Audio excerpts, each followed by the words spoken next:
Behind every crime lies a story waiting to be uncovered, from chilling mysteries to untold truth.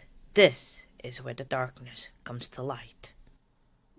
Green buzz lights up the air, faces tense as stories tear, truth and lies like a tangled dance. Justice here takes no chance. Gavel strikes, hearts beat fast.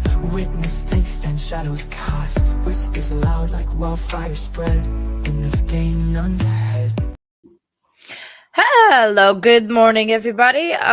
My voice is still not good. I'm still very hoarse. On with my voice. So I was like, the thing is, hey, yes, we are here, Lois. Good morning. I am in a small screen today. My voice is still. I've been. Yeah, concert voice. That is for sure. That is 100% sure. It's just still it's still ongoing. The thing is, if I would be quiet, right, and not talk as much, I would be okay. I would be fine. But the thing is, I like talking. I cannot stop talking. And Nightbot even said, um, oh, okay, that's good. It's like today at work, people was like, "Oh, are you sick? Are you getting another cold or anything?"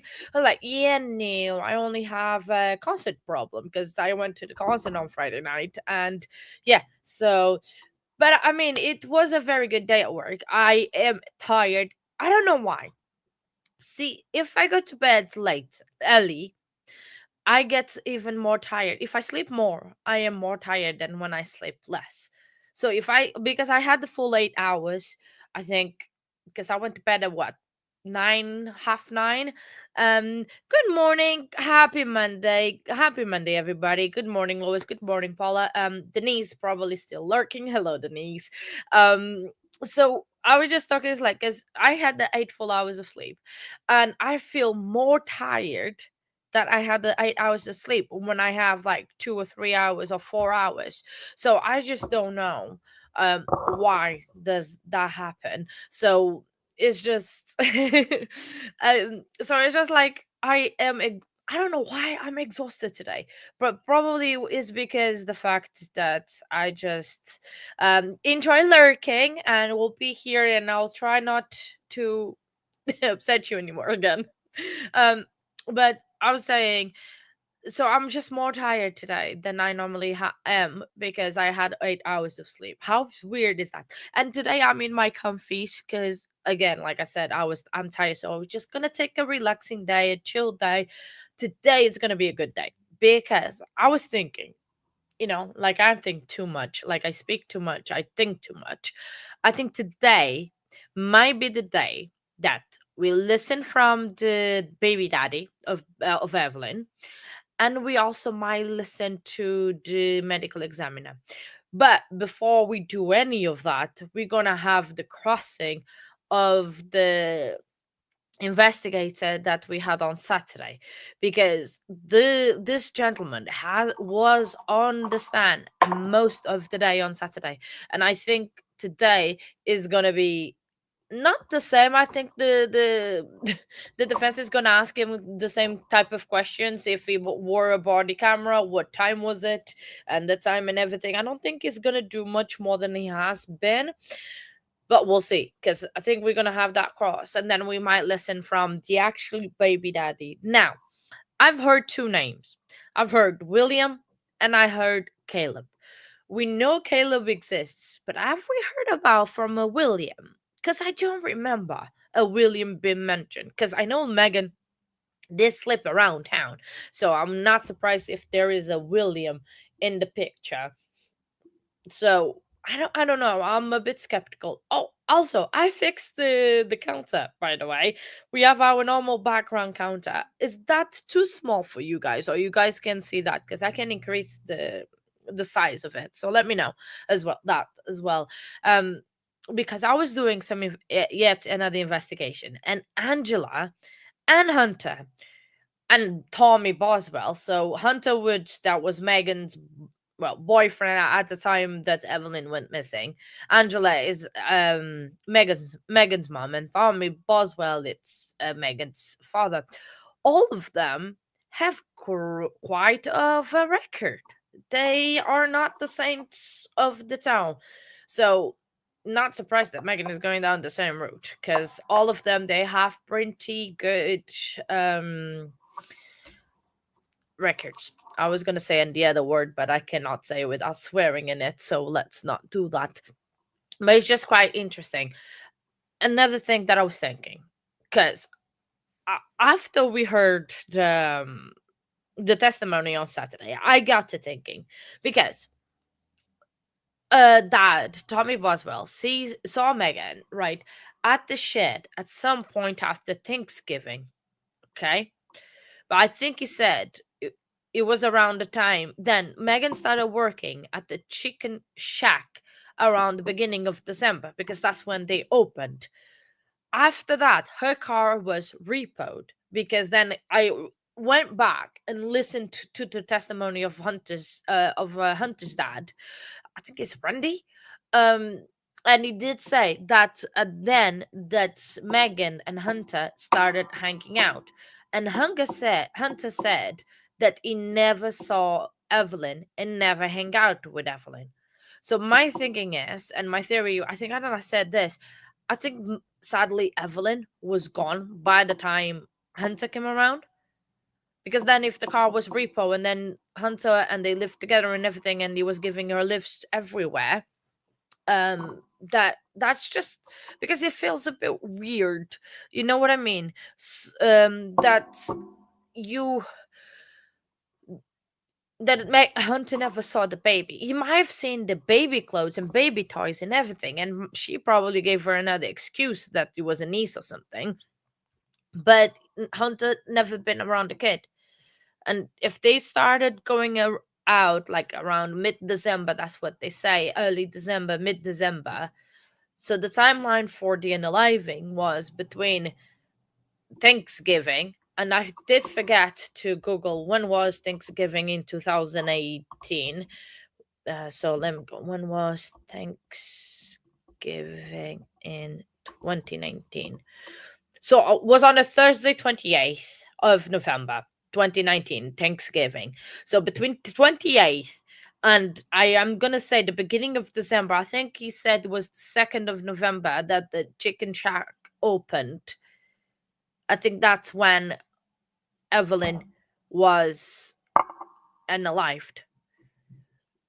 You know, that's, I think, in my opinion, that is the time frame, because Tommy Boswell said it was after Thanksgiving that he saw Megan at the playhouse with a car, but then her car got apprehended in December. Now I think the hunters that said it was in the middle of December, but I'm not sure. That is also a very good one of the theories. One of my theories, Denise. Hey, we agreeing in something, Denise. Check that out. But I think so. But Hunter would have seen the baby though, wouldn't he? Even though she got rid of her to spend more time with Hunter, Hunter would have seen the baby.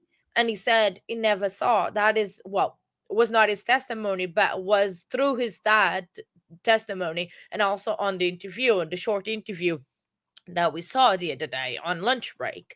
So that is my thoughts and my thinking, that I don't know, because also, right, the baby was had a horrible skin rash, right, and had horrible skin rash, probably was teething, was not comfortable, because with all the smelly clothes and everything, Megan could not be bothered to take care of the kid, because she was not equipped to do so. She didn't want to be tied up to a kid. And the way that the kid wasn't alive, sadly, by what the preliminary examination said, was by suffocation. He did say the proper word, but I cannot say that, so let's not even go there, me to trying to say the word. And so either she did something to the baby to, suffocate it. That's a horrible thing to say and even think. Or Megan, when she went to work, because I wonder where she left the baby, Because from one day, right, she said she needed a babysitter to go to work, right? She texted Sue. But the next day, she did not need the babysitter anymore. So something must have happened that night between the day that she needed a babysitter and the day that she did not need the babysitter to take care of Evelyn. So it must have been in that time frame that either it was an accident that the Evelyn suffocated herself in the crib or something, or that she did something to Evelyn. Because it's very odd. Like one day you need the babysitter, and then the other day that you're still working, you don't need the babysitter anymore. That would have raised 500 red flags to me. And then all the fake stories and all the stories that she created. So that that is my opinion. That is my theory at the moment, one of many, because this case gives you theories upon theories upon theories that you can just go crazy with it. But before we do, like, because I don't, the feed is not up yet. I was trying to look at the clock, but light, the reflection of the light in the screen, I can't see. Make sure that you like the stream. It does help a lot to the channel and to put out there in the YouTube's worlds and everything. um and make sure that you also check out the Discord server if you're not there yet. Make sure the link is in in the chat. It's going to be there. And also within there you have the link for the X account, for the Twitter, and for the YouTube channel, for the Discord channel. So make sure that you follow those as well, because you can get a lot of documents, a lot of information. Great people are there discussing true crime, having fun, having a laugh, doing polls. There's a lot going on the Discord server at the moment. Um, so that I don't know. I think she's 100% guilty. I mean, and I think we might have a verdict this week, because I don't know what kind of defense she can put on, apart from what the attorney um, has said already about this. Like the get the investigation thrown out, get anything, like he tried to impeach Tommy Boswell, but I don't understand why. Just because he had two convictions, two felonies, does it mean that he's lying about what he saw? But no, because he pled guilty to the felonies. And that's why he was not trying to let him say that he pled guilty to the felonies. Because if it was a conviction through like a trial and everything, and he said he pled not guilty and then he got actually found guilty, I would doubt that. But no, he didn't. He pled guilty and he took responsibility for his actions, which is something Megan is not doing, is taking responsibility for her actions. So, well, we'll see. We'll hope not, Denise. We'll hope that this isn't happen on Thursday. Maybe, hopefully Friday. But hey, can you imagine if that would happen? If you were flying, you would not have to wait for it. You could just have it there. You wouldn't, because I don't like. I went back in the small time that I had. I went back, and I think it was about 5 hours that Leilani Simon verdict took. I need to double check again because I did that very quickly. Because Leilani Simon was another one in Georgia that was exactly almost the same thing as this one. It's like almost carbon copy one from the other one. And her deliberations, and she also had 20 charges on her about almost sadly exactly the same thing. So she, and I think they took about 5 hours. I'm not 100% sure, don't quote me on that. So I'm assuming that this one, it's not going to be that long either. Probably they're going to take longer to fill out the forms and everything, because there's going to be about 20 forms probably at least to do. um so that's gonna take a while. And also you're gonna have the jury instructions in this case is gonna be a lot, because it's gonna be 20 charges, and he has to talk about each charge. Or can he just say from like 2 to 19, because it's the same thing, because it's the false reporting, it can give the same instructions for those? Probably can, and that would be saving a lot of time, because half of those, the charges is just going to be aggregated, and it's just going to be one, and she's going to only like serve one of them. um so, which is interesting. I'm just like thinking ahead, because they did say there's going to be to like a 4 week trial, but I'm not seeing, because they are flying through witnesses quite well.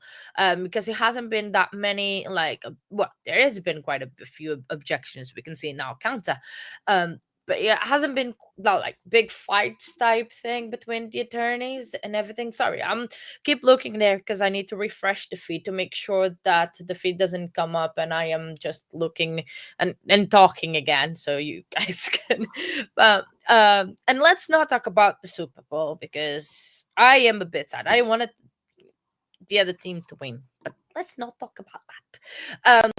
So let's talk about the trial instead, and how the possibility of Megan get found guilty. Because I'm sorry.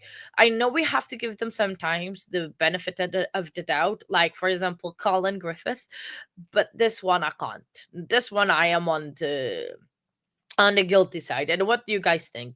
Especially Denise. I don't know why. I want to hear from everybody, but mainly Denise, because I don't know why she's me and Denise. We love each other, but we never on the same page at times.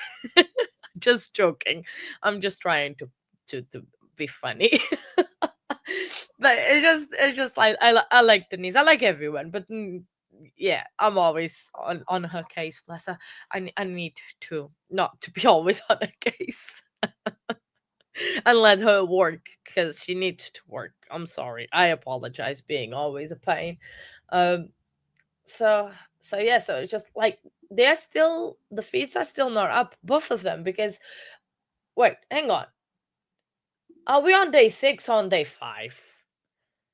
Because one they say day 6 and another one says day 5. Have I miscounted the days again? Because that wouldn't be surprising. I wouldn't be too surprised if I miscounted the days again. Um, we on day 5, right? Oh, I'll need to check that later because I don't know. Nightbot will be here later because as well the cutie pie for Denise is just finishing up work because it's a okay day 5 Friday. What did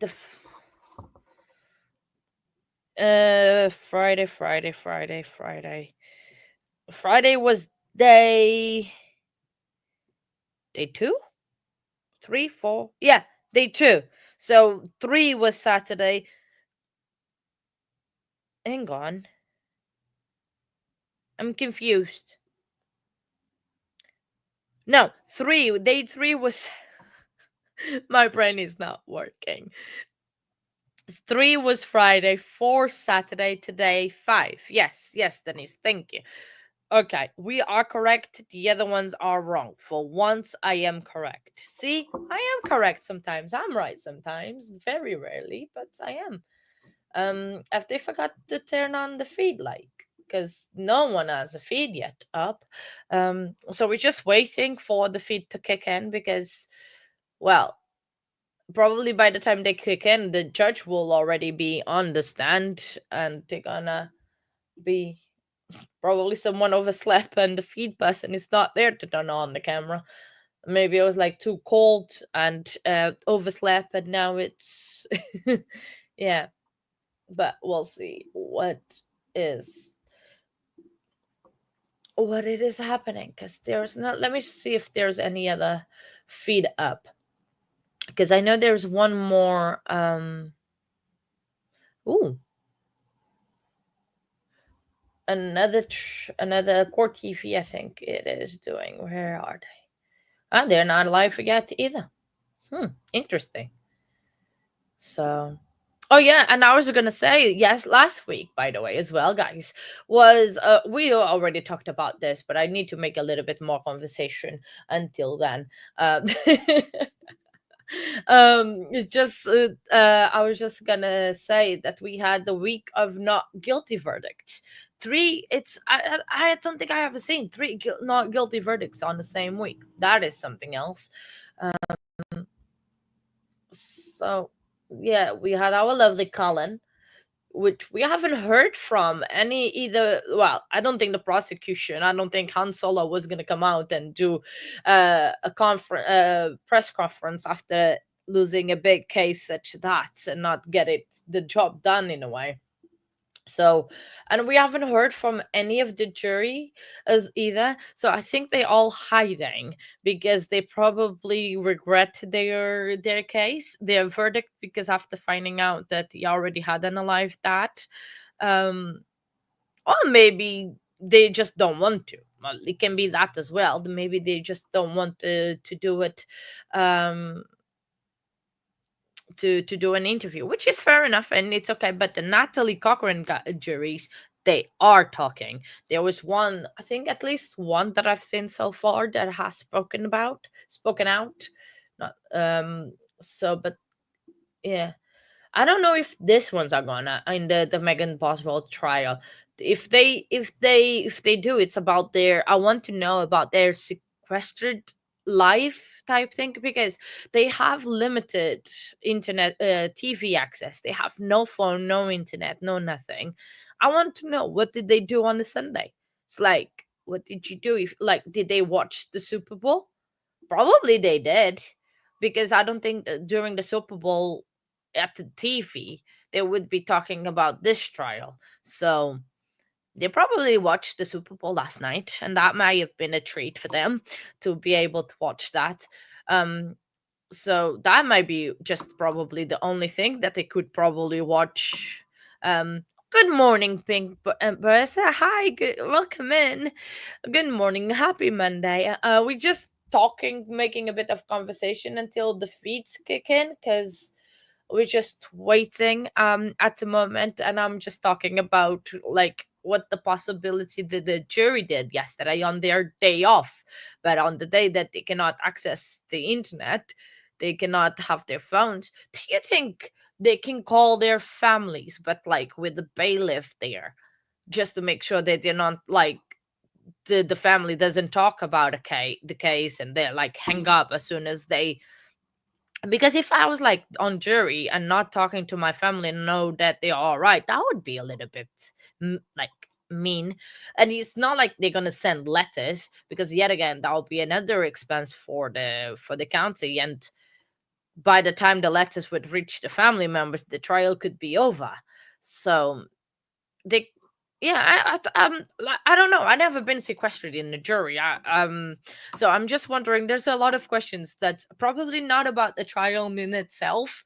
I would ask the jury, but more about the sequestered life, like how was going for meals, how they would get the meals, if they would just eat in the rooms by themselves, because it can be very lonely, because if they are eating by themselves in the hotel room or motel room or wherever they are staying, um but I just find it interesting. Sorry, my brain works in a very weird way. Sometimes I worry about and I like think about the weirdest things ever. Um and then I just, yeah. But if I would interview a jury, I would definitely ask about that. How like they did their day-to-day lives, like for example, if they wanted to get something from the vending machine in a motel, they have to go with the bailiff to make sure that like no one talks to them, or they can go by it themselves. It's just like, it feels like in a way they are prisoners, because it's like there's not a lot that they can do by themselves, and just be there and like go to a vending machine, because imagine where the vending machine there's the news or something, or does the bailiffs do everything for them? Like if I wanted, I called the bailiff and the bailiff goes and grabs whatever they want from the vending machine. Because half of the time that I use one, I don't know what I want. I just like see what is out there and then make my decision. But yeah, welcome to the rant talk, to the part the section that I talk about absolutely nothing, but I talk about absolutely everything. So ooh, for actually this week, for the members videos for this week, there's going to be on next Sunday. I'm actually going to do something quite interesting. I'm doing a video with Nightbot. So me and Nightbot are going to be doing like a Q&A type thing. Well, it's not like a Q&A, it's more get to know us a little bit. So I think we're just going to talk about ourselves. Probably I've already talked on stream, but we can like give a bit more details and everything. And I hope you enjoyed the last one. It was literally random clips of my week because there were days that I did forget to record. But I had really fun to do it. I just don't know why YouTube doesn't like me, because the picture that is like in the thumbnail, the on when when you go on YouTube, you see the video, that photo that's there, that was not the one I chose. But YouTube decided to be mean to me and put that picture there. Which, oh, it's one of those things. It is what it is. I'm just wondering what's happening with Court, because nothing has appeared yet. Sorry, I'm still struggling with headphones. I had to ask Nightbot for other headphones, because I did not like the other ones. They were literally giving me a headache, and I couldn't. And then this ones I can only have as well one ear, because if I have the other ear, I'm like this. I can't hear myself. Um, Sorry, I'm just checking X Twitter just to see what is happening, because their like feed is not up yet. Yeah, there's no feed, and I'm just seeing if there is anything on Twitter to say like if something is going on. Do you guys think there is a possibility that she's taking a deal? I don't think the prosecution would offer a deal right now, not after spending that much money on the jury being sequestered. Would that even, oh my days, I think I would be, as a taxpayer, right? If that would, so far in like 5 days, that has been the trial, all of a sudden she chickens out and takes a deal after they spending that much money on the jury for this time, and then all of a sudden she just like, oh no, I want a deal. I would be so mad as a taxpayer. I would literally be, oh, I think the feed is up. 1 second, just double, no, it was just well, it might be in the next couple seconds. It might take a couple seconds to kick in the feed.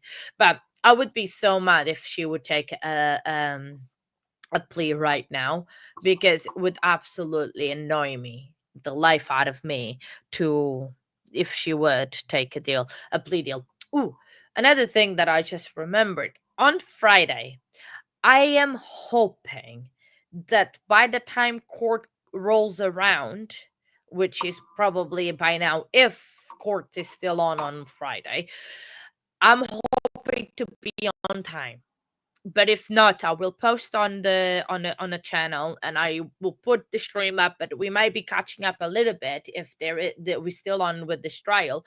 But because I'm having the internet changed that morning, I'm hoping that they are coming in like early in the morning, and I will be one of the first customers of the day. But I am upgrading the internet, so the stability of the stream and the quality of the stream improves, because I know it has been like lagging a little bit, but the internet that we have at the moment, it's even like, it's not if fiber is the old cable internet type that we still have.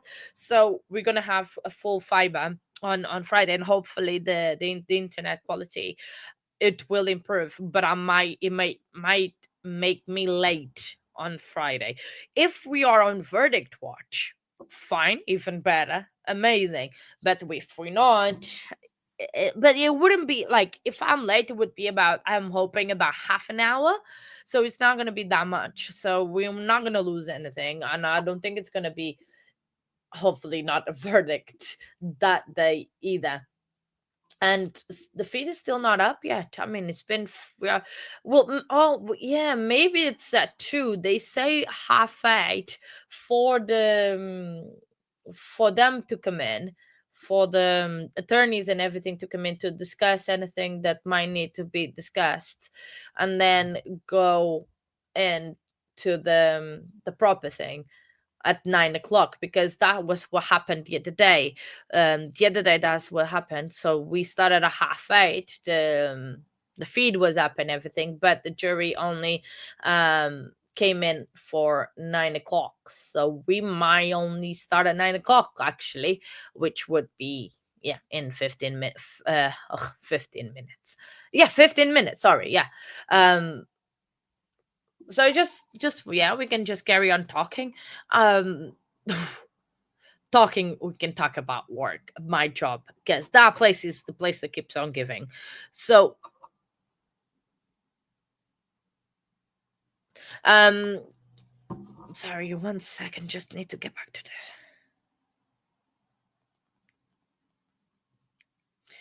1 second, because something happened at work and it made my blood boil. So there's this lad at work, right? That's on when in a store when the store is open.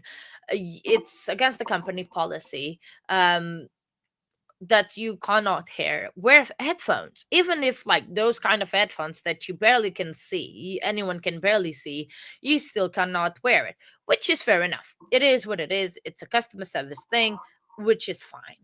So then there is this colleague of mine that is been wearing headphones, and I've noticed, but I've never said anything because it's none of my business. I'm not about to put people in trouble because it's none of my business. I have bigger things to worry about.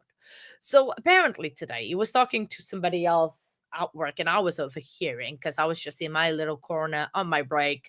And I overheard that he was not happy because he got told off informally, like a chat from our manager saying that he needed to stop. Then they had three separate meetings, right? Telling him and written down, right? Telling him that he needs to stop wearing headphones when the shop is open. Three meetings, not changed. Not at the first, not at the second, not at the third. And now today, he had a fourth, now like formal meeting that's saying that he needs to stop wearing headphones. Otherwise, they're gonna have to let him go because he keeps going against the company's policy. So basically, he's getting a disciplinary on his record at work because of headphones. And he was all upset because I was like, oh, I want to wear headphones. They cannot tell me what to do. And I was thinking to myself, and I did not say anything because, yet again, it's none of my business. But again, I don't want to talk about it because I'm not saying names or anything, so it's fine. But he's now all upset because he's getting a disciplinary over headphones. But the thing is, he got warned several times about it, and he just kept on doing it. It's not like they gave him a disciplinary like at the first instance. No, they spoke to him several times and telling him to change his behavior, and he didn't. And now he's all surprised that he's going to get a disciplinary on his record, and he might be, if he carries on doing it, he might be sacked. And he's like, oh, I'm not happy, this is unfair, this is the like unfair treatment and everything, and I don't want to be here. It's like, and I was thinking, okay, I don't want to be here, just quit. There's probably somebody else that needs the job and probably does even a better job than you, that's actually respect. Because it is young, he's what, 19, 20 years old. But and I understand like retail is sometimes is not the best job, but it's a job, pays the bills, gives you the experience that at an 18, 19 you don't have much of. But no, it's just throwing everything away out of because of headphones. And it's not like a massive thing, it's headphones. So it's just ridiculous how sometimes young ones, they just, they want to do whatever they want and they don't want to be told. But that's not how the real world works. There is responsibilities and there is rules that you have to follow, and not having headphones on the shop floor while the store is open, it's one of them. But and then he cannot follow that simple of a rule. What other rules can he not follow? Because it's just, I just don't understand. He was so upset and so absolutely like and getting others angry and like to saying how unfair it was because he was getting in trouble because of headphones, but he hasn't been told several times. And I was just like, I can't comprehend sometimes, you know, the mind of these youngsters. I'm not saying that I like wiser or anything, but at least I know it's like if I would be warned several times of something wrong that I'm doing, and if I don't change, of course I'm gonna get in trouble. It's like with everything, but I just don't understand. If you guys can clear me up in terms of that, if I'm thinking somewhere wrong, that it should be like, I would love to be able to wear headphones, but you're not. It's a customer service based job, and you have to pay attention and you have to be aware of your surroundings, because when you have headphones, and some of them, they are noise cancellation and you don't hear a thing. So I think court is supposed to start at 9 a.m., because I everyone thought that we was a half past 8, but apparently no, it's only at 9 a.m. So that's why. Yeah, sorry, Paula. Am I talking too much, haven't I? I'm sorry. I have to talk. You guys will be sick of me soon today. But hopefully, they will start pretty soon. Um, yeah, it's yeah, I'm gonna be quiet soon, don't worry. um I'm not gonna be talking in your ears off about random things. um yeah, s- today, so hopefully today we won't have as many breaks as oh yeah, oh yeah, of course, I completely understand, Paula. Obviously you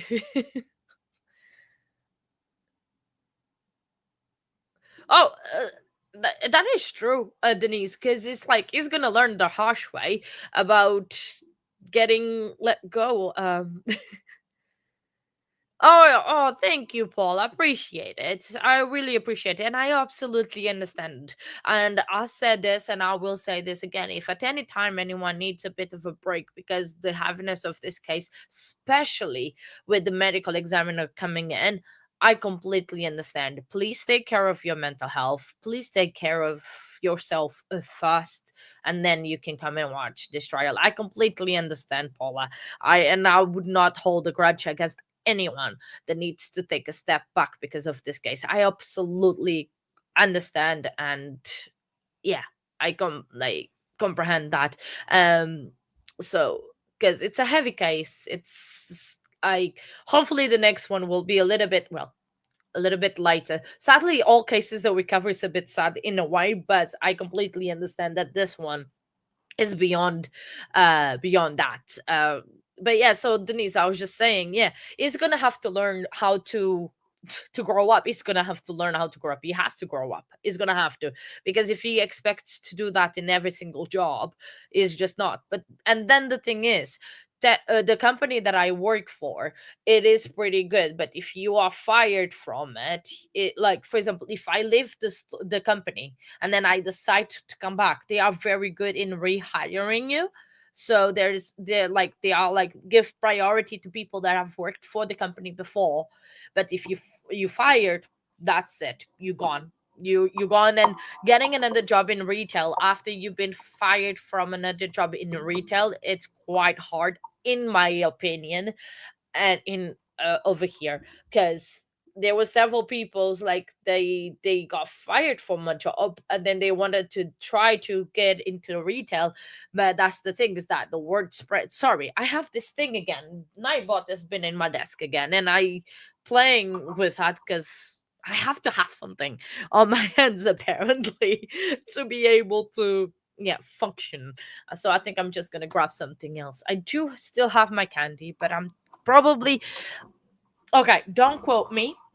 I might eat a lot of candy today, but I am trying to only have about 10 of the high chews a day. So I have like 10 of them that I put on my desk, right? And I'm only gonna have those. And when those are finished, I cannot have any more. I don't know how well that is going to be, but I do need to limit myself. And I think 10 is pretty reasonable.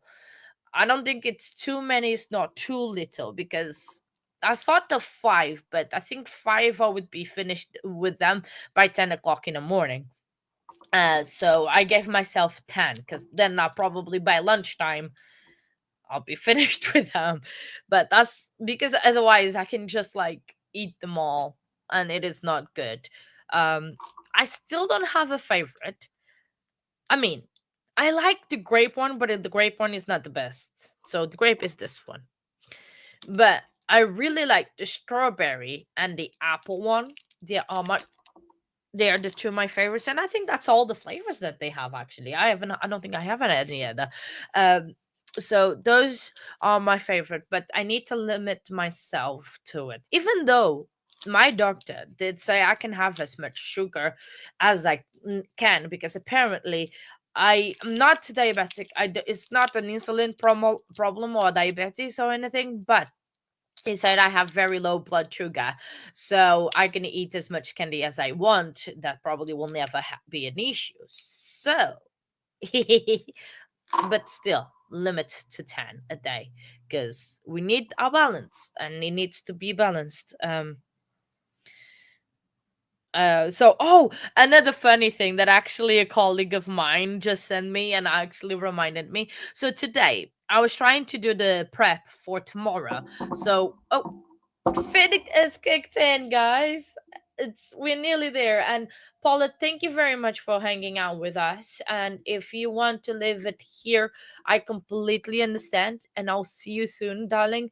Hopefully, this trial won't be carrying much longer, that you can come and hang out with us again. But I absolutely understand if you want to part now. It's absolutely okay.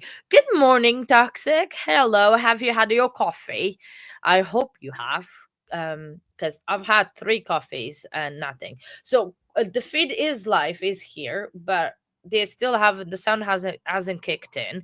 Um, so what I was gonna say, so the freezers didn't have any lights today, so I don't know if you can see, but so this is all that we can see inside of the freezer. We could barely see inside, so I couldn't do any prep for tomorrow because we were literally in the dark, and I have a beanie that has like a light, a torch light, but would not do anything. It would not illuminate nothing.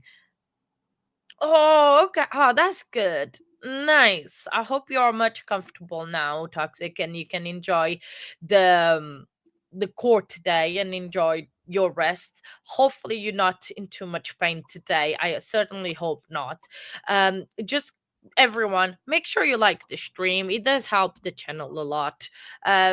So make sure that because it does help the channel going out there. We've already discussed about Discord and all of those stuff. Make sure that you're checking all the great stuff that is happening. And yeah, court should be in about 3 minutes. So we are on day 5. Um oh, I'm so sorry that the pain is still pretty bad. I'm sorry. Um Ooh, I need to check the tracking. Oh, blah, blah, blah. Oh my days, I'm so excited. I need to check the tracking. Yes, you can share. That's fine. As long as you don't share my address, that's absolutely fine. Share it. Uh, absolutely share. Oh, I can't wait. I'm so excited. Ah, the anticipation is killing me. Sorry, I'm getting too excited about things. Oh, the camera's having a earthquake. I think the cameraman is having the shakes this morning. I don't think he has had his coffee yet. Left London. That's so cool. Oh, awesome. So that means today is the 10th. So, any day now. Oh, I need to stop keep checking now. Now that because it's like I haven't been really checking because I was like I don't want to be obnoxious to myself to like every 5 seconds checking. So wow, I don't know, but that is crazy. Oh, I am so happy, Paula. That is amazing. Thank you, thank you, thank you. Amazing. I cannot wait. When it comes here, obviously I'll straight away tell you when it arrives, but I am so excited. Oh, yay. I'm so excited. I cannot wait for it to arrive.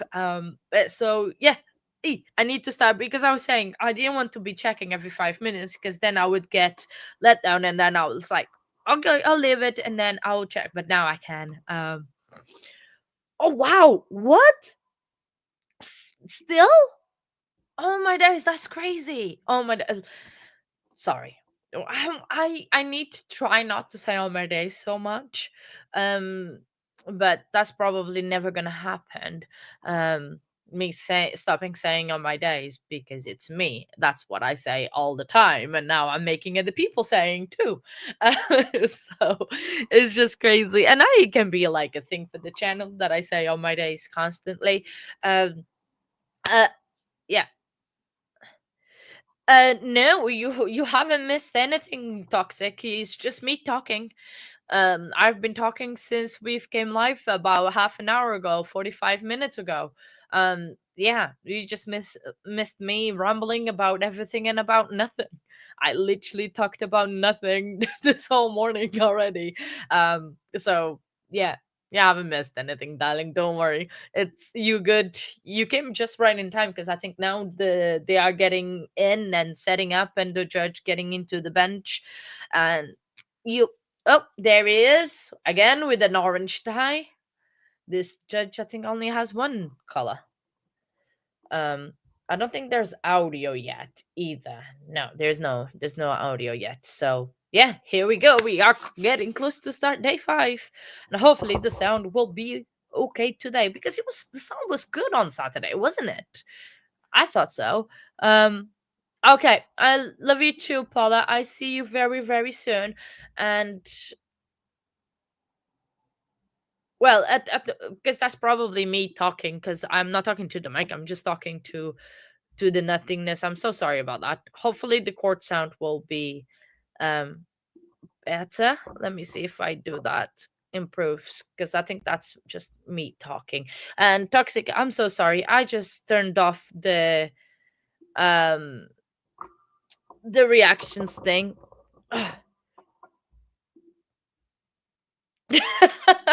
I think it would be great fun, wouldn't be, Denise? Hearing Katya or TCA, whatever you want to call me, it's fine. Hearing me on 2 speed would be fantastic. It would be. Oh my days. Please don't. No, I'm joking. You do it if you want to. Listening me on 2x. That would be. I would never do that. When I am editing videos and I have to listen to it again to make sure it's okay, I cringe so much. I don't like you guys have been great in saying that like I have a good voice for this and it's all right, but it's just well, you can then. I can be your distraction. Definitely will be a chipmunk voice. I think the jury's coming in, but we are not hearing anything. Let me see if the other feed has any sound. No, the other feed doesn't have any sound either, so it's not me a feed problem. It's a they problem. Um, but yeah, so you guys have been saying that, but I cringe every time I have to listen to my own voice. I don't like it. I don't know why. I have this thing that's yeah, I don't like hearing my own voice, but I do trust you guys, and that's why I've been carrying on doing this. I mean, I'm loving doing this. I'm having so much fun every day. I am like I just can't wait to do this and being able to hang out with you all and watch Court. So, oh, it's all right. Don't worry. So okay, we have witness on the stand, but we don't have sound. Are they gonna? Okay, am I the only one that doesn't have sound? Hang on, let me go check something. See if I'm the only one. No, I'm not the only one. There is, yeah, there is other places that they don't have sounds. So yeah, so yeah, there's no sound for anyone. So I guess we're gonna have to guess at what they say. Um, I guess we're gonna wait. Anyone that knows how to read lips? Anybody? Through the trash can and the contents of the trash can? Yes, we did. And did you also go through the trash bags and those contents? Yes, we did. Okay. And without telling me what it is, did you find items that were considered relevant? Yes, we did. Okay. What do you do? What does law enforcement do when they find items that they consider relevant to an investigation? We go through them systematically. We photograph them, number them, identify them by name, place them into, depending on what the item is, some type of evidentiary container, whether it's a bag, box, something of that sort, seal it up, and then determine what are we going to do with that piece? Are we going to place it in evidence? Are we going to send it to the lab? What are we going to do next? Okay. And was that done with items in this case? Yes. One second.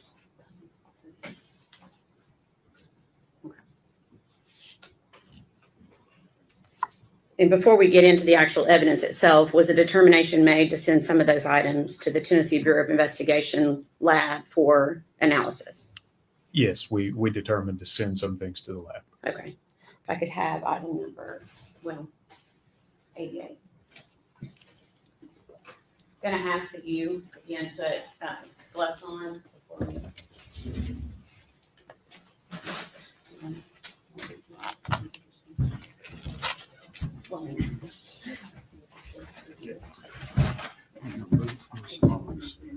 Put yourself between this and put on that side. I've got it. Thank you. You ready? I'm ready. Okay, if you could just carefully open that item that's been passed to you.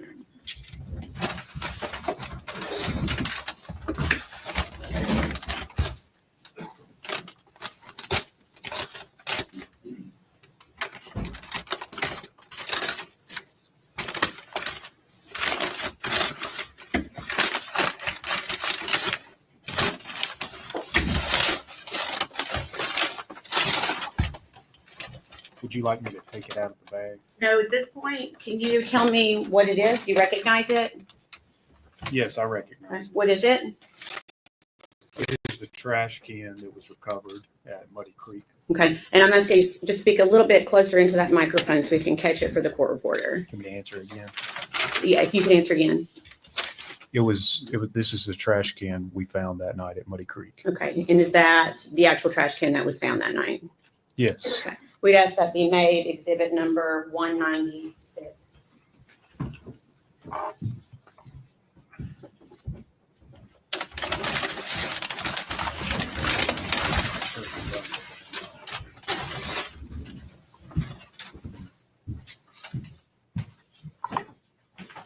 Any objection? No. You full exhibit 196.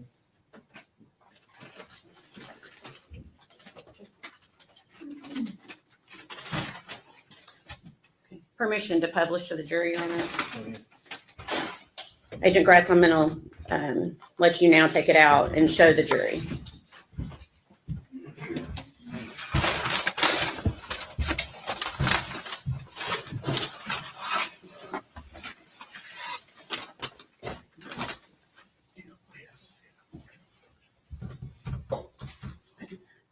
And if you can, try to, while you're displaying that to the jury, continue to display it, but try to also speak into the microphone so we can hear. There appears to be black residue on that trash can. Can you tell the jury what that's from? Thank you. Yes, this trash can has gone under what I would say a significant analysis at this point. This black residue is going to be from the lab in Nashville placing dust on it in order to identify any fingerprints. Further, if I can set it down, if you can take a look around the rim and see how it looks irregular, that's not the way it looked that night. When you say irregular, are you talking about the notches that are cut out? Yes, Okay. yes, and you can see, there's tool marks where the lid of the trash can has been removed. Okay. And so that is not how it looked when you took it into evidence that night? Correct. Okay. Are you aware of who took that off? Yes. Who took that off? David Hoover at the Tennessee Bureau of Investigation Lab in Nashville. He's a forensic scientist special agent. Okay, thank you. Okay, we're done with that exhibit, and I'm going to pass you.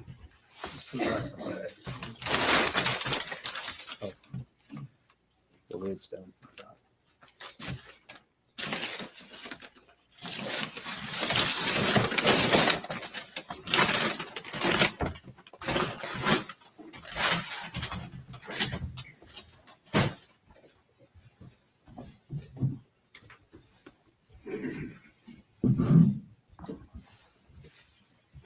Pass you the next exhibit. Same thing, if you could just open it and see if you recognize it.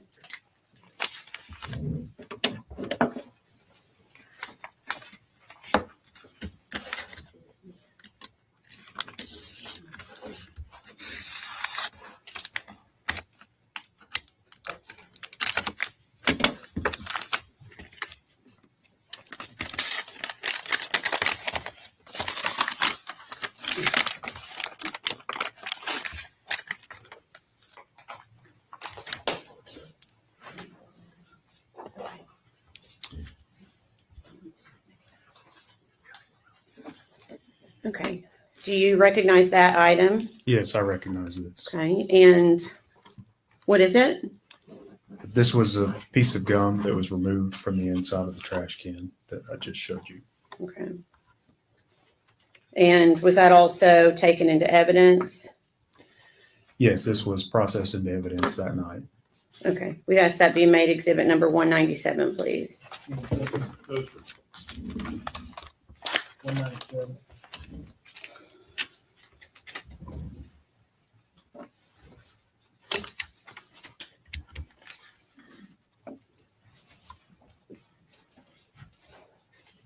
And permission to publish, Your Honor. Yes.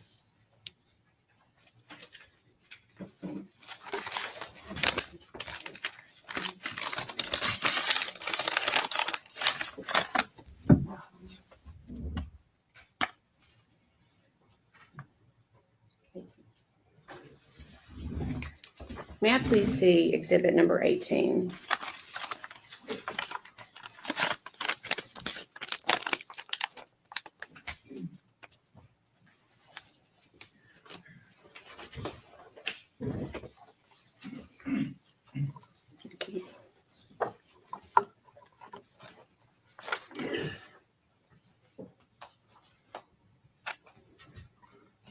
Okay.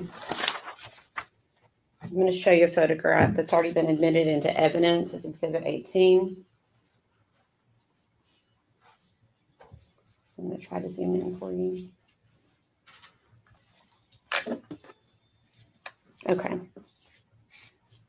Do you see, and I know that's not the best zooming in, can you show the jury what you were just referencing for the exhibit we just entered?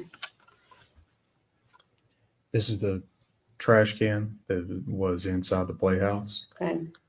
and this is the piece of gum that we removed. Okay.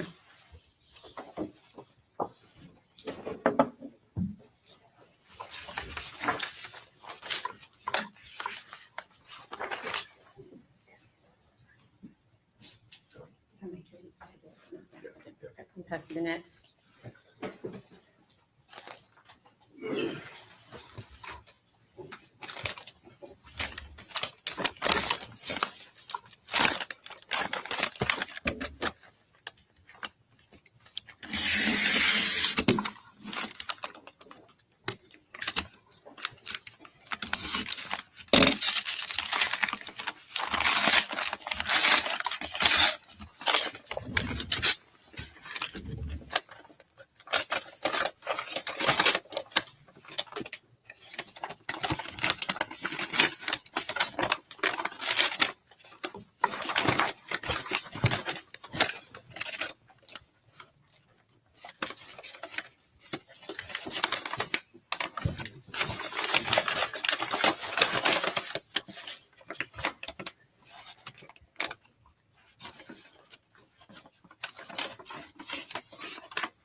Okay, hear that one open? Yes, I have it Okay. open. And are you able to recognize what that is? Yes, I am. Okay. What is it? This is a black trash bag that was recovered from the trash can that night. Okay. And was that also taken into custody and sent to the TBI lab for analysis? Yes, this was. Okay. If we could ask that be made exhibit number 198, please.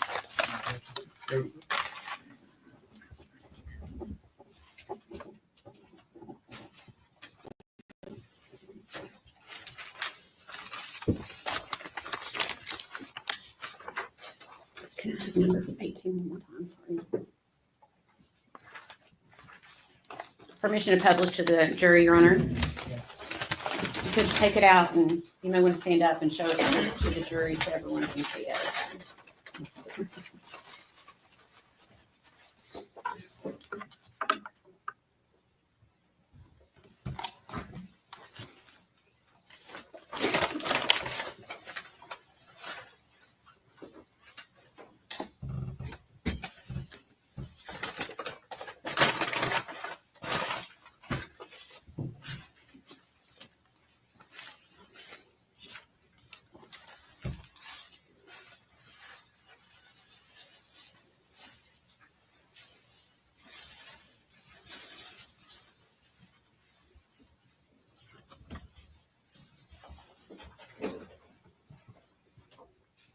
And can you explain to the jury why parts have been removed from the bag that you're holding?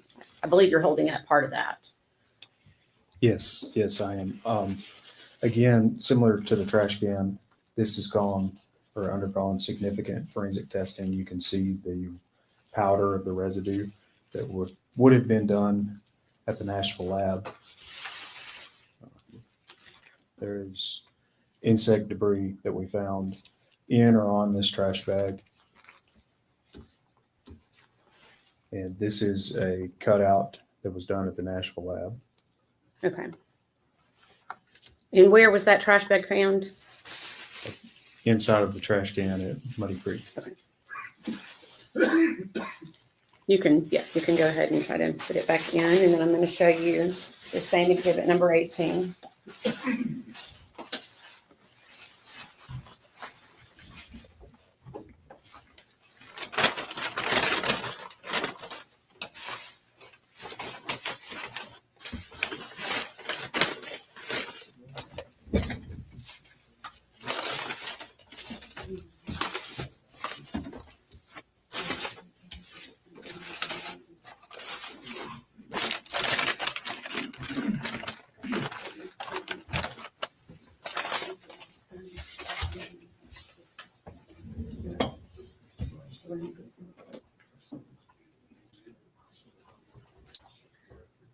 Okay.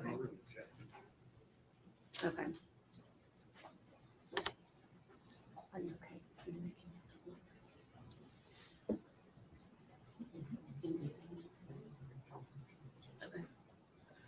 Your Honor, the defense wants us to make, and we are not opposed to this, making the insect debris its own exhibit. 199, okay.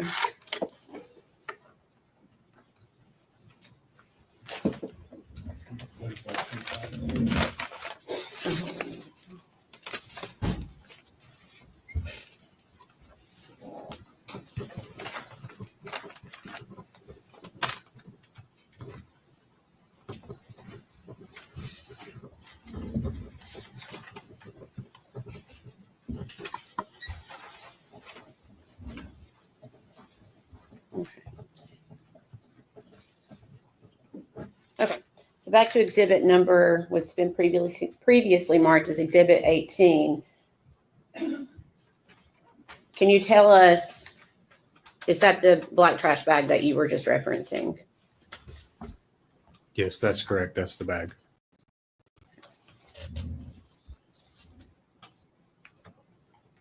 Sorry, I don't think I'll do that again.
Okay, sorry. Do you have that open? Yes, it's open. Do you recognize it? Yes, I do. What is it? This is a Dasani water bottle. Okay. Where was that located? It was with the trash that we located that night at Muddy Creek. Okay. And did you also take that into evidence? Yes. And was that item sent to the Tennessee Bureau of Investigation crime lab for analysis? Yes, it was. We'd ask that be made exhibit number 200. Any objection? We approve.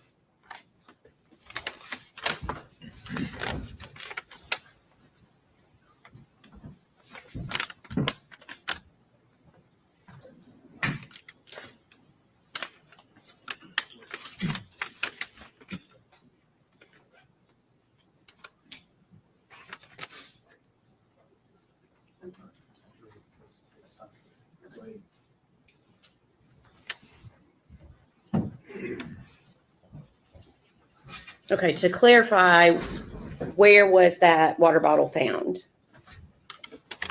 I don't remember if this was found in the trash can or in the bags that were with the trash can. Okay. Question. 1 minute.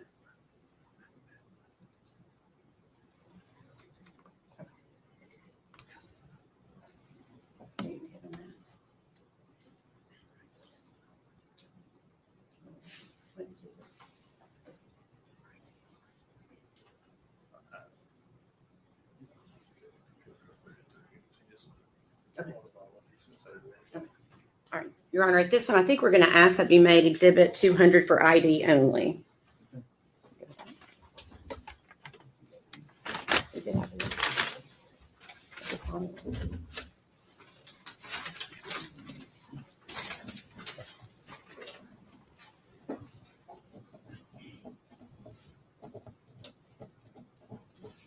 Okay. If you could pass that to the clerk, please.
Okay. You have that open?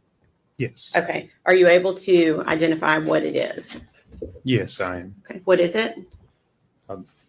In this bag here, it has sheets of aluminum foil.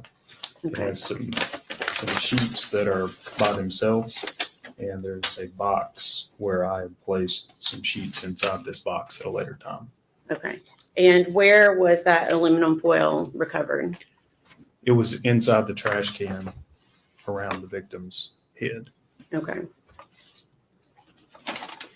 Your Honor, we'd ask that, well, and was that taken into custody by law enforcement? Yes. Okay. And was that sent to the TBI crime lab for analysis? Yes. We'd ask that be made exhibit number 201. Before we get to, now, the bag and box, Mhm. are you separating them? Agent Gratz, can you specify why the foil is in a bag and a box? So there's the brown paper bag. It's inside this. There are sheets of foil. In the bag? Yes. Is there anything else inside the box? As far as I know, it's not been opened. I can open it up and look. Would you like me to do that now? Yes.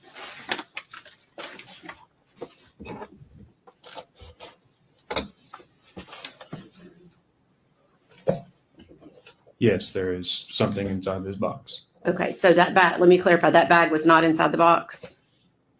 The bag of aluminum foil? I passed you a box, Yes, okay? You opened it, what was inside the box? there are sheets of aluminum foil in here Okay. in addition to this box. Oh, that's a separate box. I see. Yes. Okay. So for now, we just ask that the aluminum foil be made exhibit number 201 that was inside the bigger box.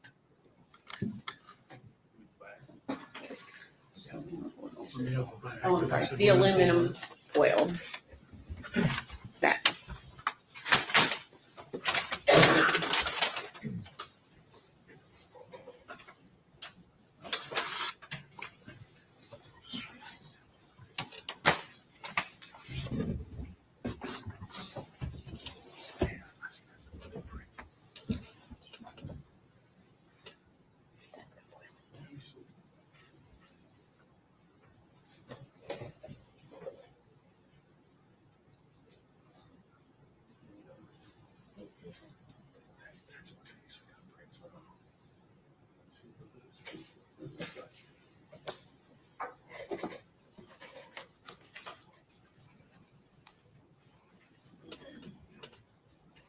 Okay, before we get to the small white box, can we have permission to publish exhibit number 201? Thank you. So you may need to stand. I'd just like the jury to see, for you to show them exhibit number 201, please. Would you like me to unfold these pieces? Yes, please.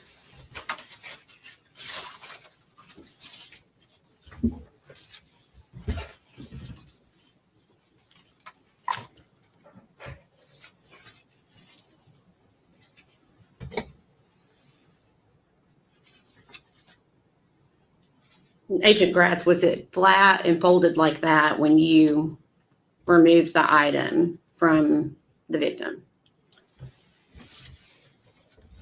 No, if you can remember from the photographs, part of this was formed around Evelyn's head, and part of this was sort of still stretched out.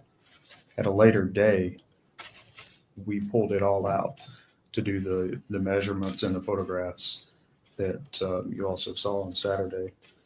And then I folded it back up for evidentiary processing purposes. Okay.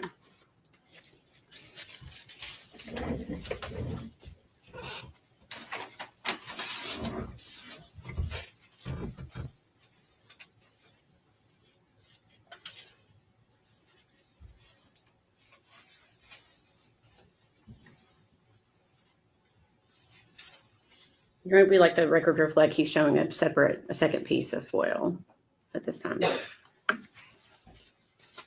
All within that same bag. Mm-hmm. Yes.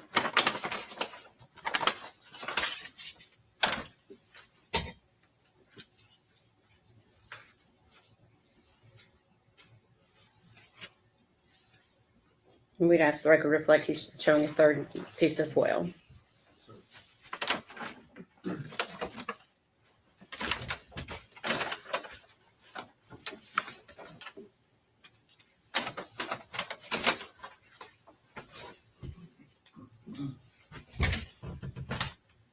These are various pieces that are simply caped together.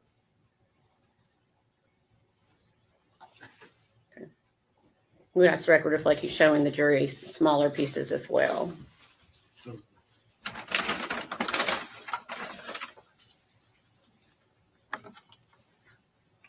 This is another piece that's wadded up with material. You'll have to speak up for the microphone. Sorry. This is another piece that's wadded up that has some material on it. Material, what do you mean? This is going to be a combination of human decomposition as well as trash that was in the trash can.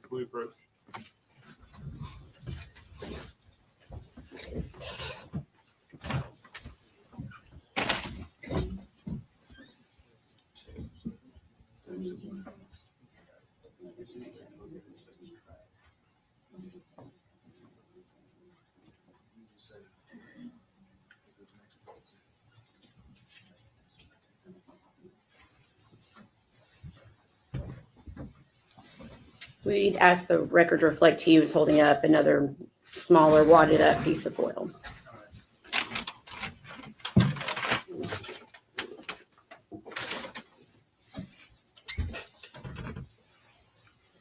This is another small piece of foil.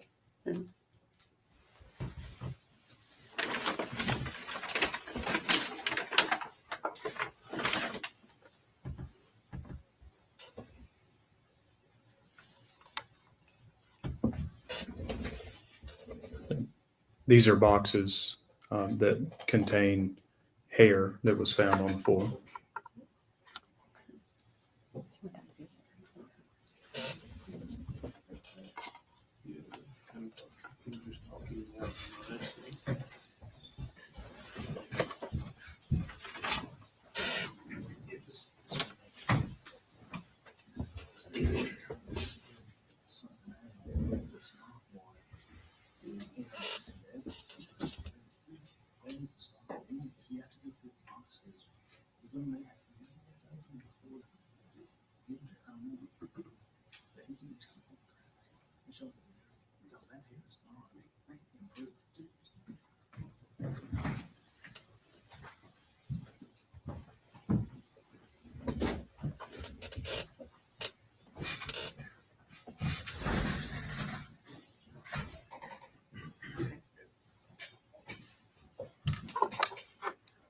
Agent Gratz, what you just showed the jury, you said that was taken from with the foil. Yes. Okay, and that was taken into evidence. Yes. Okay, Your Honor, we'd ask that be made exhibit number 202. What is it? Are you asking me? Yes. These are Don't Two. show it to the jury yet, please. evidentiary containers that have been sealed up. Each individually is labeled hair from full. Okay.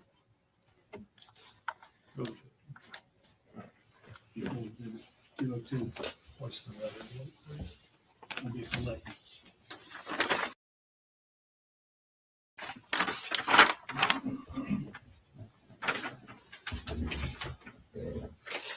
Okay. If I could have exhibit 201 passed back to the clerk.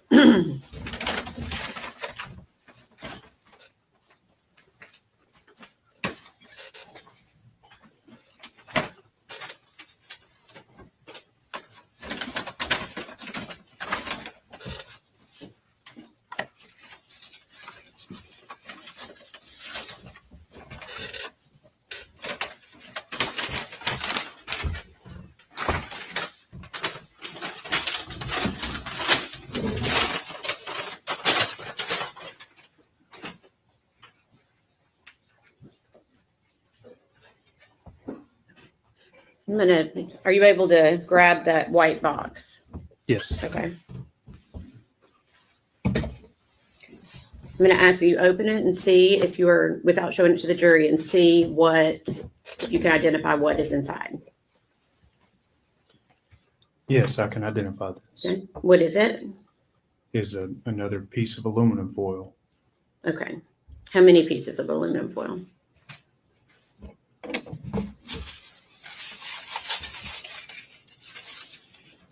This is one piece. Okay. If I open it up, it may break apart. Right. Because it was sort of fragile or not a solid sheet by the Okay. way we recovered it. Okay. But it is one sheet. Okay. And where was that recovered from? This was around the head of the victim, Evelyn, inside of the trash can recovered at Muddy Creek. Okay. And are there markings on that foil that were not performed by law enforcement? There are markings on here that would have been done at the lab. Okay. So that was sent to the TBI lab for analysis? Yes. Okay. Your Honor, we'd ask that be made exhibit number 203. No objection.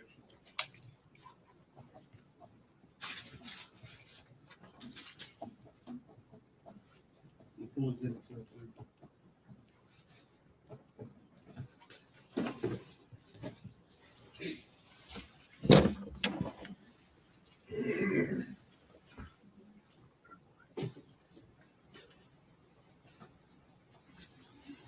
Thank you.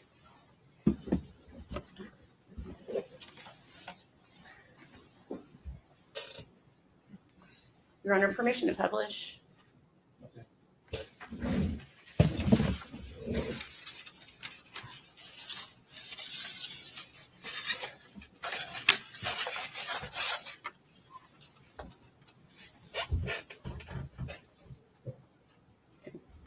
All right, thank you.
Have you, if you could open that next box that's been passed to you.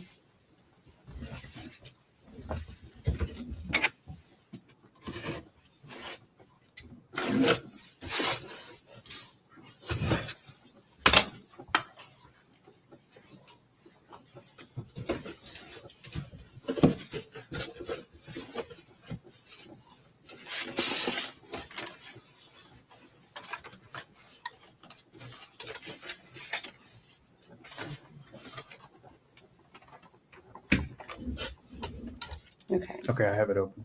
Okay. Are you able to identify that? I'll have to look further inside this bag. Okay.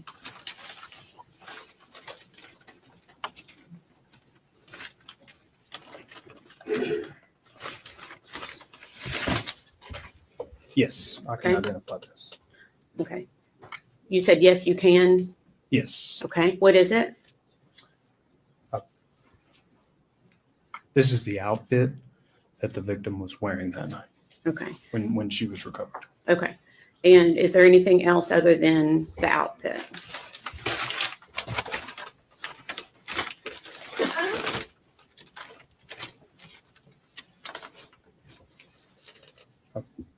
I've made one fold over and there's some insect debris inside the bag. Okay.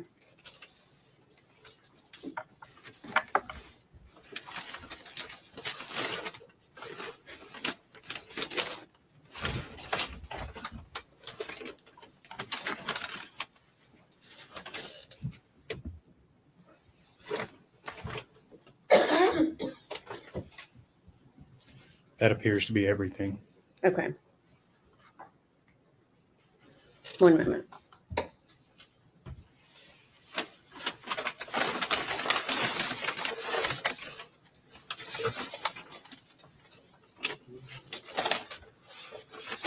May I approach the witness briefly? We'll make sure.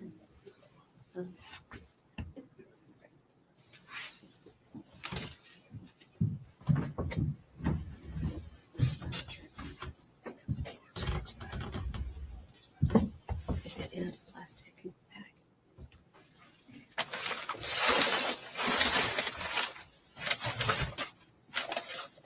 Okay.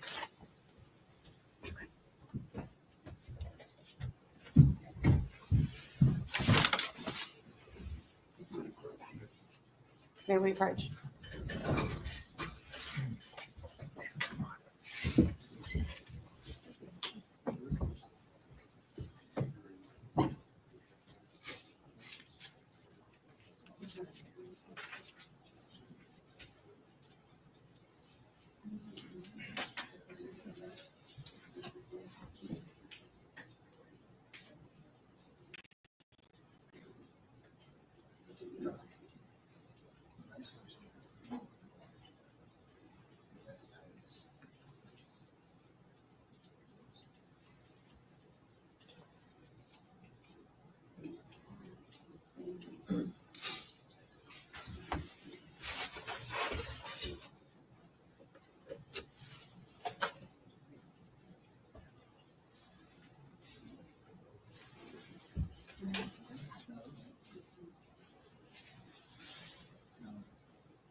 Oh, sorry. I could have been talking, and I completely forgot. Sorry. Nightbot just got home, and I was just it was asking what we're having for tea, and then I was just looking into the nothingness. So, my apologies. So what we're gonna do is when they show the clothing of the baby, I'm gonna be covering.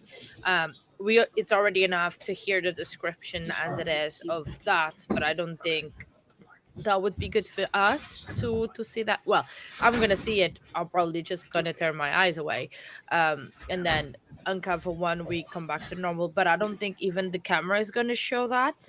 I don't know, I don't remember what but all I've asked you on that yet. I don't want to Did take you the state where risk that was found? of it. So Yes, this was found inside the trash can that night at Muddy Creek. Okay, and did I ask you what it was? I'm not sure at this Okay, point. what is it? This is like a fleece onesie. Okay, and where was it found inside the trash can? It was on the body of the victim. Okay, okay. Would ask that be made exhibit number 204. Full exhibit.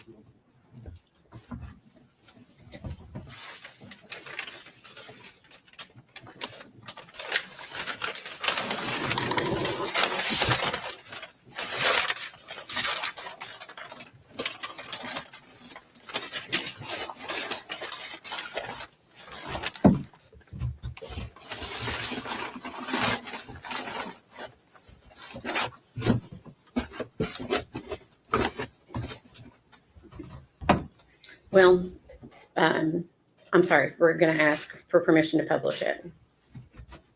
Be very careful. Be very careful. Try to leave it maybe on the butcher paper if you can.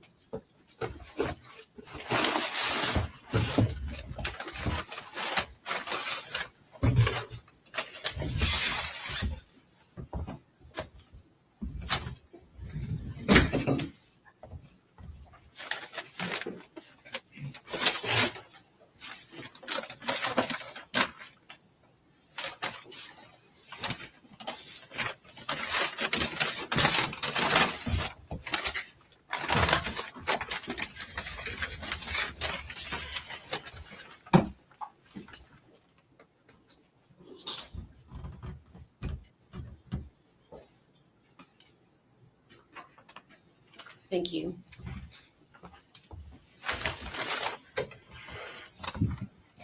Do you want me to fold it back up? Yes, please.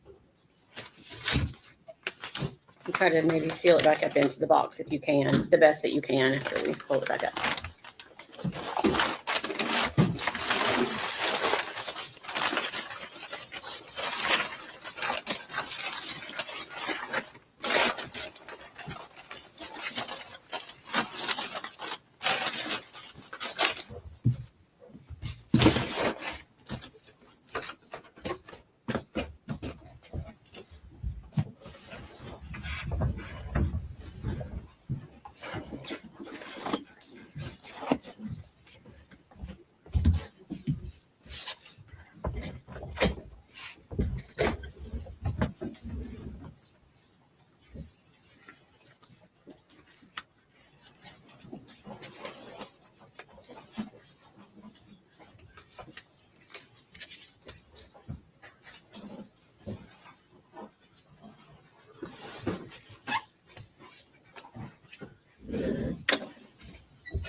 Okay, I'm going to pass you another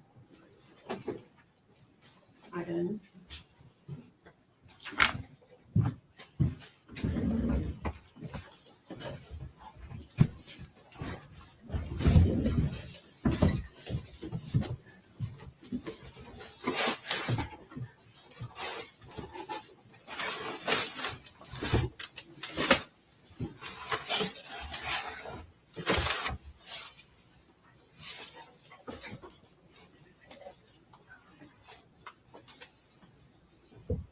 Okay, are you able to identify what is in that box? There are several bags. Would you like me to go individually through each bag and open them? 1 moment.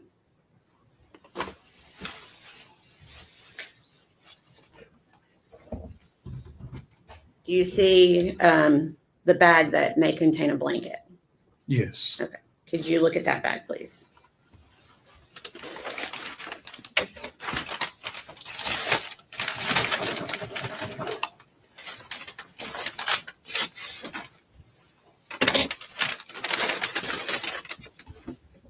I'm going to go ahead and Yes, Hold open it and see if you can identify what it is.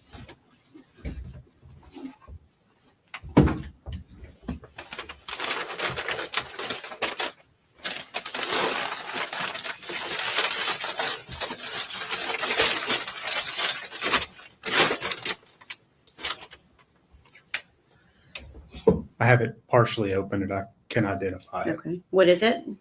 It is a fleece blanket. Okay. Any other descriptive things that you can reference about that blanket? What does it look like? So it's gray and white and has a like a running pattern through it. Okay. And do you know where that was located? Yes, this was inside the trash can. Okay. And where was it located inside the trash can? It was around the victim. Okay. We'd ask that be made exhibit number 205. Objection. Full exhibit 205. Am I taking this out or putting it back in? Just one minute.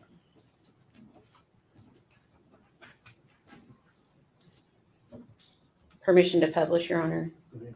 Okay. Yes, if you could just show that to the jury, give them the same thoughts to try to be as careful as you can.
It was in this.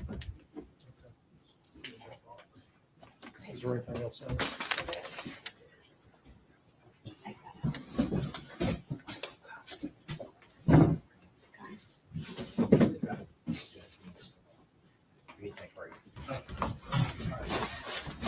Take about 15.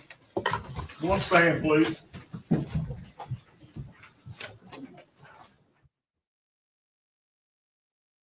All right, it's break time. Apologies if it is lagging a little bit. Nightbot by accident just knocked the modem of the internet down, but we should be fine. They are having a 15-minute break, which is understandable. I'm actually kind of glad that they are, because those pictures, those evidence that we were just watching, my days, absolutely horrible, gut wrenching, and all the words possible and manageable. It was very very yeah, yeah, that's fine. Yeah, no worries, Pickles. Yeah, is just I understand if it is too much. Like I completely understand, Pickles. It's like I said before, and I say it again. If you can, if you seem that you can't handle it, it's absolutely fine. Take a break for your health, for your sanity, for everything. Please don't feel you have to stay here through all of that. You don't have to. I have chosen that if I seem that the evidence it's too um damaging, I will be covering with the overlay, because I don't want to put myself, you, or the channel in risk for that. Because those pictures, I mean, for everybody, this thing for everyone, it's absolutely gut wrenching. And I found my keyboard that I don't have to stretch my arms anymore to type. I can just type from all the way here and not have to injure my shoulder in the process. I just need to connect to the laptop, and hopefully no, I don't think it's this one, it's this one.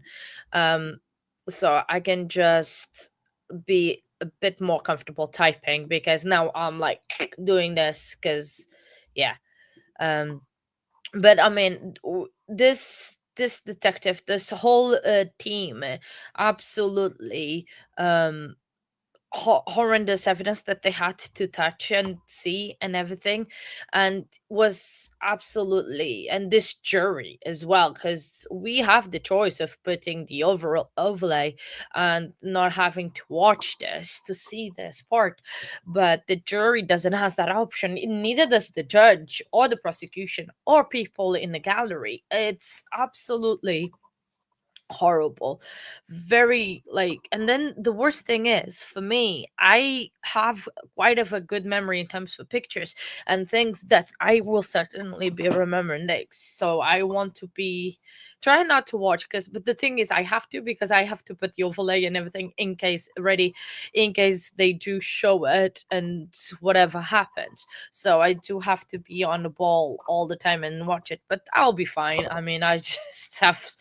comfort breaks throughout. But yet again, I don't think like so far we had that much testimony, but was we've been going through very important evidence that needs to be admitted and it needs to be accounted for. So it's okay in a way. So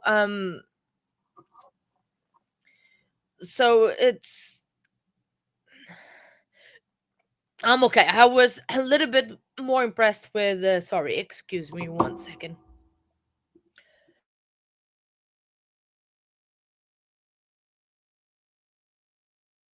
Sorry, choked on myself. Because I was saying it's just I'm okay in a way that I know how to compartmentalize in my head things, but it is still too hard and too harsh to watch that and everything. Um it's just for anyone really to see that, and I don't want to put you guys through it because I mean other channels probably, but I mean I think we can do what is best for our channel, and I decided maybe not to show that image of yeah, of the body and everything. So I'm actually doing something here in the background because Denise gave me a brilliant, amazing idea, uh because to do a new overlay, and I think I prefer that, and I think we're gonna do that. So I'm just kind of working that throughout in the background, and I just need to find it, and it is here. So I'm gonna test it out to see if it works fine. So I think it works. Oh, 1 second, I forgot to do something. Bear me a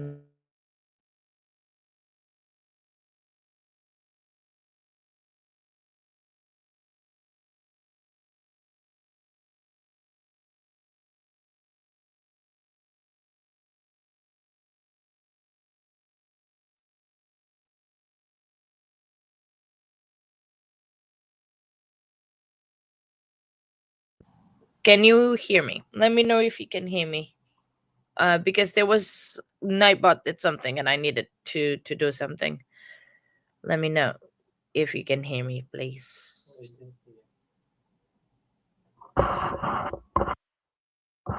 Oh, okay. Perfect. Thank you.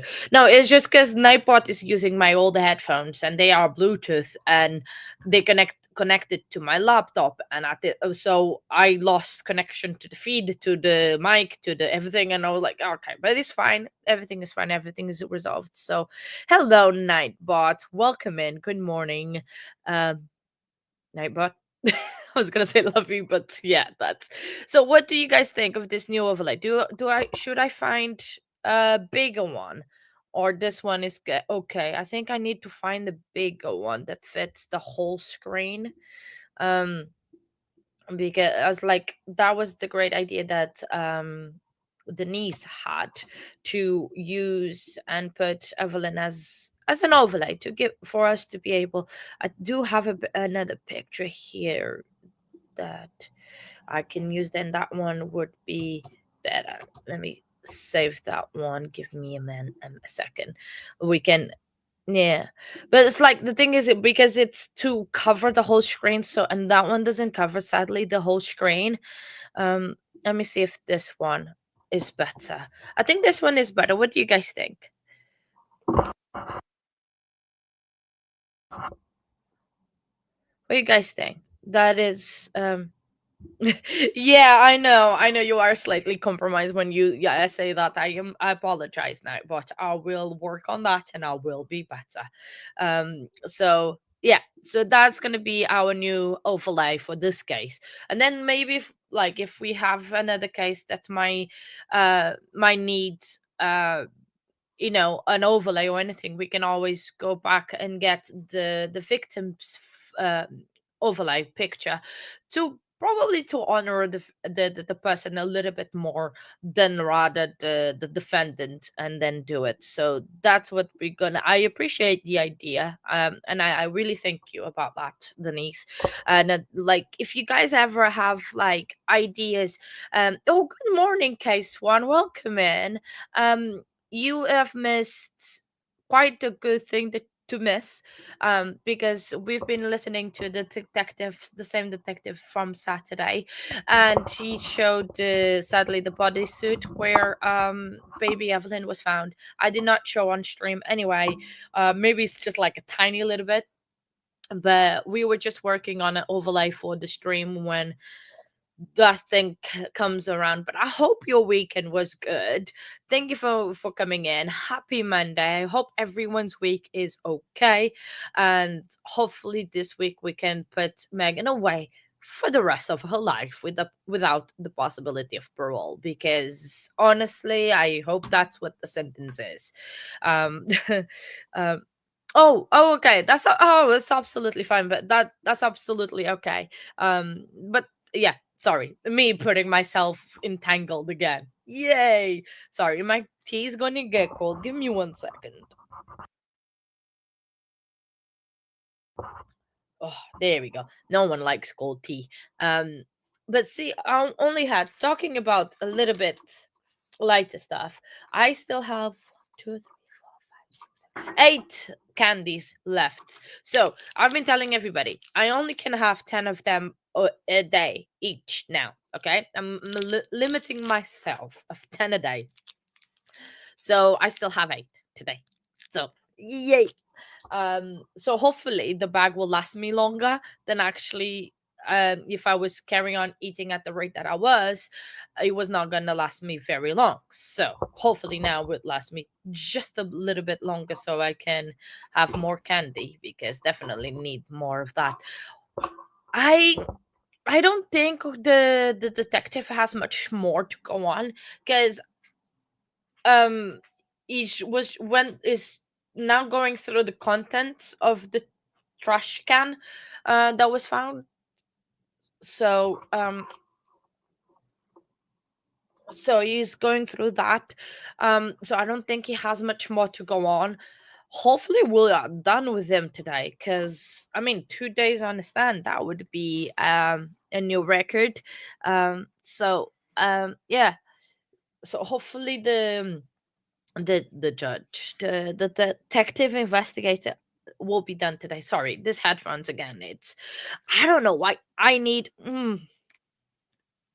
I still not bought the other ones because Nightbot doesn't like the other ones. I don't like this one, so we are not in agreement in terms of headphones.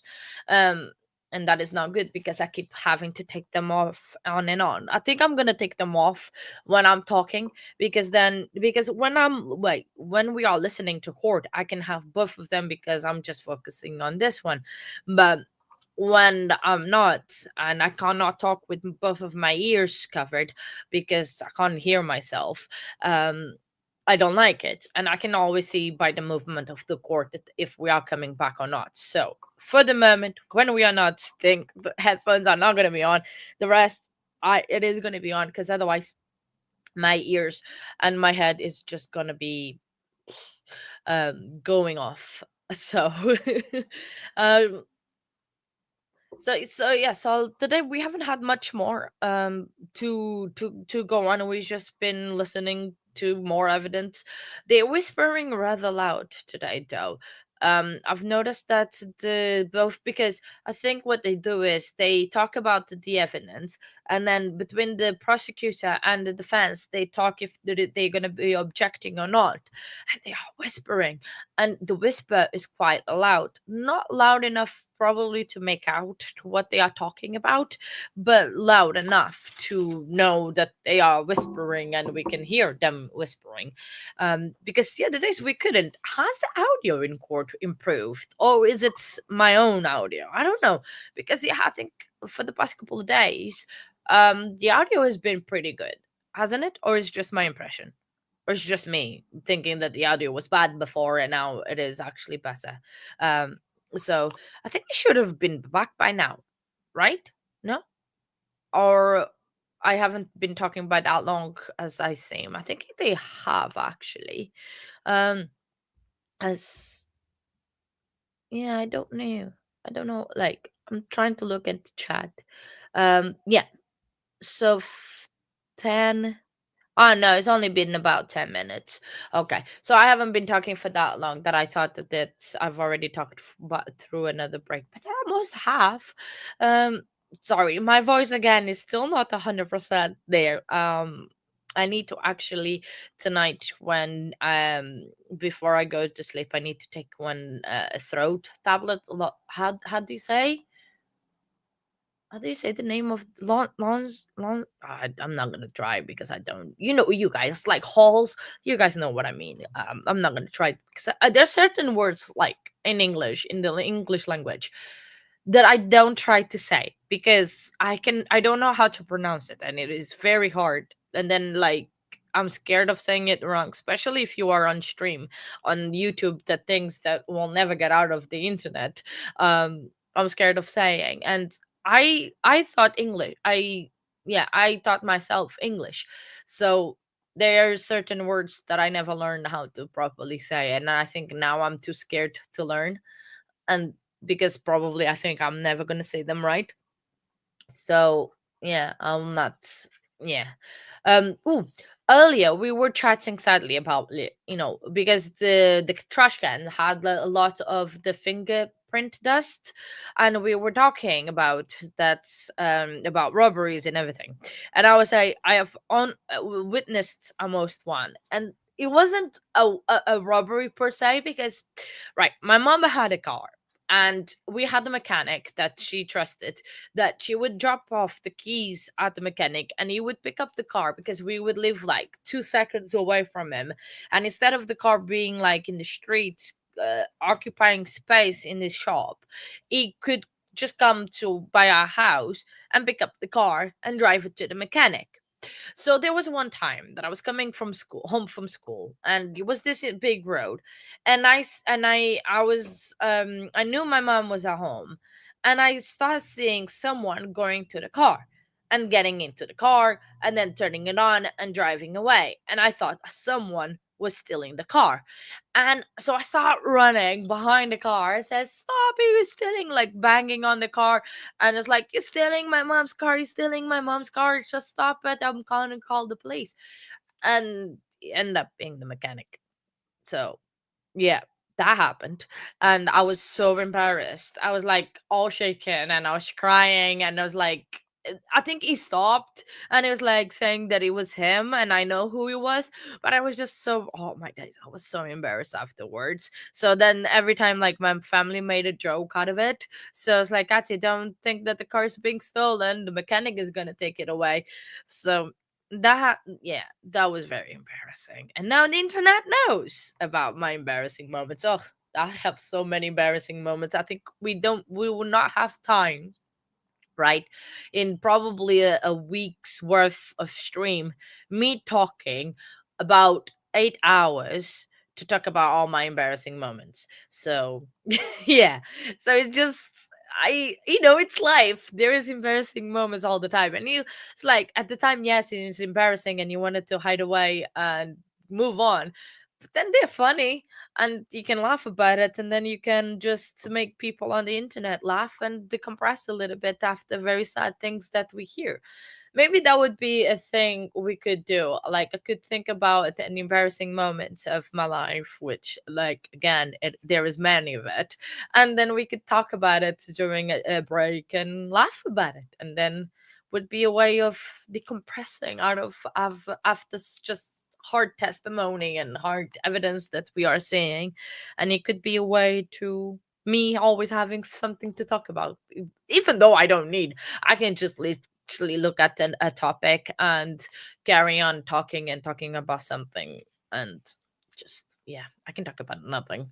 It's a gift, it is. I think it is a gift that I can talk about literally nothing, even making a conversation. Oh, enjoy lurking, Lois. I see you very, very soon, and hopefully testimony will resume very shortly, so we can just crack on with this and get away from Megan. Oh, nice. Oh, I wish we had Goodwill in England, because we do have charity shops, but they're not as good as Goodwill. Because like I saw on YouTube, like people that go to sorry, just see if I could hear anything from court. Seeing if people taking like stuff to Goodwill or go shopping at Goodwill, and they could find like really really good bargains and good stuff for like cheap. In the UK, not so much. You do have charity shops, but sometimes sadly lately they are not as cheap as they used to be, especially furniture. There is one in our area. When I was looking actually for a chair, we went to one, and it was so reasonable in price, but then we went there and now there's like was chairs like 95, well, $95, $100, and it was a for charity like shop thing, and I thought like it true, it was very good quality, I'm not gonna lie, it was very, but for secondhand furniture I was like a little bit of like, I could probably with 95 or $100 buy brand new. So I was like, okay, that's, yeah. You, why not, bot? Why are you training to make food? It's food making, it's very good, especially eating it. It is very good. I mean, if you want to swap and you stream and I'll cook food, we can talk about that. That can be a deal that can be made. So if you want to, just let me know. You stream, I cook. But then who eats it? Mm? Me, obviously. Sorry. Tea time.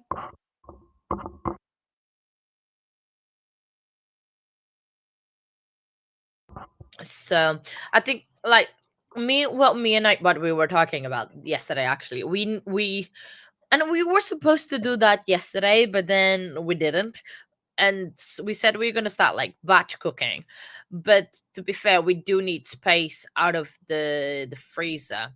Oh, you know what we could do, Nightbot? Oh, well, this tea is normal tea, but we call dinner tea as well, so that can be very confusing. Sorry about that, case one and everybody. Yeah, we call the dinner time meal, we call it tea, but also I am drinking the normal English tea, so it's confusing, isn't it? Yeah, sorry about that. Um, we English people like to confuse people. I think, well, I'm including that I'm English. Yeah, sure, go on. Um, so we just, yeah, it is confusing. Definitely. But I was actually just thinking now, but and I can say aloud, we can have that chili squid chili squid thingies with the chicken tenders. Um, we can talk about that, Nightbot. We can talk about that if you get to paint, but you also need to take notes. And now with the extra keyboard, I don't think you're gonna have that much space to be painting. But we can talk about that because I think because I've been thinking of how like updating the stream setup, but obviously. Oh, good morning, Willow.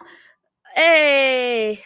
Well, well, to be fair, I kind of didn't need to catch up because there hasn't been that like much more, was more evidence from the detective and from the detective literally that has been since Saturday. So yeah, okay. Do you want arts and craft days? You guys prefer Nightbot than me, don't you, secretly? Oh, Judge is back at the desk. Um, we might be going soon, but yeah, so Willow, we haven't been much, and there was one that I had to cover was the clothes of the baby. I don't think it was very appropriate for the stream, so yeah. I was saying it's like there's several things that I want to upgrade the stream on, and one of them it's the desk that I have is so tiny that I barely have space for anything else at the moment. um just said no to hide and seek. Yeah, I think the judge is playing hide and seek with us. um, so I was like, I'm struggling on space in this desk, but I also want to upgrade the camera for the stream, and I want to upgrade the soundboard. There's so much to upgrade and so little, yeah, time. I call time. Sorry again. T. Oh, I forgot to say. tea is getting cold, so I don't like cold tea. So I'm trying to drink it a little bit, but the tea got here right before the break, which was amazing. It was a very good timing when the tea came. But yeah, so it just I think they should be back. Like they were very good in the beginning, right? Last week they were very good in coming in on time, and the judge seemed very like on it to come back on time. But today, definitely, it's not the day. Something is going on. I don't know if it is just because it's a Monday and they're still not in the swing of things, even though they only had one day. Um, we need a poll for what, Nightbot? For who they want to stream, me or you? Because I think I'm gonna lose. Because I think they are more interested in yours, in your painting, than yeah. So, oh, okay, all right. We'll do a poll. I'll do a poll. Um, who do you? So there's a poll on coming up that says who you want to stream, Nightbot or TCA, and whoever loses gonna have to make dinner. So yeah, definitely. And that's why I'm trying to be a little bit sillier than normal. So definitely I understand. Yeah. So there's a poll on the stream. If you want to choose who wants to stream, the person that streams gets away from making dinner. So who loses is gonna have to make dinner. Hey Nightbot, look at the poll. You wanted the poll, so I can't see the results, Dum Dum. it's on the chat. It's going right now. There's 3 votes, and that's me to stream. So, yeah, you're gonna lose. So, oh, who voted Nightbot? I'm joking.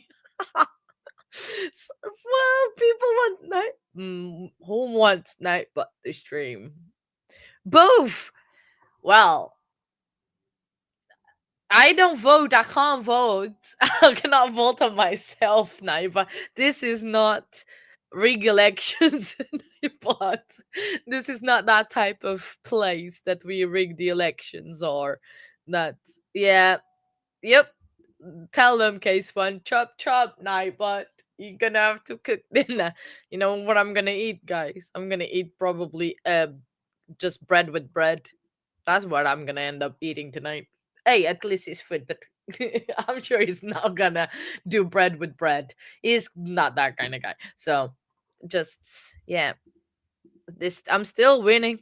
So oh no, no beans on toast, not again. So Nightbot has this thing that when he doesn't know what to cook, right? He does the proper typical staple of English food, beans on toast. And like, if you could, it's either that or jacket potato. So it's just a bit much. You know what you could do, Nightbot, and it's very easy. Chili jacket potato, like Costco do. Like Costco here, I don't know if in the US do you have. They do like a jacket potato, right? And then do chili con carne, just the carne part, not with the rice, and put in the middle of the potato. And I say potato in a very funny way because I'm funny. No. So I think that Nightbot would be very, very good and very filling. And it is easy to make. So what do you think, Nightbot? Because you're losing. You're gonna have to cook dinner. And it's actually rather quick to do. So yeah. I think I think he should do that. I think the jury needed probably a bit more time of break after that evidence, because if I had the reaction that I had and I only saw a millisecond of it, I think they're gonna take more time filling the forms out, this jury, than actually deciding in terms of the guiltiness. I wonder. So, oh, case one. Have you seen the new members video for this week, for members that I've released yesterday, I went to Costco and I did like a mini tour of the Costco in the UK. So if you like want to watch it, just yeah, because me and Nightbot, we have a Costco problem. We cannot go to Costco and spend less than $100 to $150. We just can't. We try. We say we're only gonna go for one thing, but then we go across every single aisle, and we always end up buying more than we actually need. And that is a problem because we cannot go to Costco without having to check every aisle. Why do we check like the DIY aisle or the office aisle or even the fridge and washing machines aisle? But we still go because we are nosy and we want to know what is there. So we still check check that. So I don't know why we do, but we do. But Costco, it's a problem. But I do like the petrol, the gas from Costco because it's cheaper. Well, it is fun to dream, but we end up dreaming spending more money than we're going there for. But it's all good, that's the one thing. Money comes and goes, happiness not so much. And sometimes it's happiness that you can buy a Costco, buy a big massive bulk of happiness of candy and the bread rolls and dinner rolls, because they are so good, the dinner rolls from Costco, at least that we have here. I don't know, I'm gonna show you guys one in a second. Maybe in the next break, on a lunch break, I can go grab one or ask Nightbot to grab one for me, and I'll show you that those are so good. It's like a 30 pack of dinner rolls, and they're like Yorkshire puddings. So oh, the thing is, even if we are in the area, it was like, oh, let's just go to Costco, just pop in for funsies. Um, oh yeah, I definitely prefer that as well, Nightbot, the to spend the money at Costco, because if we bulk buy, we don't have to go to a supermarket and buy it. Even though, yes, I do work in one, but I just don't have patience for shopping every week because in the UK, at least in the UK here, I don't know if in America, but I think it is. The most people shop weekly. They don't really shop month for the month. And I don't have patience for every single week to go to a supermarket or after work to shop and to like I don't have patience for that. So I prefer like what I can buy in bulk and then not having to worry about, and then just like buy fresh vegetables and fresh fruit. That's all the stuff that I buy at the supermarket, and that, like, yeah, I can do weekly, but that will take me less time than I have to do a whole shopping. And then is the thing is the quantities and the price as well. Sometimes buying in bulk is way worth it, more worth it than buying singly. Like for example, a pack of the toilet roll at Costco here for 40 rolls, it's like $20. But then if you go to a supermarket for a pack of, I think it was a pack of 16, you spend about 15. So why um through the stream. That's how I ask for food, is through the stream, Nightbot. So it's like, why am I gonna buy something for $15 and getting way less when I can pay for 20? The poll results. Okay, we can give the poll results. Here we go. There is the poll results. Nightbot, you lost. Look at this chat, Nightbot, and you lost. So Oh, Nightbot is gonna have to cook tonight. Well done, everybody. Thank you very much. You chose to listen to me, then I can. um. Oh wow, that is, oh okay, fair enough. And like, true. I like, how far away is our Costco? Let me check. Uh, let me on the Google Maps.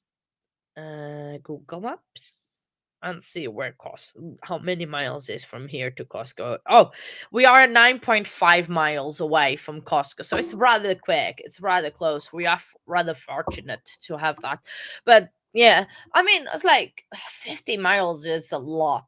Yeah, that's a lot. Sorry, I'm sorry about that case one. Maybe one day, you never know, that they're gonna build a Costco near you, and that will be worth it to go. But even if it's not, I mean, sometimes doing that trip of the 50 miles, and like if you stock up pretty well, because there's like things that you can buy in bulk, like laundry detergents and loo rolls and all of that stuff. It, I'm sure it's worth it. And to buy like big, massive quantities, especially the meat. We really like the meat, the Costco meat, and it is so much worth, because then what we do is separate into little bags, and then we just fill the freezer that we have. The second, we actually had to get a second freezer because we literally went to town on one of the first Costco trips, and we bought more than we should have, and we didn't have space, so we had to get a second freezer for the meat, and it totally worth it. So, oh wow, so it's a rather small town. That's good. I was like, I like small towns. I don't. I was like, one day, hopefully, that's the plan. Me and I bought can move away, from the. Well, we don't live in a city, but the town that we live, it's getting bigger and bigger, and we are surrounded by cities, and we're like, I would prefer living like more in the countryside, a little bit outside of the craziness of, well, this is not like a hustle and bustle like London or like New York or LA or nothing like that. It's a smaller town, but still pretty busy. It's still, I wonder what's going on. The judge is on the desk. It's been almost half an hour because they went to break for about what, 10 to? Yeah, it's been more than an half an hour actually. Wow. Someone might not be very well. Uh-oh. Do you think it might be one of the juries that's not feeling very well? They cannot carry on, or well, they can carry on, but then that jury is gonna have to go to the motel, and he can be turned and use one of the alternates, because it's like, I understand it's very heavy and maybe they needed it a bit more time, but it's been almost a half an hour and we already had a late start as it was. So yeah, they do. On Saturday it was crazy. And the thing is, they break, but they don't say sometimes why they are breaking, and then we live being left wondering. So that's probably how it's gonna last like 4 weeks. This trial is just because of the breaks, and the length of the breaks that they take. Sorry, I need another sip of tea. 1 second.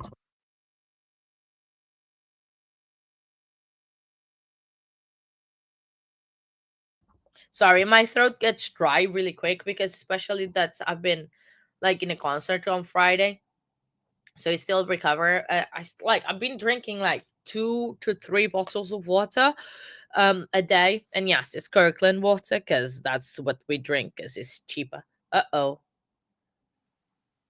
the judge just said to turn it off, the camera. Uh-oh, something is up. Guys, something is definitely up, because the judge just said to turn off the camera. um I know. um Let me start on my investigative motive. That's hmm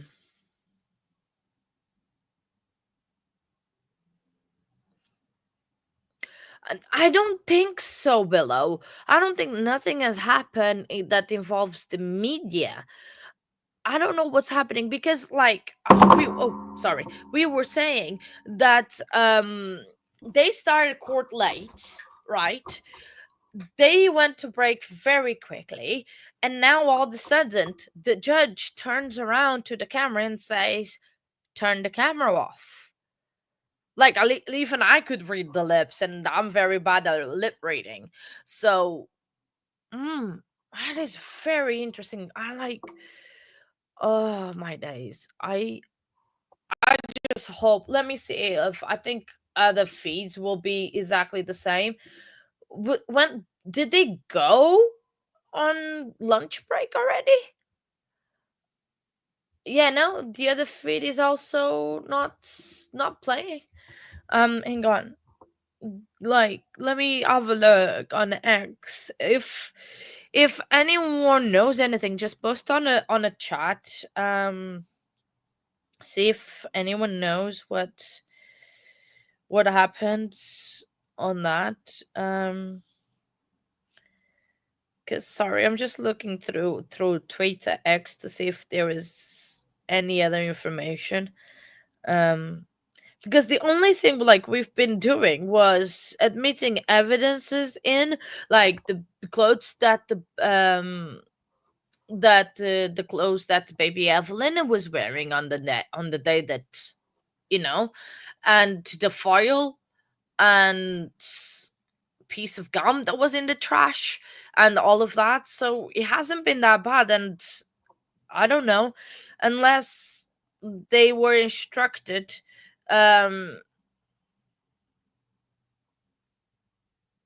unless the court didn't want them to show that and they showed and they got in trouble for it, or something else is going on. um so I just don't understand. And then the thing is, they don't tell us anything, and then media doesn't tell us anything. So um hmm I found interesting. So I'm trying to find something that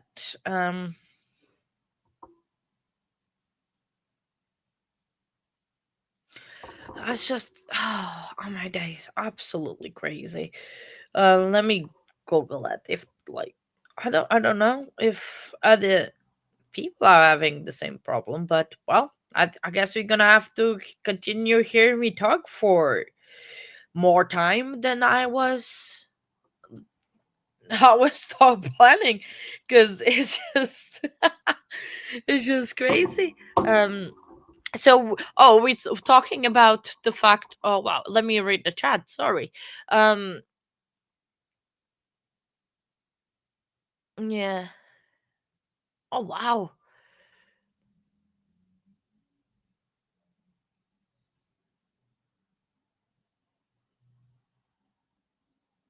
Wow, that is crazy, case one. You save more money driving in almost an hour to get groceries. Wow, because probably they know that you guys cannot go that much places to get the groceries, and then they price gouge that, which absolutely is a shame and horrible that they do that. Um, yeah. I don't know even if court is gonna come back. Sorry, I keep going back to the court thing, but I don't know. Let me see if like rewind to see if something happened and we were not thing. Let me put 1 second. Let me put the feed on another device just to keep an eye out, and then go back to when like they were. So because something must have happened during break or just before break. Because, yeah, they were like 40 minutes on break. Wow, look at that. So, yeah. Take about 15. One fan.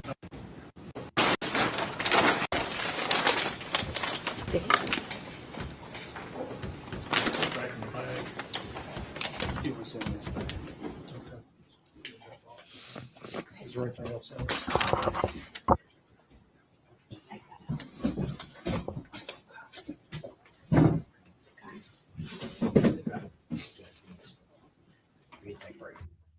Investigation in full Sorry, before we are and live now. after They come back. Evelyn's body was found.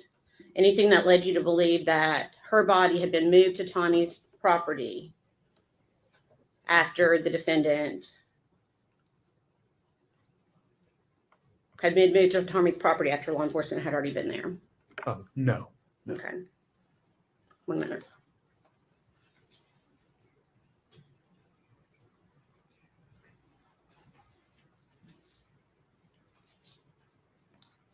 Anything that led law enforcement to believe that Tommy Boswell was somehow involved in Evelyn's body being placed in that playhouse? Objection, cause for speculation. I can ask it in a different way. Sustained as a form of question. Based upon your full investigation, did anything pursuant to your investigation lead you to believe that Tommy Boswell was involved? No. Did anything in your investigation lead you to believe that Tommy Boswell knew that Evelyn's body was in that playhouse? No. Okay. Ethan Perry. Did he fully cooperate with law enforcement? Yes, Mr. Perry cooperated. Was Ethan Perry fully investigated? Yes, he was. Was Ethan Perry eliminated as a suspect in this case? Yes, Mr. Perry was eliminated. Was law enforcement able to determine that the story Megan Boswell told law enforcement about Ethan having Evelyn was a lie? That's a lot of words. I mean,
Objection sustained in part, overruled in part. I'm going to try to ask this in a different, less wordy way.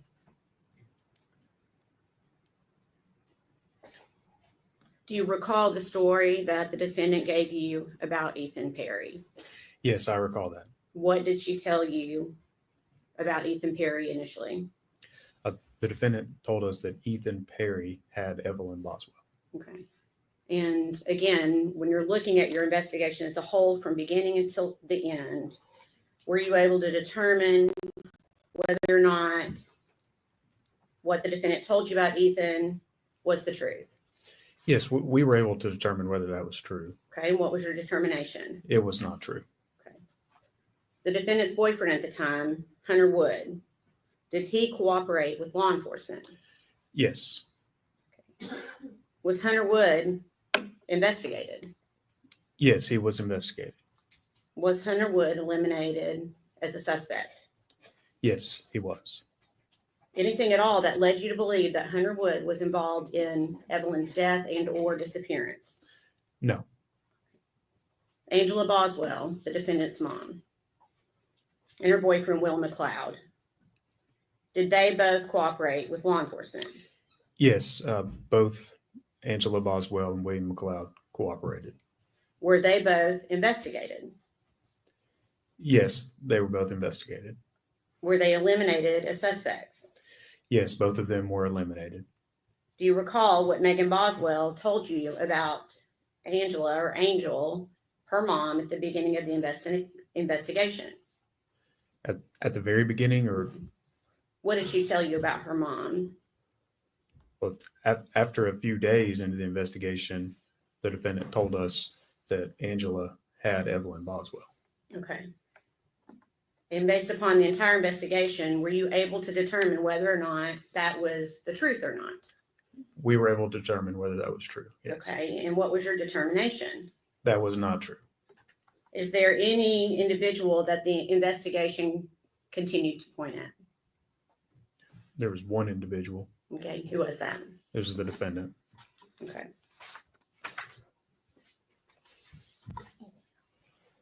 Please answer any questions the defense has for you.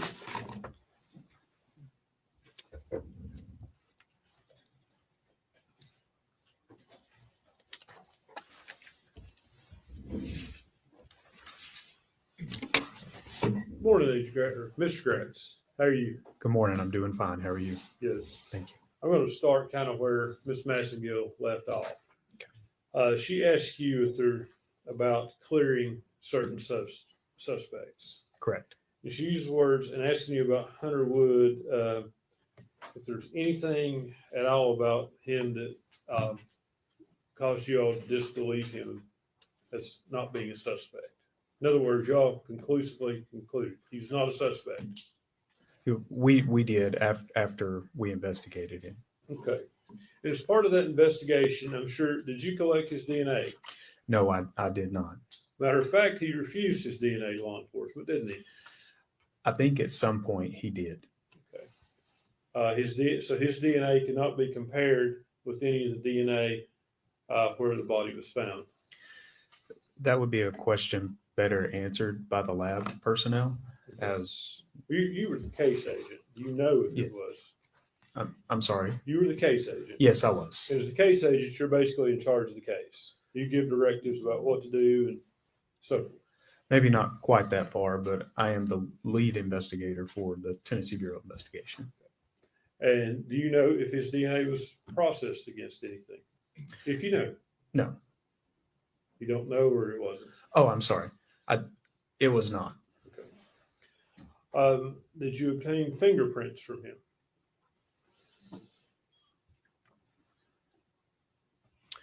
I'm almost certain I collected his standard of fingerprints. Yes.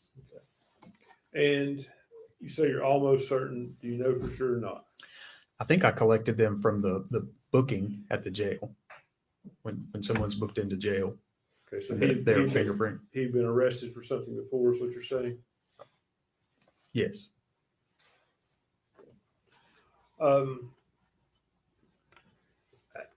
the time of the investigation, were you aware that Mr. Wood was schizophrenic? No. Did you look into that at any point during this investigation, his mental health? At a much later date. And did you all investigate any connection between people with schizophrenia and people that tinfoil hats?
Go ahead,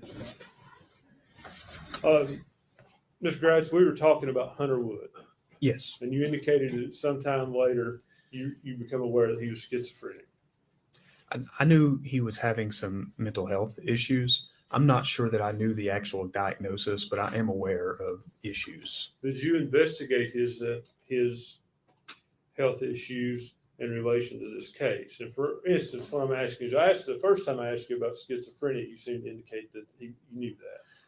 I knew he had some type of mental health issues. Yes. Did you investigate, give consideration to the possibility that the tinfoil could be related on the baby, could have been placed there by someone with mental health issues?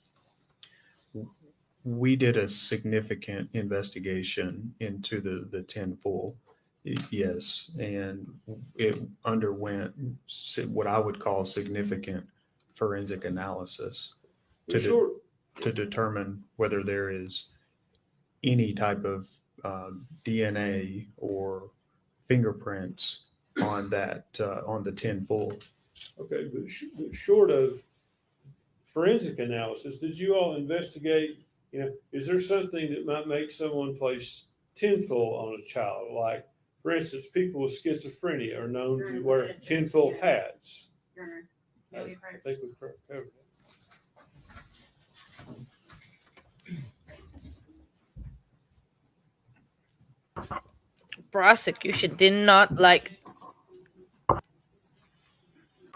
Prosecution did not like that. And yes, Daniela, I think it is like even on Saturday it was exactly the same. I think he puts a bit too much air gel on it. But I mean he's been on the stand for like a day and a half now. So I think but he has been very good. He still like looks at the jury almost every single time after like when he's answering and everything, and that's a good touch. But I think I would break my neck by now if I would carry on doing that all the time, because every single time he wants to answer, he looks directly at the jury, which is a good thing because he kind of like creates that relationship with the jury. But yeah, he must have a neck strain by now. um yeah, I think it is case one. He's trying to say that people that use tinfoil are cuckoo in their heads. So we all cuckoo because everyone uses tinfoil. I use tinfoil. Most people use it because it's a good food preserver. So, but the thing is like I think Megan was very smart in that case, that of doing the tinfoil thing to try to pin on Hunter. So that means that she must have done that already when Hunter, and like Denise was saying, when Hunter was already in the picture, but he never met the kid. So because it's like if she already knew that Hunter was not 100% there, sadly, right? She thought I can get sorry to say this, get rid of Evelyn, put it in a tin foil, pin it on Hunter because he's already cuckoo, and the only thing probably bad thing that was gonna happen was him going to a mental hospital. Well, sadly end up there no matter what. Well, conspiracy. What you mean about the foil or yeah, well, conspiracy theorists, they use probably foil, but I use quite a bit in cooking, and so s- yeah, it was very 100% agree, Danielle. Uh, Benson. So I completely agree. It was very premeditated, and the way that she took care. Well, the way she took care, she did not take care of this child. This child was left to her own. Sorry, her own. I cannot even say the word filth. But yeah, very very Agent bad. Gratz, did you investigate any connection between mental health and whoever placed the tinfoil on this child? I'm not aware of any theories of like mental health issues is concerned with tinfoil. So nothing specific like that was ever investigated. Does that answer your question? To your knowledge, did anyone in your prosecution team do that? As far as mental health issues and tinfoil hats, Yes. not that I'm aware of. So going back to Hunter Wood, you said he declined to give you his DNA. Not me. I don't remember ever having many face-to-face interactions with Mr. Wood, and I don't recall that it was me that asked for But it. he did decline to give it to law enforcement. I believe so at some point. So that wouldn't be 100% cooperative with the investigation, would it? I guess it depends on how you look at it. I think that could be answered as a yes or no.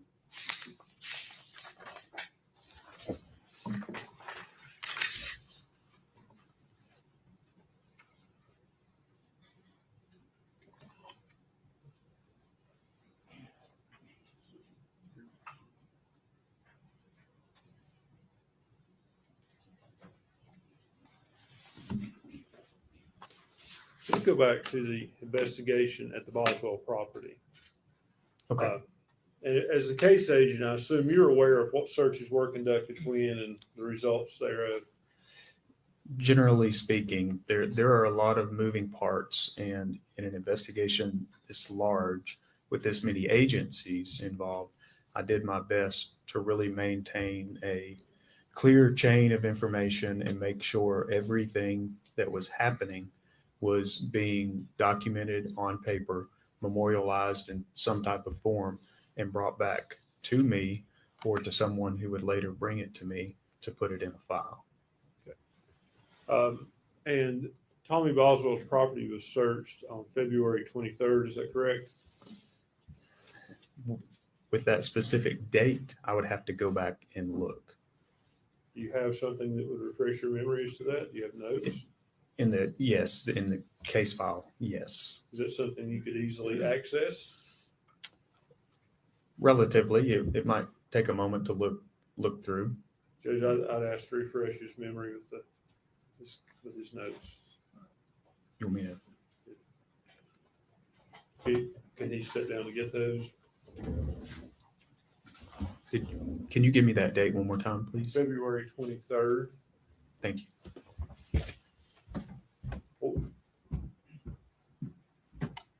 I guess he's not on the microphone. I would ask for any other date it was searched as well. That'll just go. Okay.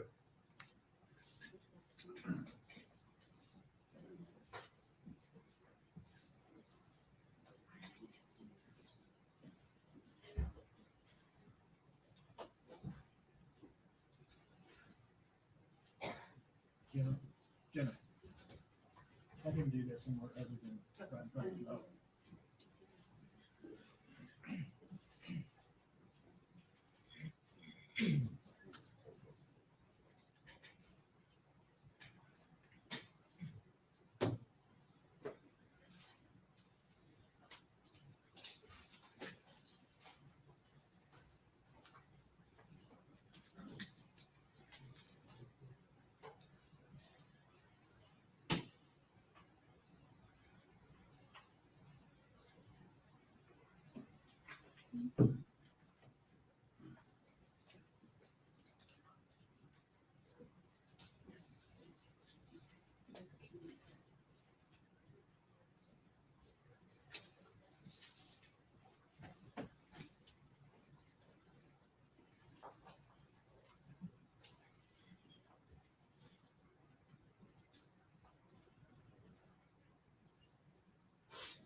Mr. Kratz, if you had a chance to review your notes, refresh your memory, Yes, I did.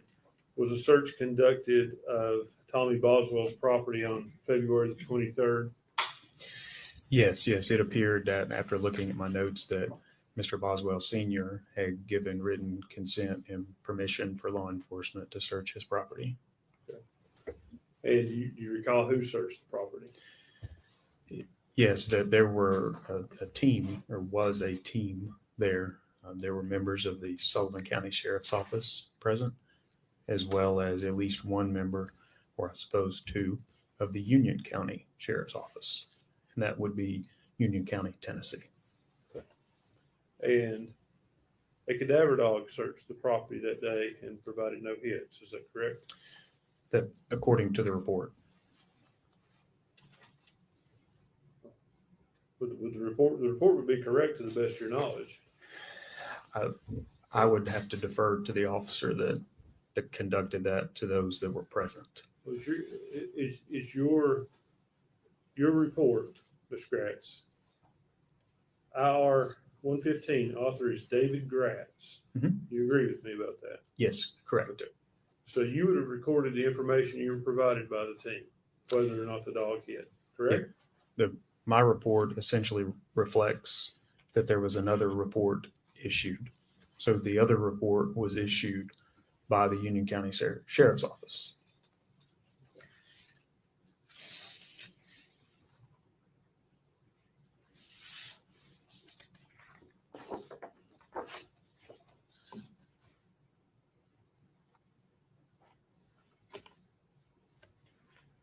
On February 21st was a search done of the Boswell Trailer Park on, I believe it's Sugar Hollow Road. Yes, I believe a team had gone out there. And were cadaver dogs taken that day? I know they were taken at some point. The specific day, I'm just not sure. You don't remember? No, I don't. I do know they were taken out there.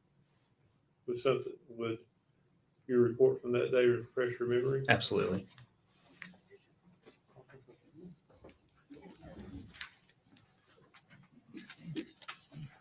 Thank you. Thank you.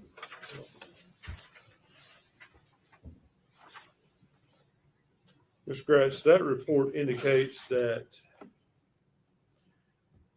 property was searched on February 21st. Is that correct? Yes, that is correct. It also, does it indicate that 3 cadaver dogs were taken around the trailer of Megan Boswell? And that's the property at Sugar Hollow. Sugar Hollow Road. The report I just showed you. Yes. And does it also indicate that there were no final responses from the cadaver dog search? It does.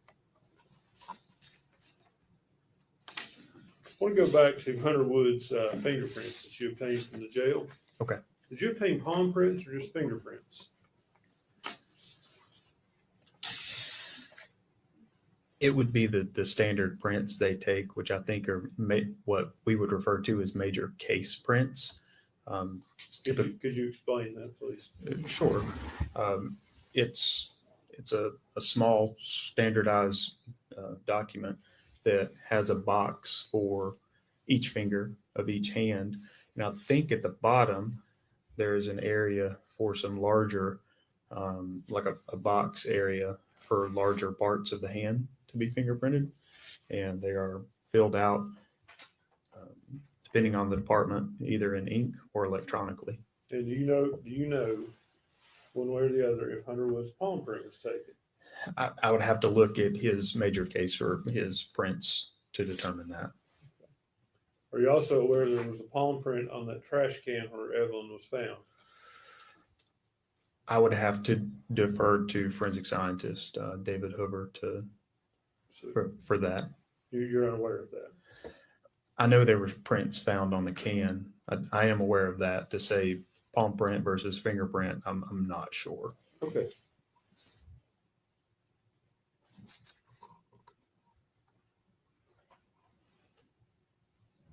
Can I approach the court reporter, please?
Mr. Gratz, I want to show you what's been previously marked as Exhibit 17.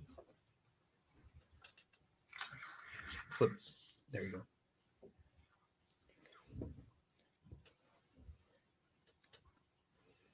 You recognize that photo?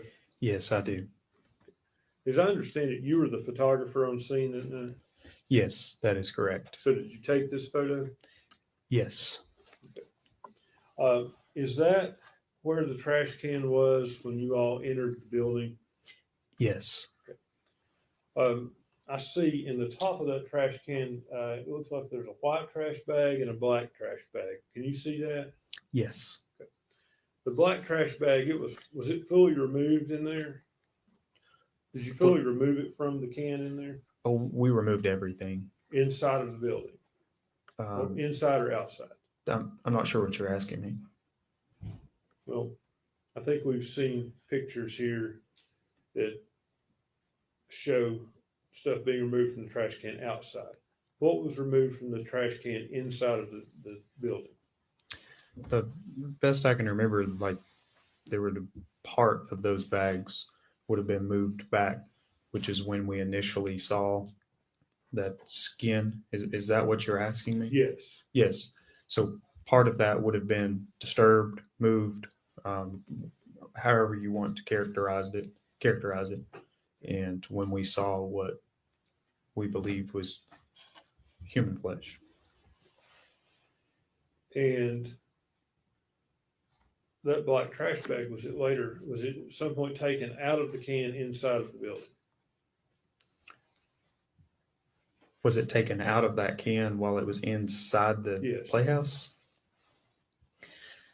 I want to say we removed all of that after we had set the trash can out on the porch.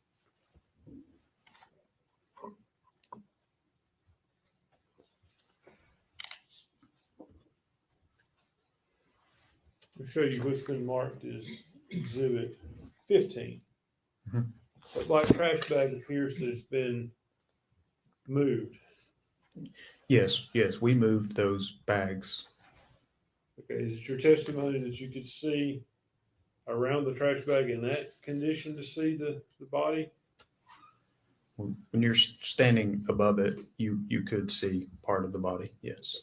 So that bag, it wasn't taken out and placed back, is what I'm asking. Was it taken out and placed back in the can? Was it like totally removed from the trash can and then pushed back in there? Or set back in there like that? I'm not sure. I'm not sure. Is it possible? Yeah, sure. What about the other bag, specifically the bag containing the body? Is it possible that it was moved somewhat in the can by your all's investigation?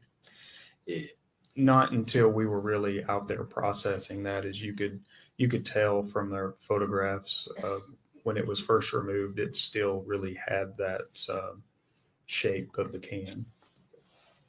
Did it move at all? I'm sorry. The bag with the body, did it move at all in the can while you were going through it and moving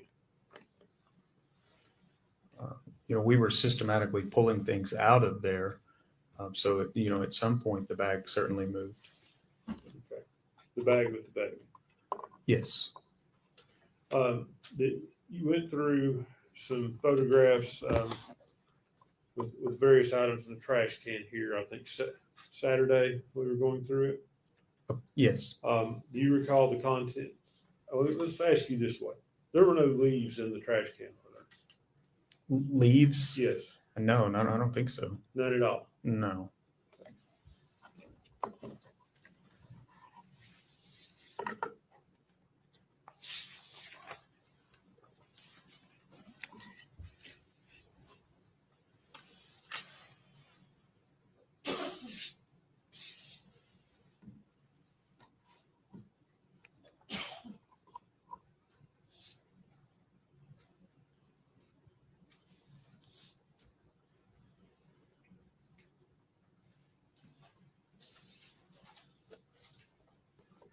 Okay, just a minute.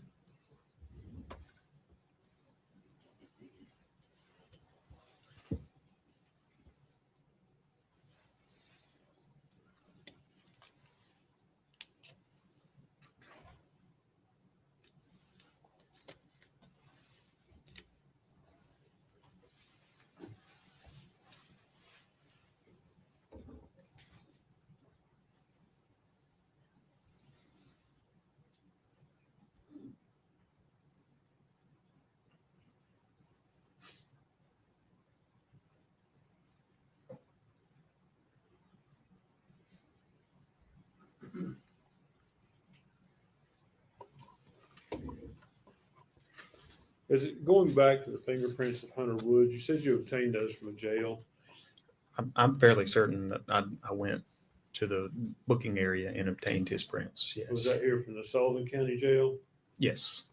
And you know which arrest that was from? I do not. That's all the questions I have, Judge.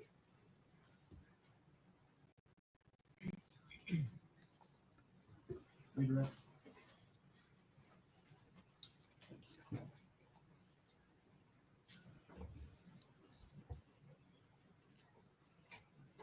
Yes, Your Honor.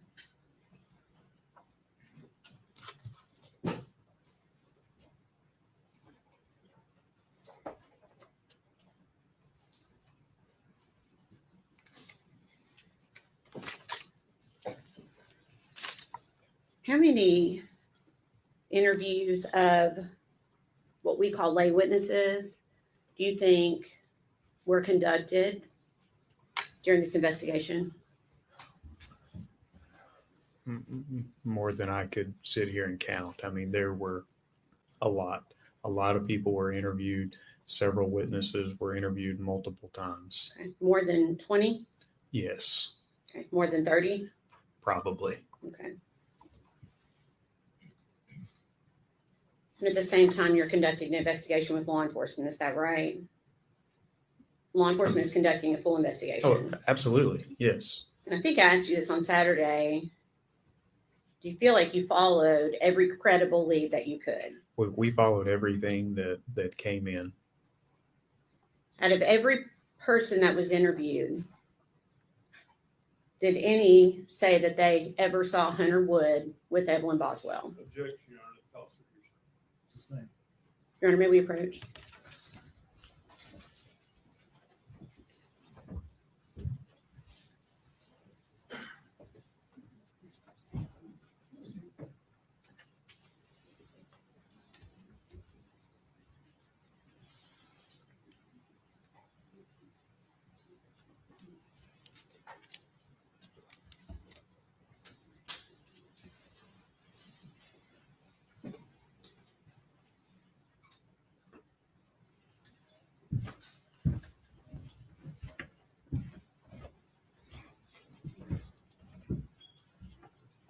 And then at the sidebar, I don't understand where is he going with this question of time of the day that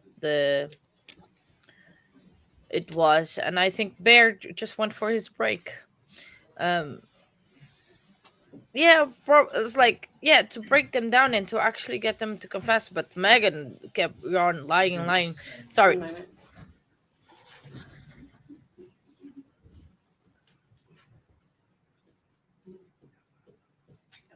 All right, no other questions, Your Honor. Anything else?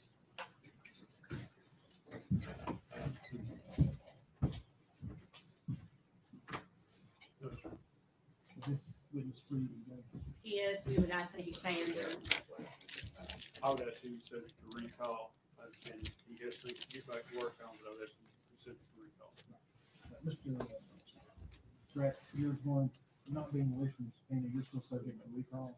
You don't have to stay here at the courthouse, just so long as we can get a hold of you and get you that time. Thank you. And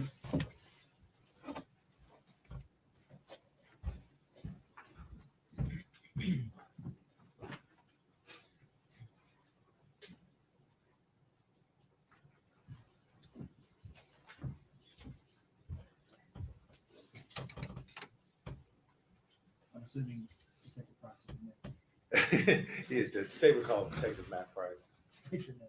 Matthew Price. Solemnly swear from testimony about to give you the truth, whole truth, and nothing but the truth. Yes, sir, I do.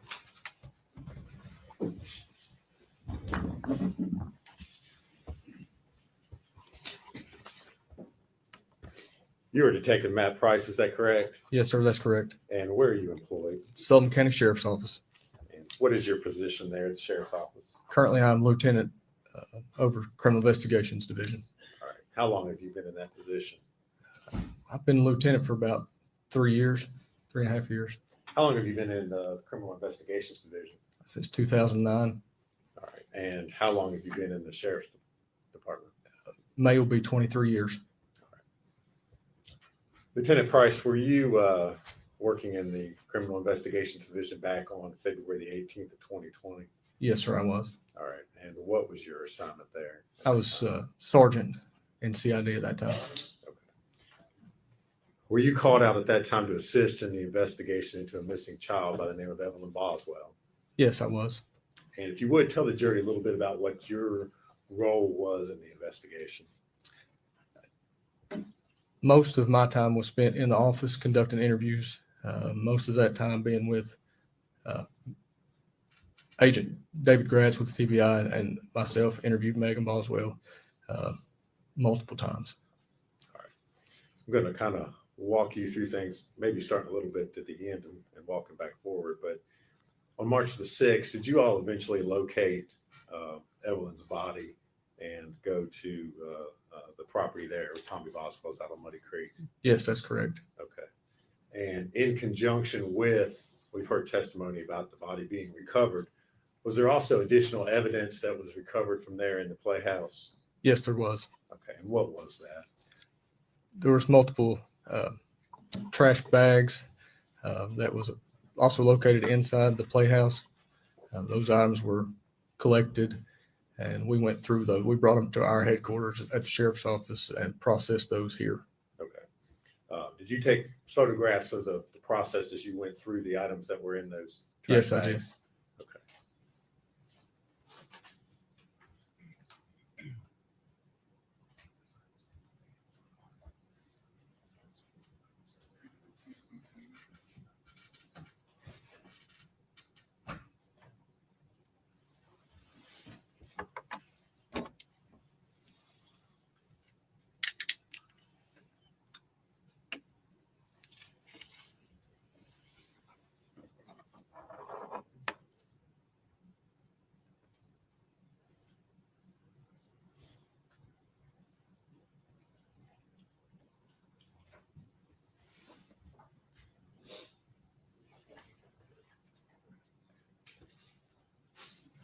Lieutenant Price, I'm going to hand you 5 photographs and ask if you can identify what's shown in those.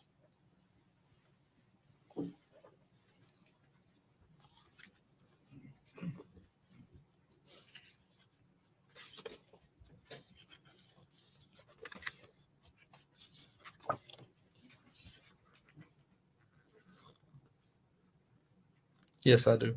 And if you would, tell us what those are. Items from those trash bags that were recovered from Muddy Creek in the playhouse. Okay. Are those photos of some of the items in the trash that you took that night? Yes, that's Processed? correct. All right. Judge, we'd introduce those. Are they true and accurate photographs? Yes, they are. We moved to make those. I think we're up to 206. Yes. Any objections? Full exhibits, 206, 322.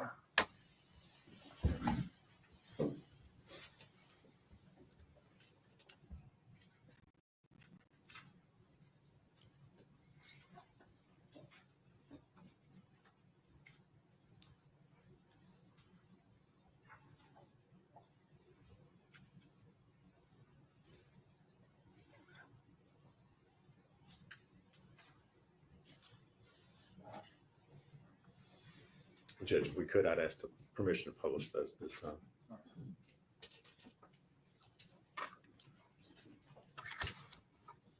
Lieutenant Price, I'm going to show you what's been introduced as Exhibit 206. If you would, tell the jury what we're looking at here. So it's one of the white trash bags that we've located inside the playhouse. Inside that white trash bag was another paper trash bag, and inside that was multiple items of trash, including baby bottles and baby food containers. Just Okay. And this is a photo taken before, I guess you had inventoried or removed any of those items. correct. This was just as soon as we'd opened the bag. Now I'm going to show you Exhibit 207. And again, if you would tell the jury what we're looking at there. It's another white trash bag that we removed from the Playhouse, Dollhouse on Muddy Creek, and again inside of it was numerous other items of trash.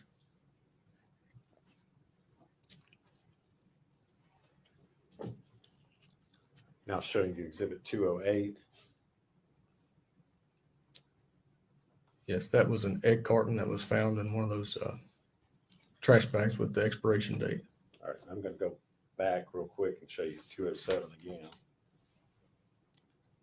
Is that the egg carton that we're It seeing is. there? Yes, it is. All right. Now, go back again to 208. Is there an expiration or best buy date on that egg carton there? Yes, October the 6th, 19.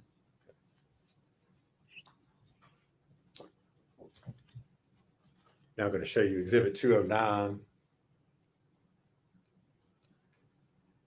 What are we looking at there? Trash bag with trash inside of it, including a most prominent thing is a milk container. And again, does that milk container have an expiration date on it? It does. I don't know if you can see it or not. I'll zoom in on it. The sell by date, sorry. October 20th.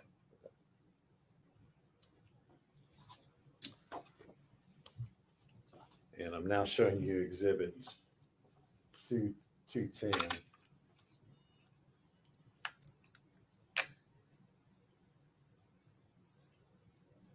What are we looking at there? There's a receipt, Northeast State Bookstore with Megan Boswell's information on it. All right. And that was removed from the Trash can, as yes, well. sir. Thank you.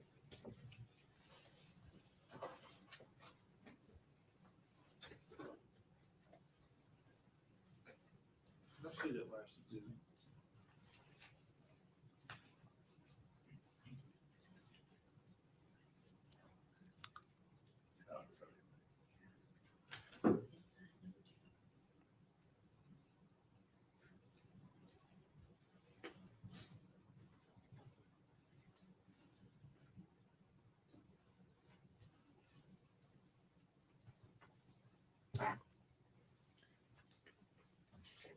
If we could hand Lieutenant, and well, before we do that, Lieutenant Price, you indicated that you all went through the process of inventorying the items that were found in those trash bags we just showed the jury. Is that correct? Yes, that's correct. And did you remove several items that you thought perhaps had potential evidentiary value? Yes, we did. Okay, what were some of those items?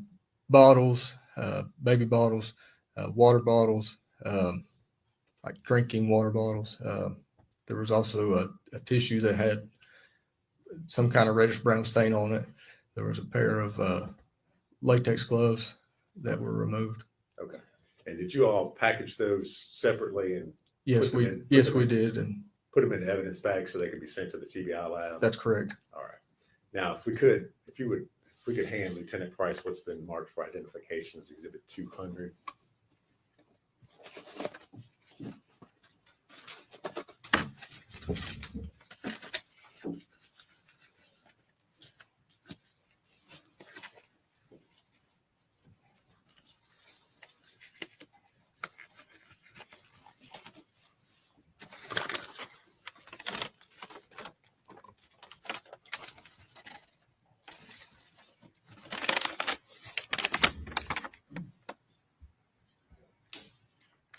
Do you recognize it? Yes, I do. And what is it? It's a Dasani water bottle.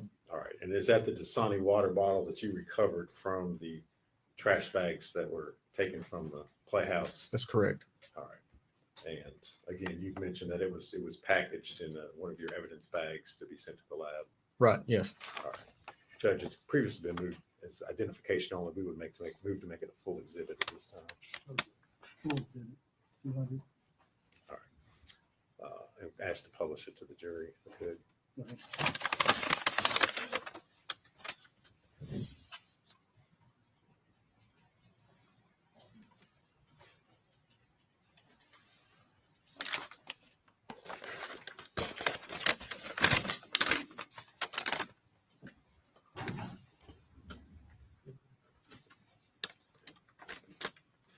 Lieutenant Price, I'm going to hand you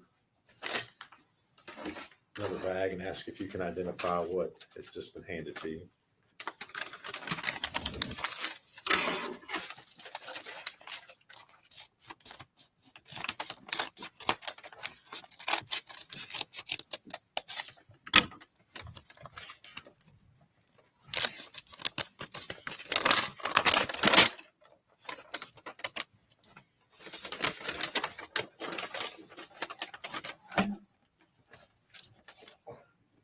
Yes, I can. All right, and what is it, sir? It's a great value water bottle.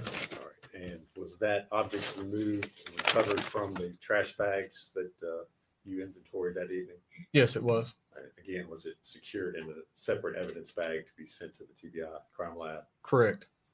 Judge, we move to make that full exhibit 211. Objection? No, sir. The full exhibit is ready.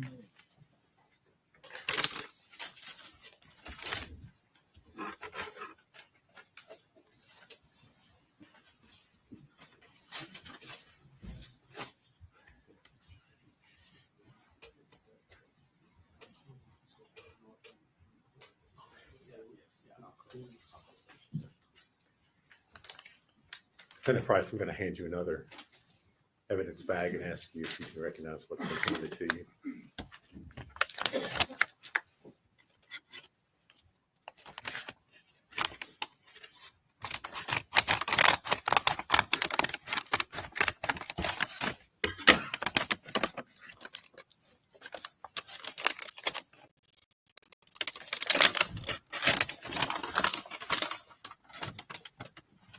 Yes.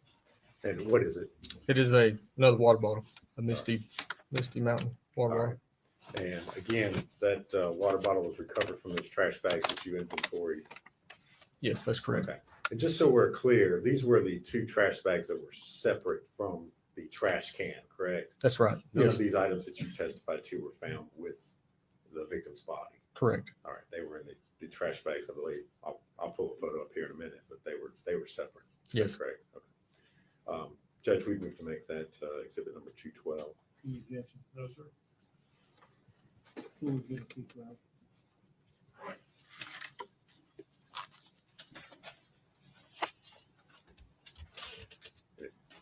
Permission to publish that, Judge. Yes.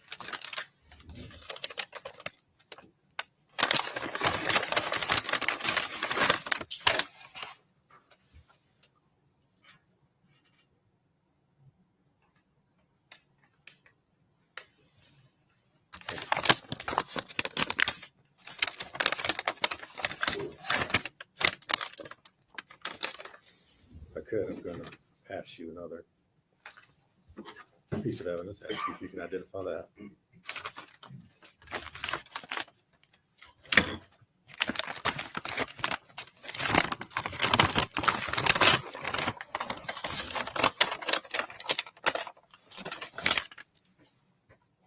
Yes. And what is it? It's a great value, or food club water bottle. And was that water bottle also recovered from those trash bags? Yes, it was. All right. And it was secured separately in an evidence bag to be sent to the lab. Yes. Judge, we move to make that exhibit 213. Any objection? No, sir. Full exhibit 213.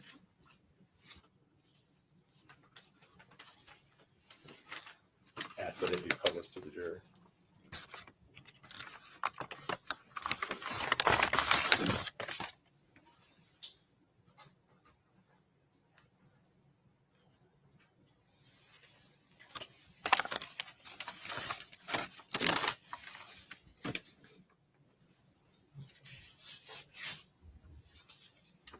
Lieutenant Price, I'm going to hand you another evidence bag and ask you if you can identify what's contained in that.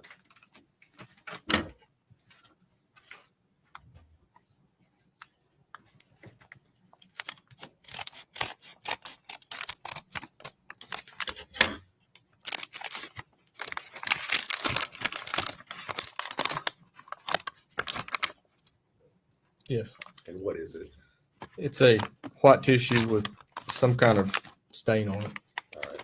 And was that tissue recovered from inside the trash bags that you were inventorying that night? Yes, it was. And was it packaged in a separate evidence container bag to be sent to the TBI lab. Correct. Judge, we move to make that exhibit 214. Any objection? No, sir. Before exhibit 214.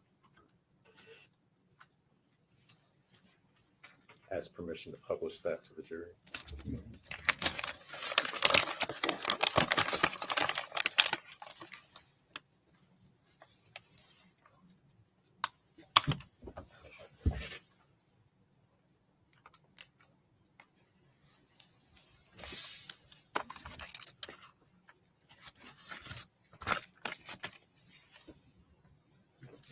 I'm going to hand you another item and ask if you can identify what's contained there.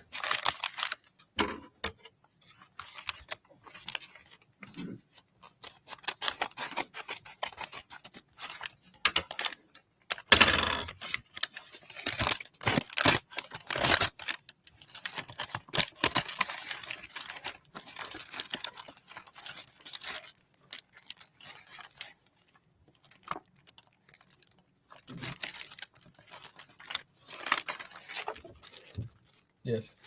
What is it? It is a baby bottle. All right. And was that baby bottle found in the trash bags that you inventoried? Correct. Yes. Okay. There's also the lab has. There's some of the liquid that was in the bottle. Looks like the lab has put in a separate container.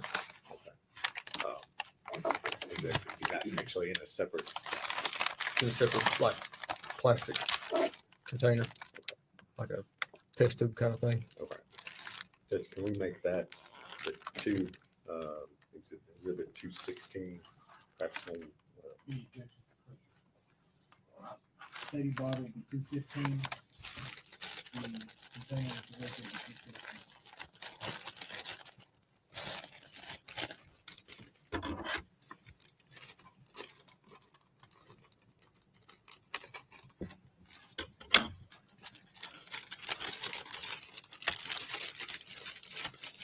that's permission to publish 215 of the jury at the time.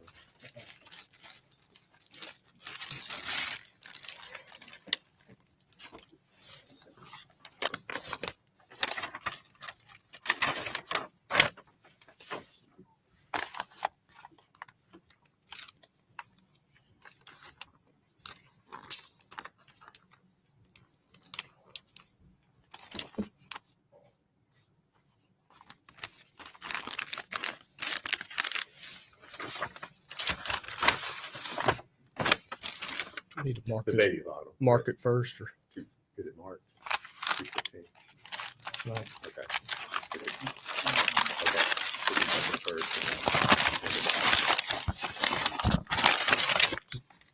There's another bag in there from the lab. It doesn't appear to have anything at all in it. It's just a clear plastic bag.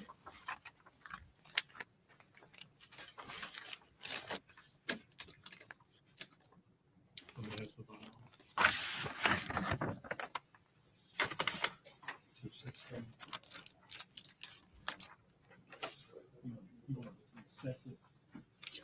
Let's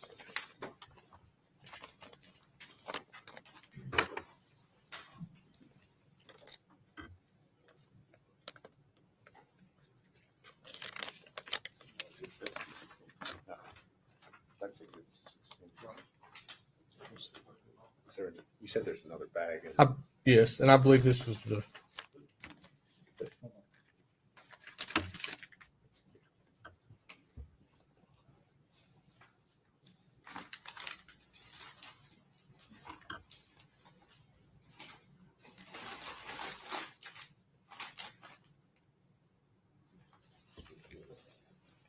Where's the other bag? Right here. Okay. Okay.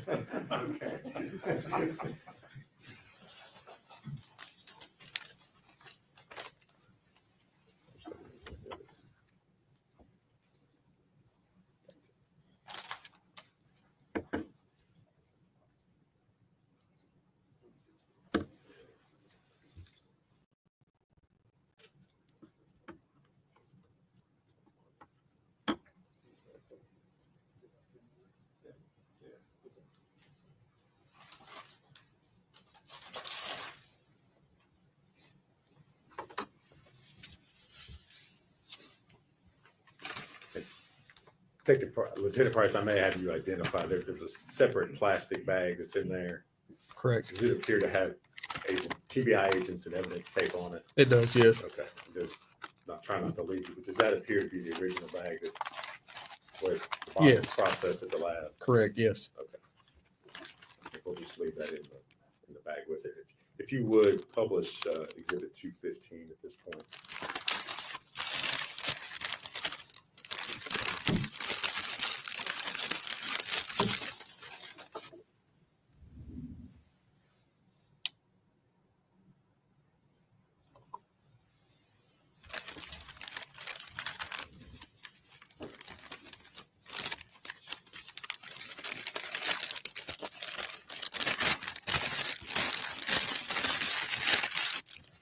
Lieutenant Price, I'm going to hand you another item and ask you if you can identify that.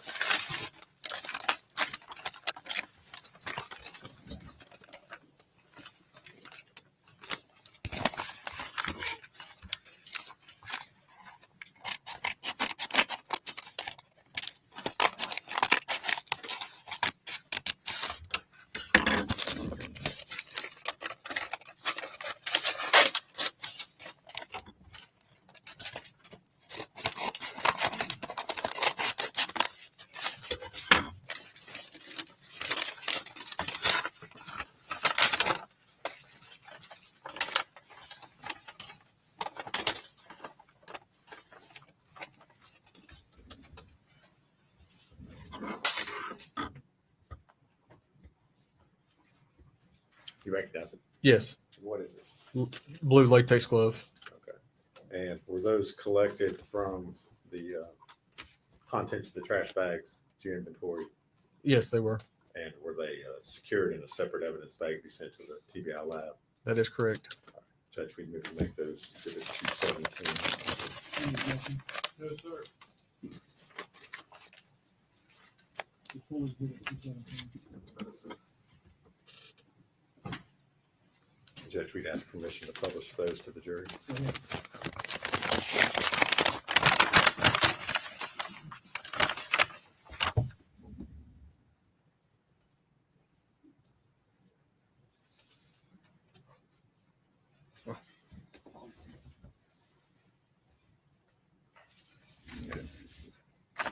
Probably obvious to the jury at this point in time, but are those gloves all one piece or have they been broken apart? Or? Broken apart. Okay.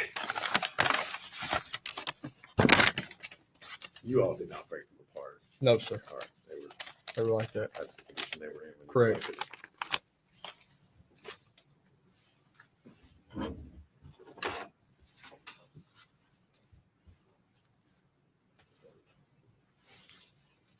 All right.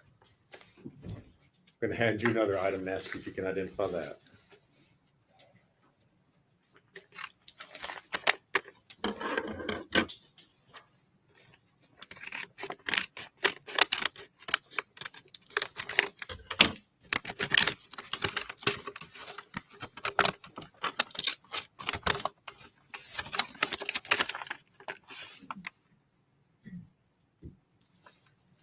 Yes. And what is it? It's a cold and cough nighttime medicine bottle. And was that bottle collected from the trash bags that you all inventoried that evening? Yes, it was. And was it secured in a separate evidence bag to be sent to the TBI lab? Yes. Judge, we move to make that exhibit number 218. Any questions?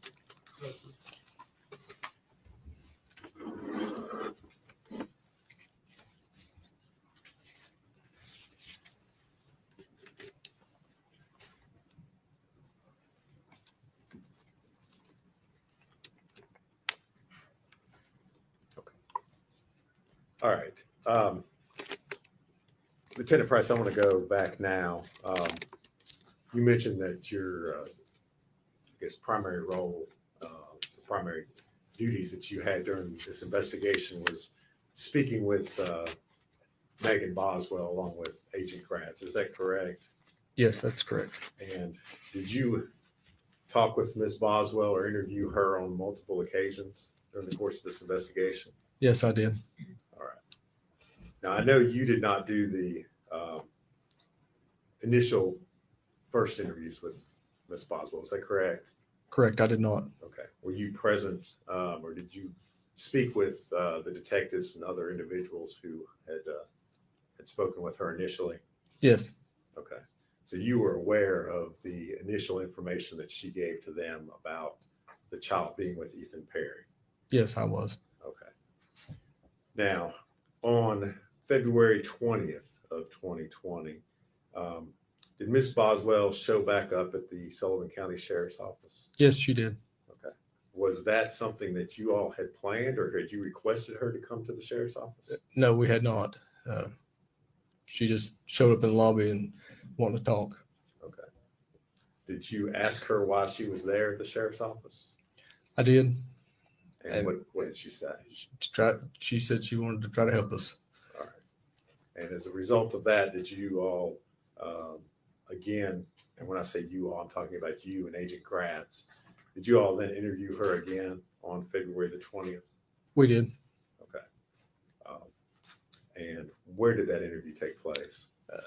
At the Sullivan County Sheriff's Office, just outside our CID. We have 2 interview rooms, and one of those interview rooms is where we talked to her. Okay. And is that interview room fitted with audio and video recording equipment? Yes, it is. And was that particular interview recorded? Yes, it was. All right. And I know you said that the interview room is in the sheriff's office. That's here in Blumpville and Sullivan County. Correct. All right. Did you have an opportunity to watch the video of that interview prior to coming to court here today? Yes, I did. And was that what you watched, a true and accurate copy of your interview with Ms. Boswell? Yes. All right. Judge, I'm going to move to make that Exhibit 219. Any objection? No. Be full exhibit 219.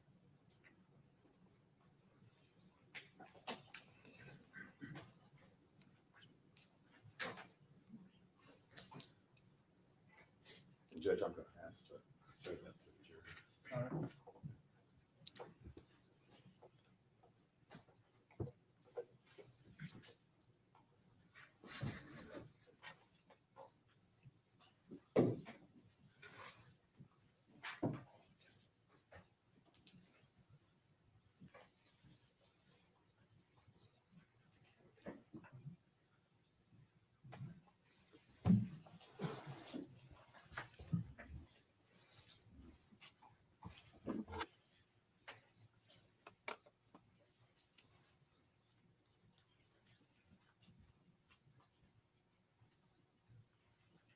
Are we ready, Judge? I am. We'll just put the time, because the time's a little bit different now. So before we ask you any questions, you must understand your constitutional rights. You have the right to remain silent and do not answer any questions. If you do answer any questions, your answer can be used as evidence against you in court. You have the right to consult the lawyer before you're after questioning. If you're not a court lawyer, won't be provided to you without cost. You decide to answer questions now, the lawyer is present. If you're not a court lawyer, won't be provided to you without cost. You decide to answer questions now, the lawyer is present.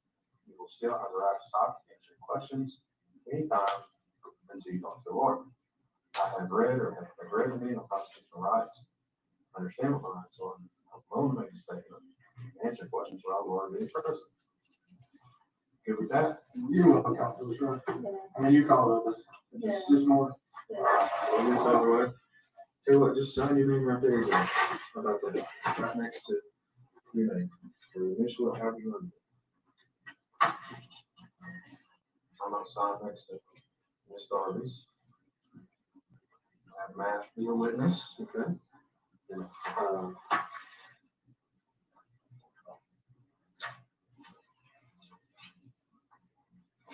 if you would.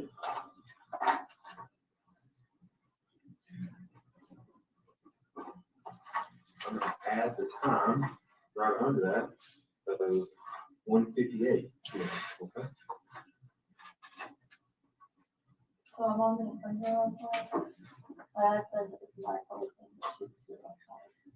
I wish you would have. Oh, so what's been going on since last night? I talked to you when I'm not leaving here. 3 o'clock in the morning? Where'd you go? So that's what it is. We transported her, right? Sorry, County. Okay, I mean, Okay, I talked to Dad this morning, and he was going on that, like, sometimes my mom says words I don't understand what they mean. They're in another language. Yeah, Dad knew I was talking about apparently. But he was going on that she was like, whenever, he told her the night before he called you wrong, and he was going to, and she was going on, oh, she's going to jail, like, she can't be around here anymore, she'll have to leave, not come back, and stuff like that. your mom told your dad that? Yeah. Why? I mean, I don't know, but that's, a big thing. Well, let me ask you this. And then yesterday in the car, she tried to start towards like Mendota, Virginia, and I was like, hey, like, if you're not taking me up there, that's fine. Like, pull over, like, I'll call myself next. What's in Mendota, Virginia? I don't know. Mendota, how do you say? Yeah. Is that how you say something? That's right. Mendota, M-E-N-D-O-T-A, Virginia. That was a question for me. Yeah. So, does she know people out there? Not that I know. Do you know people out there? No.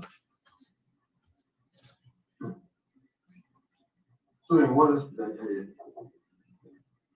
Just that when she dropped Elijah off, that she was like freaking out and like crying, like she was never gonna see him again and stuff like that. And this was The 18th. They went at Eagles. Eagles in Colorado. Dad thought that she was gonna like take off with him. This is what he told me. He thought that she was gonna take off with him. So he said that DCS was doing like a home visit. He hadn't had him by 12. Was a home visit. For Elijah and Charlotte, yeah. There was never a home visit. He just said that to give Washington. so you think your dad's playing your mom against the system? Or like PCS and all that, trying to keep custody of it? Just that being difficult with your mom over those two kids? Well, I mean, yeah, but she was. Let's face it. I mean, I talked to you a lot, right? And you've had a pretty hard life. Would you agree with that?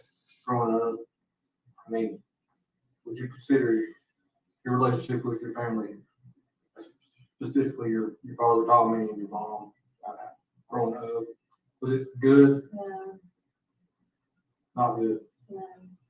I don't think it's been good from what I know about it. And I hate that for you. It's hard to grow up in an environment like that. I know. Because when you were in foster care, right? What was the deal there? True.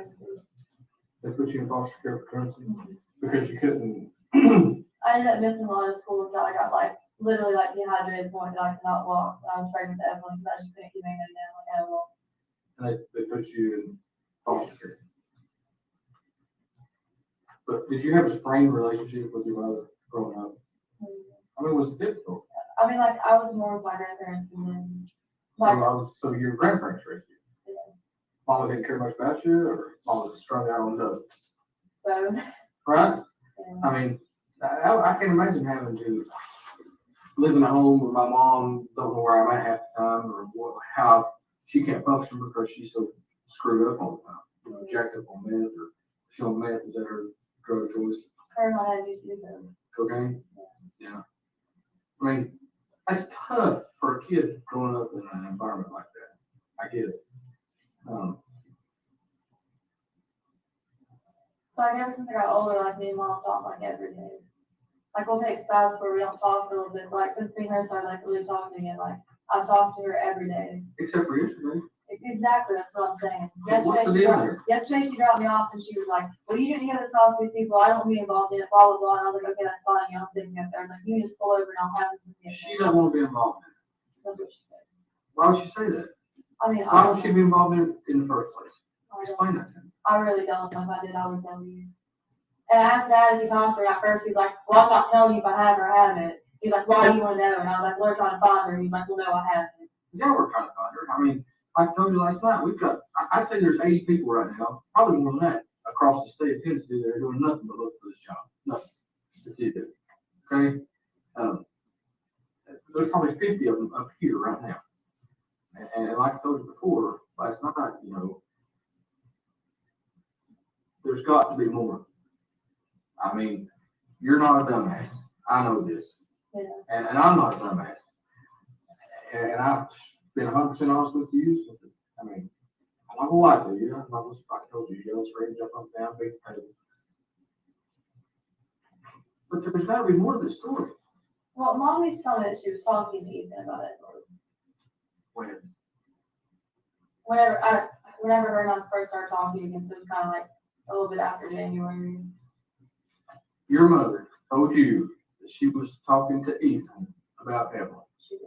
And how was she doing that? On the phone. She never specified. Okay.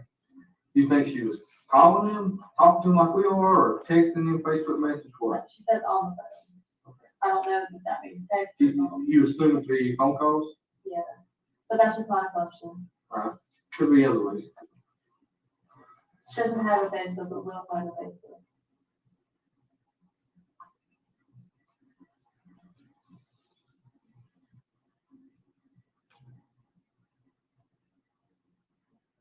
Well,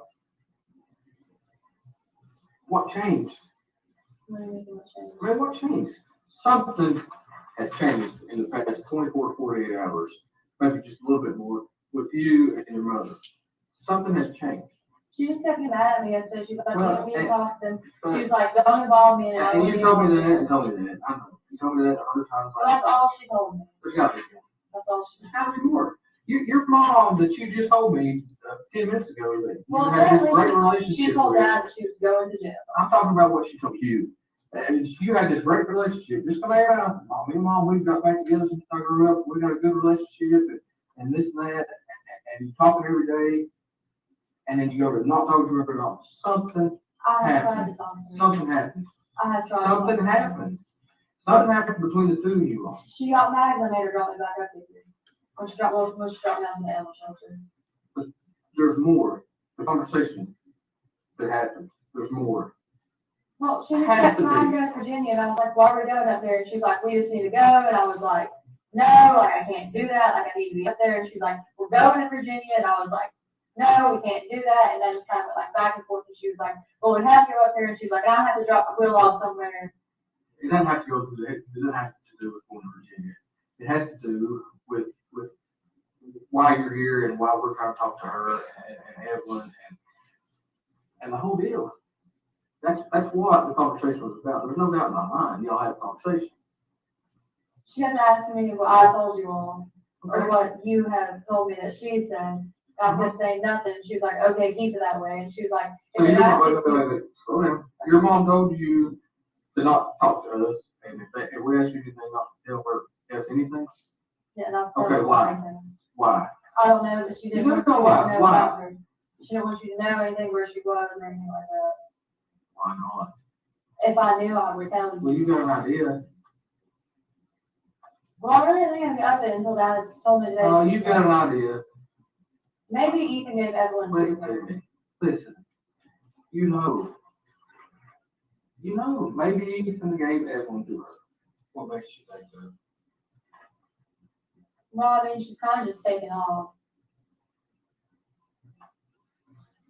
What do you think Ethan gave Evelyn the age? Maybe before he left her back. Let's Me and my mom weren't really like on a talking day-to-day basis at that point, though. well, let's just assume for a minute that's true. Okay.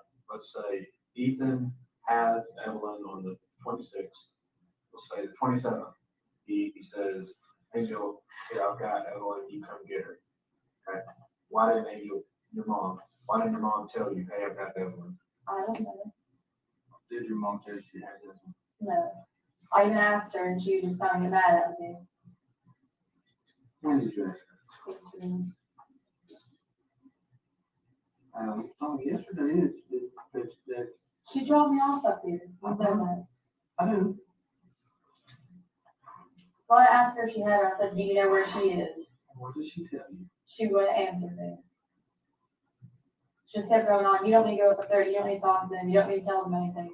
Have you talked to anyone today that you talked to your mom? We know you talked to Tommy. You did. Yeah. Who else you talked to? That's it. You talked to her. When did you talk to her? A little bit further up here. What did you talk about? Well, he was going on about Facebook and apparently my phone said that they were filming him about the chicken shack. Well, that's common. That's been blowing me up. Dad cares about the baby. Listen.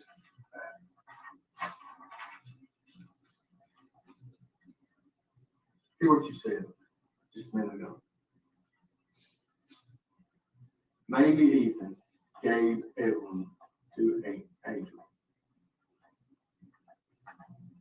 What you just said. Maybe. No. It's not how you, that's what you said, but it's how you said it. Okay? I don't know for Listen to sure. me. Listen. I'm really honest with you, okay? Let me talk. Okay. I've been in this long time. I've talked to a lot of people. They're sitting right there in the same position you are.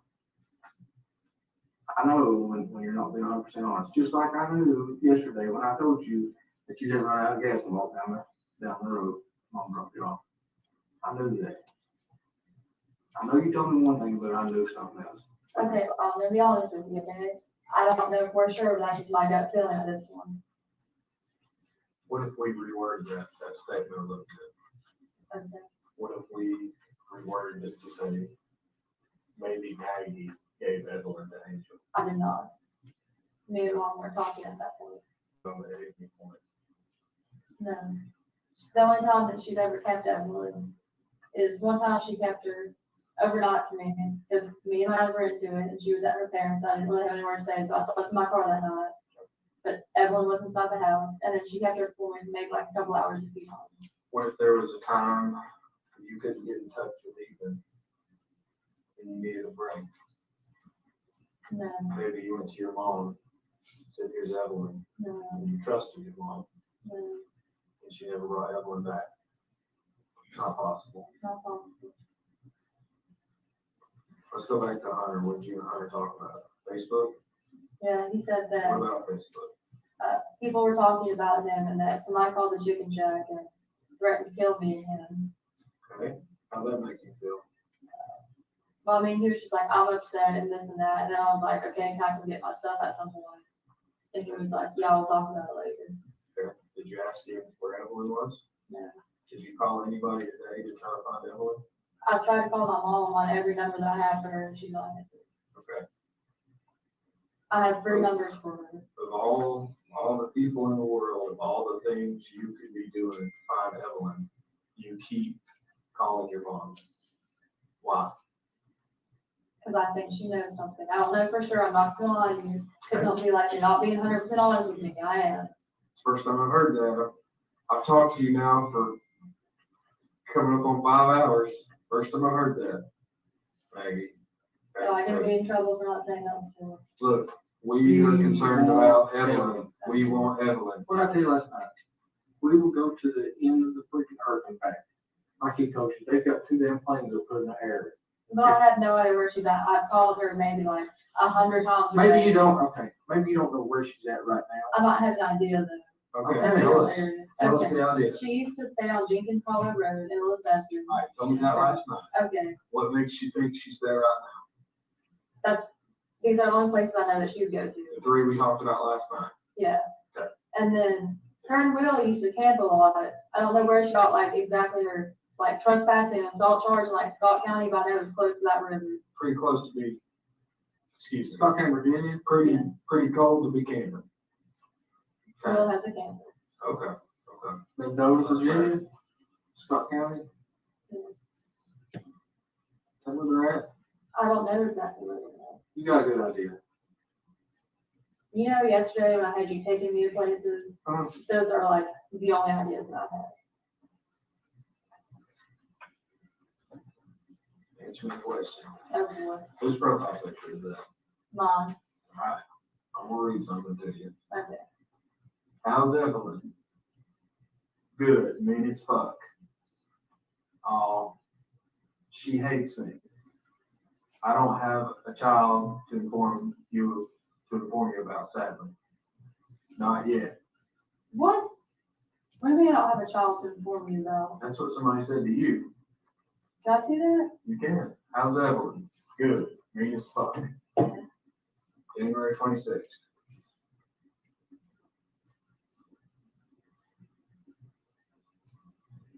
Okay, what's your point? Tell me about it. I didn't want to tell anybody that I didn't know where she was at. So instead of saying, I don't know where she is, you just say she's mean as fuck. Excuse me. Okay? God. That's new information. That's new information. Last night, she was the sweetest baby to ever grace this earth. Now she's mean. That's what you said. You said she's a sweet baby. She never cried. Was never a problem. Always take care of her. Now she's mean as fuck. And you need to break. Tell us about it. I just knew everybody know that I didn't have her. Okay.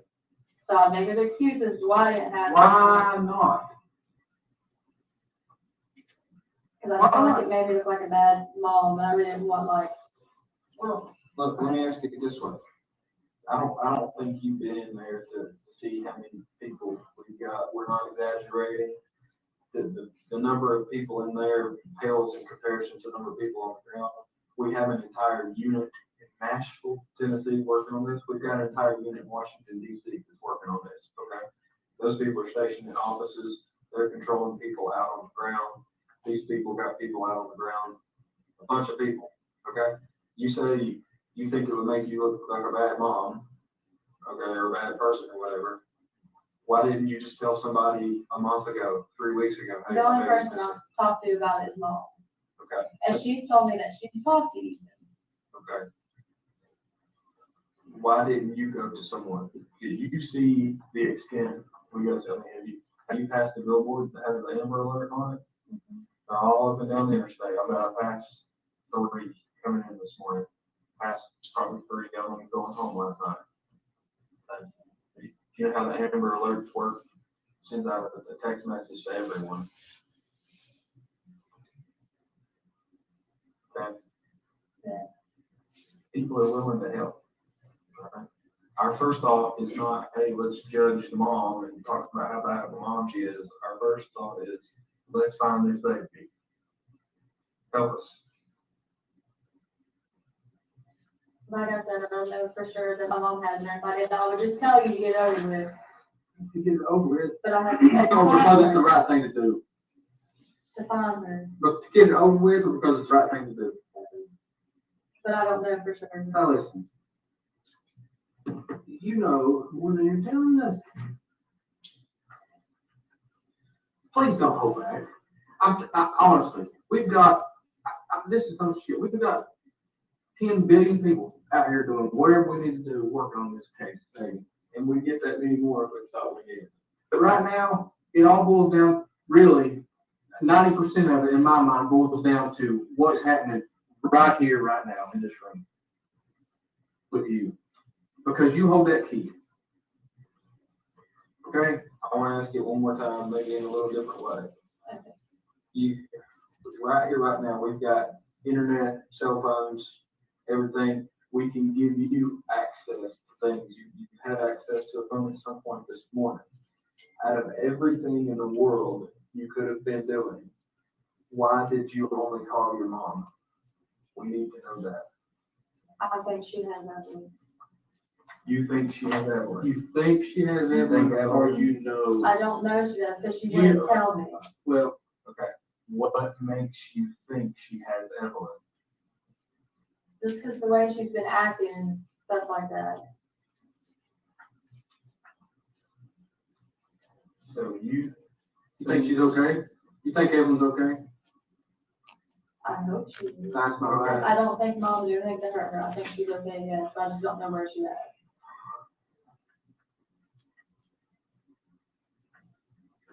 But every time I would try to ask mom anything about it, she'd just beat around the bush and be like, we don't need to talk to them. Was that yesterday or the day before? Whenever she dropped me off. Days are running together, all right? Oh, But they are for me. whenever she dropped me off. I get it. Okay. Think, instead of your mom, I'm writing down Angel. It's easier for that. Thinks Angel knows something that transforms into thinks Angel has Evelyn. You're not out here calling Ethan saying, where's my baby? But last night that was the story. I think Ethan had it. Okay. You say Ethan had Evelyn on December 26th. Okay. It's time for us to lay it all out there. We know that's not true. Okay. Ethan didn't have her on Christmas. We know that's not true. Okay. Are you tracking me? Okay, if I tell you what happened, might get me in trouble for not telling you the first time. Lord Jesus. What did you say last time? We want to know where Evelyn is. We are concerned about Evelyn's health. Okay, will be. But put that last night, 3.5 hours in the past. Okay? Okay. Right here, right now. Help us where Evelyn is. Okay, mom came and got her from my trailer. When? I was working and mom came over to my trailer to babysit. When?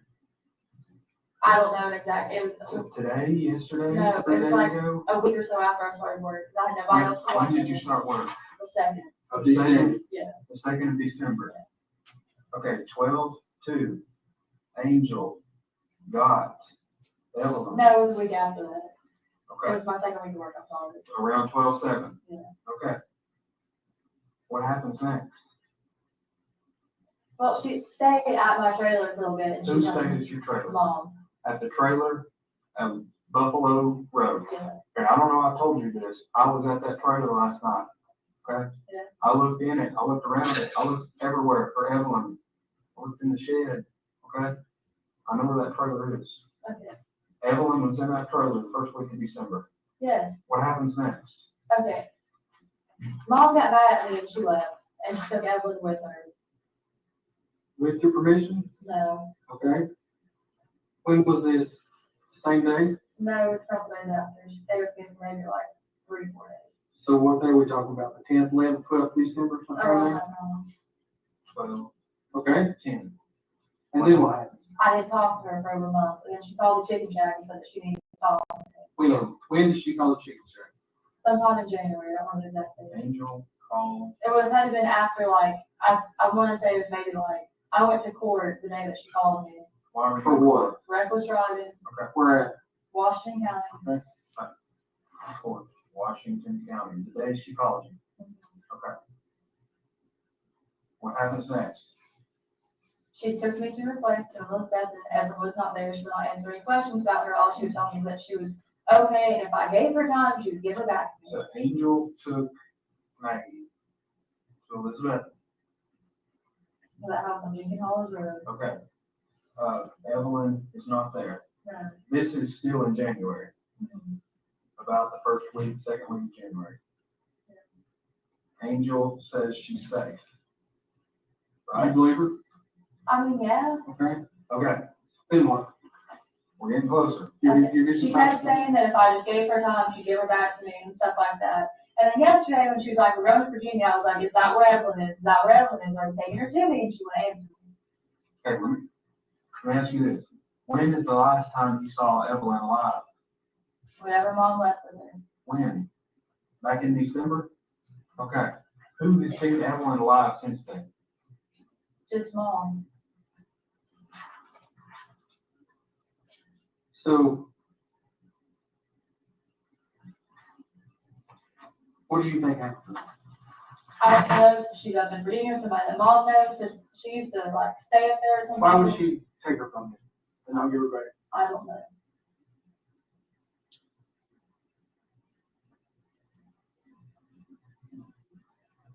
Why in the hell did you not tell us this to begin with?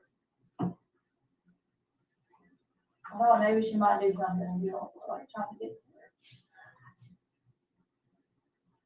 to her. Thought your mom might do something? I can understand that. Sorry. Listen to me. We want to find this baby. I thought she might be gone through somewhere. And I should never find her again. So I told her I wasn't talking to you all about her or anything like that. Okay. Maggie, how can we find Evelyn? I don't know where she's at. I tried to call her yesterday. You know, I tried to call her all day yesterday. I went text at 7 trying to find her. Couldn't find her. I don't know. What's the one thing you want most in this world right now? I don't know that. Where do we go? Where do I leave from here right now? Where do I send 40 people? Where do I send 100 people? Where do I send a plane? I don't know if she's in Bristol, Virginia or not. I don't know if yesterday. Who is she gonna be with other than Will. if she's not in that car? Where else she gonna be? We'll have to try. Okay, Will's the boyfriend, the cloud. Yeah. Anybody else in the world? And look, again, I'm not the police. I don't understand. Who on her boat hang? Who does she hang out with? in the dope circle? Because we know she's a doper. Let's just be honest, we know it. Her brother, Who's that? Travis, Joe, Okay. Travis, where's he live? somewhere in Bristol, I don't talk to How him. old is he? A little bit older than she is. Okay. Is that where she get her dope from? I mean, I don't know. Will's friend does stuff like that, too.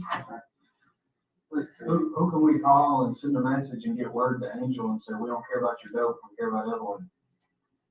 The only numbers that I reach are the ones that I've given you all. Okay. Or that you all already have. Did you have them memorized? Tell me one more time. 375, 375 1128, 1128. It's 423. 366, 366 2004, 2004. 423. Yeah. Okay. 647, 647 0939. 0939 423.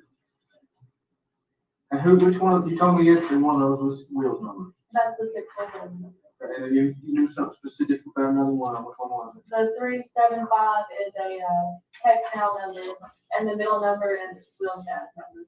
Will's dad? Why did I tell you your mom's? Because you called it all of it. Have you seen, heard, FaceTime, tweeted, Instagram, anything since 12/10 to see Evelyn alive? No. Has your mom sent you any pictures? Nothing, text messages? All right. One more thing we need to help us. Will you help us? I need your Google account, login information. I need your Facebook account, login information. Are you willing to give that to me? Do I have to? You're not forced to, but, okay, you're not under any obligation. I want to talk but- to her friend first. Okay, that's fine. You want to talk to an attorney about the Google part, right? Okay, well, can we leave that off in the distance and continue talking about Evelyn? Yeah. You're good with that? Yeah. But we're trying to make sure she's safe, okay? And with this Google, Instagram, iCloud, whatever, we don't care about those, okay? No, I don't know zero. That's what's in your head. We don't care about those. We care about Evelyn. So since you had just told us this, things have changed. Gears are switching. People we're trying to find her on the move. We're trying to find her right now. I'm not saying, I'm not trying to be angry with you, but we've lost 3 days.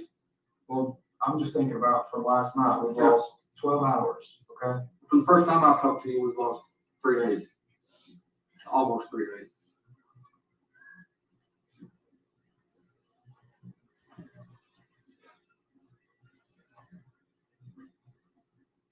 So, where can we go find Mom?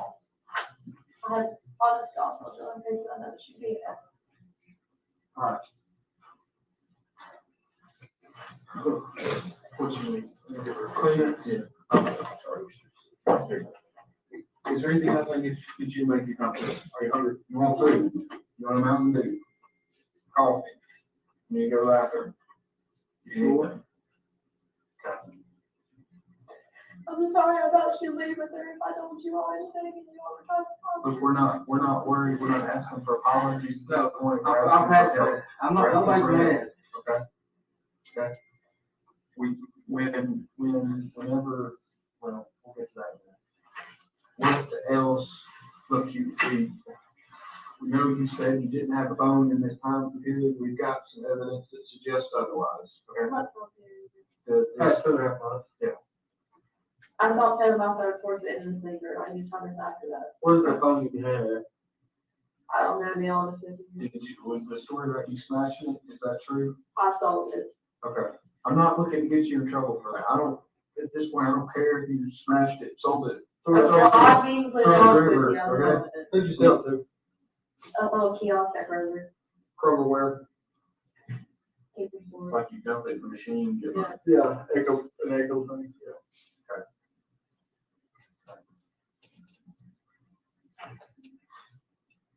What can we do now?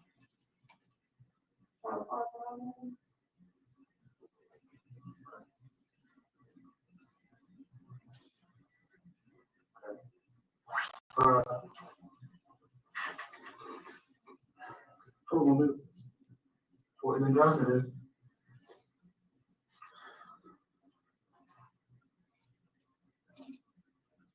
Give us just a second. We're right back. You need anything? You sure?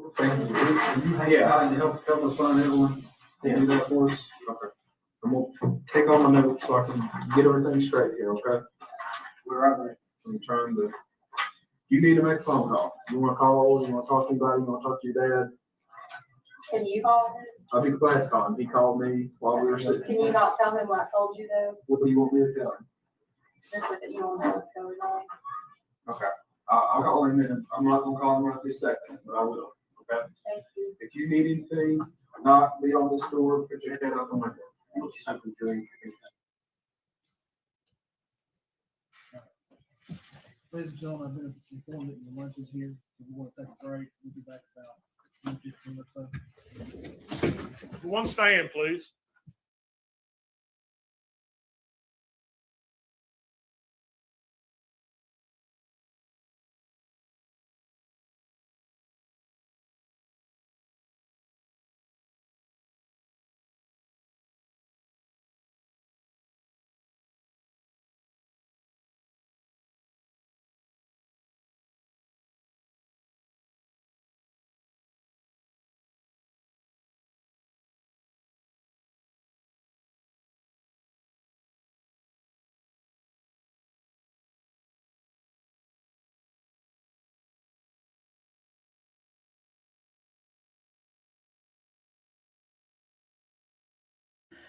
Wow. Things certainly picked up there a little bit, and we got to hear some more lies from Megan. Who would have thought that we would be listening to more lies and lies from Megan? But that made me think, though. So Megan said that mom and the boyfriend William McLeod were the ones that where Evelyn was at first. I think that's how she started, and then she moved on to Ethan, right? I was just doing some research, and I want to do some more because I can't really get it close to the computer, because otherwise you will see me way too up and close and personal. I think that's not good. So from what I've read, very very easy, very like eyes reading the screen, just going through. William McLeod and Angel Boswell, they both got arrested over this, right? Because they were driving the BMW, I think it was a BMW, or the car that Megan had a repoed, because I think that was another lie. Because they were driving the car that got repoed, because McLeod said that he did not know who was the car. So, and he has quite the long record, because they were arrested in North Carolina, and then they were extradited to Tennessee, and then where does it say? Yeah, so they were arrested in North Carolina for possession of stolen property after they were found driving the car connected to the Evelyn Boswell's disappearance. McLeod claims that the car came from the missing toddler's mom, Megan Boswell, and then said that Megan is speaking with the authorities but has given false and inaccurate information. We all knew that. So the car that Megan said that was repoed to Hunter's dad, guess what? Was a lie. Yet again, she lied. Because she told Hunter's dad, I think it was Randy, saying that the car was repo and that she needed to lift to an appointment doctor's or something. But apparently, no. She gave the car to, well, she could have given, or William did steal it. We'll don't know. We'll never know, because, Megan is a liar. Probably William is a liar. We'll never know. But it's just interesting that she said it was stolen, was repoed, but it was with William and mom. So, and then she blames mom for the disappearance. I do need to do a bit more research on it, But it's just very interesting. One more lie. It's just she carries on every time that we think that okay, we are getting somewhere. We're trying to find the truth. That she lies again and confuses everybody and everything. Because now I'm not suspecting. I'm not saying, but who is Travis? I don't think I remember hearing the name Travis at all during this trial. But I mean, they have said so many names of potential boyfriends and everything from her that I don't even know. Cause but honestly, who's Travis? Because we know that she had Caleb, that was the foster mom's boyfriend. Then she had Ethan. She had Caleb, Ethan, Hunter. But then before Ethan, and maybe after Caleb, she must have someone for possibly to be. It is a new name. Oh, it's a new name. Wow. So now we have possibly 3 baby daddies. There's the possibility. We know it's not Hunter or Ethan, but we still have Caleb, Caleb, Hunter. Oh, Caleb, Travis, and I am thinking that Will might as well, because all these people were not right in the head. So I am not saying now that the boyfriend's mom had something inappropriate with the daughter, and then she got pregnant from him. I'm not saying no. Well, you know what I mean. But it's just weird. But I do want to do some investigation as well, because she was saying that the day she went to Washington County for court because of reckless driving, she called Angela, and that was in January. I want to see which date is that, because I think in January Angel was in jail still for something else. So I want to see if because she says she called mom, but you can call people in jail. Jail people have to call you, I think, right? So I want to see. Oh, like I'm gonna go into like detective mode on the lunchtime because I've already had lunch. So what we're gonna do is, so it's just, yeah. I know. I think everyone is like waiting to know who the baby that is. It's like a soap opera now. This, like, telling you of all the synopsis and all these characters involved. It's like a soap opera. For me, it is. Well, for me, it's kind of it is like, I think like next episode we'll find who's the baby daddy. I don't. Well, I don't know either, Jacob. Hello, good to see you. But I no, I don't think they must have done a DNA test to actually see who the baby daddy was, because I'm not sure even Megan's. Yeah. Mm, I don't think Megan knew exactly who the baby was. She was saying it was Ethan because that's what she thought and hoped would be.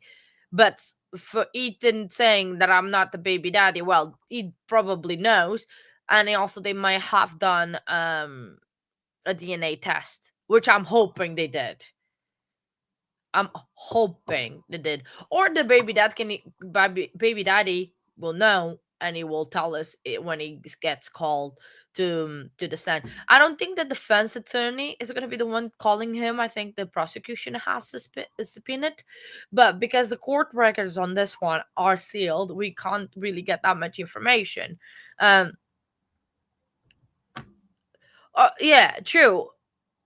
Well, that is very true. Maybe I think they've gotten his DNA, because even the defense attorney, the other interview we saw due today, said the lady asked, it was like, who's the baby daddy, like, because everyone is asking that question, is the question of the century, well, of the month at the moment, not the century. No one cares that much about Megan Boswell. Is like, who is the baby daddy? And the defense attorney said, we'll find out in court. So either the prosecution is going to do it, or either the defense is. But if the defense says it's Ethan, I'm sure they're 100% sure that the prosecution it is, did you do a DNA test to prove that? And then if they say no, then it's an impeachment right there and there. There's like literally there's no other way to getting out. So we might not ever know, or we might find out. I think it's gonna be The thing for you to guys to come back every day to court and to see if we can find out who the baby daddy is, because this case is a whole mess. Like, but another thing, who in their right mind goes to yeah but like who in their right mind goes to the police station knowing they are lying their teeth out and voluntarily stay there and lie some more? Who in their right mind does that? Only a dum dum, sorry, as Evelyn, sorry, excuse me, Megan, rest in peace, Evelyn, sorry, but absolutely crazy. If I knew that I was lying about something and I was trying to get away with an aliving, right? I would not offer myself to go to the police station. Yes, I would try to do the bare minimum to help or pretend that I was helping, but I would not go voluntarily to the police station to talk to two detectives about the case. They are more trained to detect lies than she is smart to tell lies. And then she just carries on saying, I want to say a word that I'm not allowed, but I'll say outside of stream, and you guys know what I want to say. No, exactly. Like Hunt is not that. Ethan is not that. So is either Caleb, Will, or this new guy that's come around, Travis. If anyone knows who Travis is, please let me know. So yeah, of course. Yeah, exactly. I think the defense definitely knows who the father is, and that's going to come in court. And I think that's what everyone is waiting for. Um, yeah, Jacob, I agree. She's not very smart. Uh, She and definitely she thought it was smarter than that. Oh yeah, I was like, absolutely. Like she must have thought, and I agree 100%, Jacob, with you that she thought she was so smart. She was smarter than the detectives, than the TPI guys, and then everybody else combined. That she was the smartest one, and if she would say just about anything, they would believe. I mean, she started by saying that mom had three numbers. Then she gave all the numbers, and then she's changed that was Williams and Williams' dad's number. Like she didn't even knew how to be coherent on her lies and keep it them straight. And I was just like, why would you voluntarily? Please don't ever do it. Like, I'm not saying to go out and commit the crime, but be smarter at least. Don't voluntarily yourself to go to the police station and talk about something that you did, but you lying your teeth out. Like, try to get away with it. Like, don't talk. Ask for a lawyer straight away for the first time. And I was just like, oh, this girl absolutely was she's an absolutely mess. 100%. And it's just I want to do some investigations about this because oh, and again, sorry, I'm just reading my note. And that was the foil thing. So she was so good at planning this, right? So premeditated that the foil, in my opinion, had the two purpose. So the purpose one was to blame Hunter because of the paranoia or the mental illness that Hunter had, right? And then to keep the smell getting out, because I'm sure that being in a property, if because of the length of the body was in the playhouse, it would absolutely stink. So to stop and contain the smell, she knew to wrap in foil. That shows premeditation.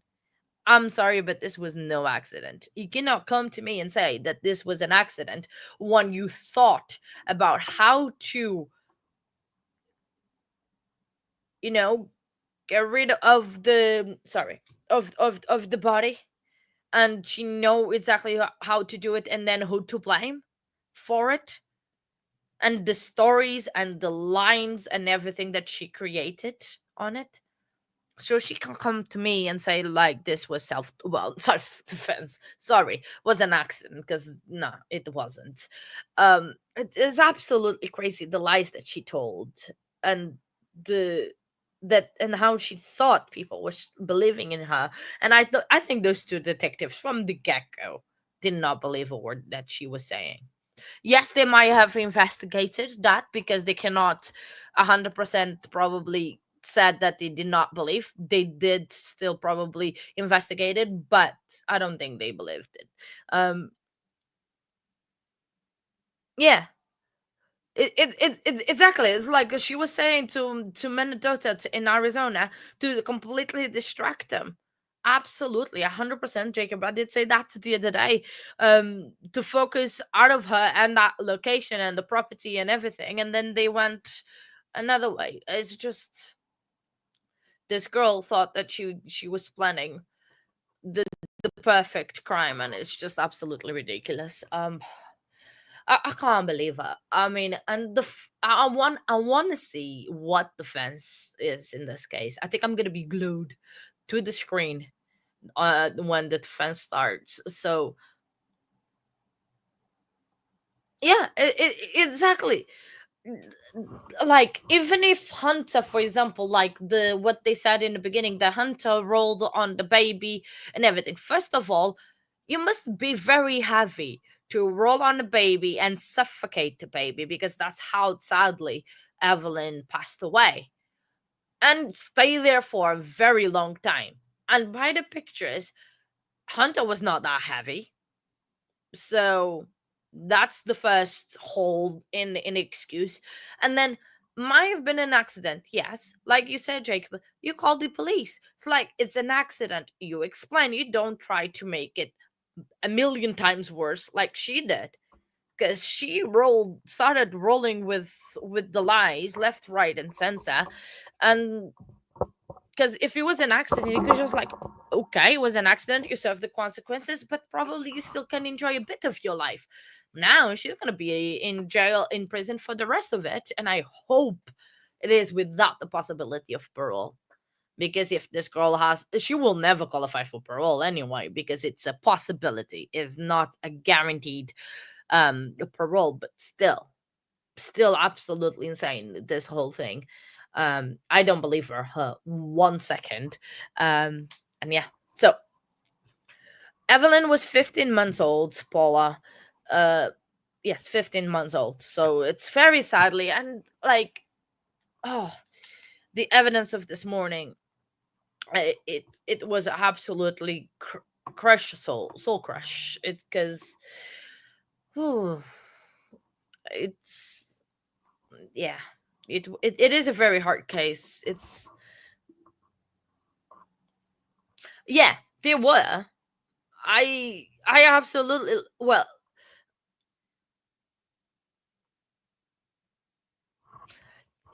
exactly.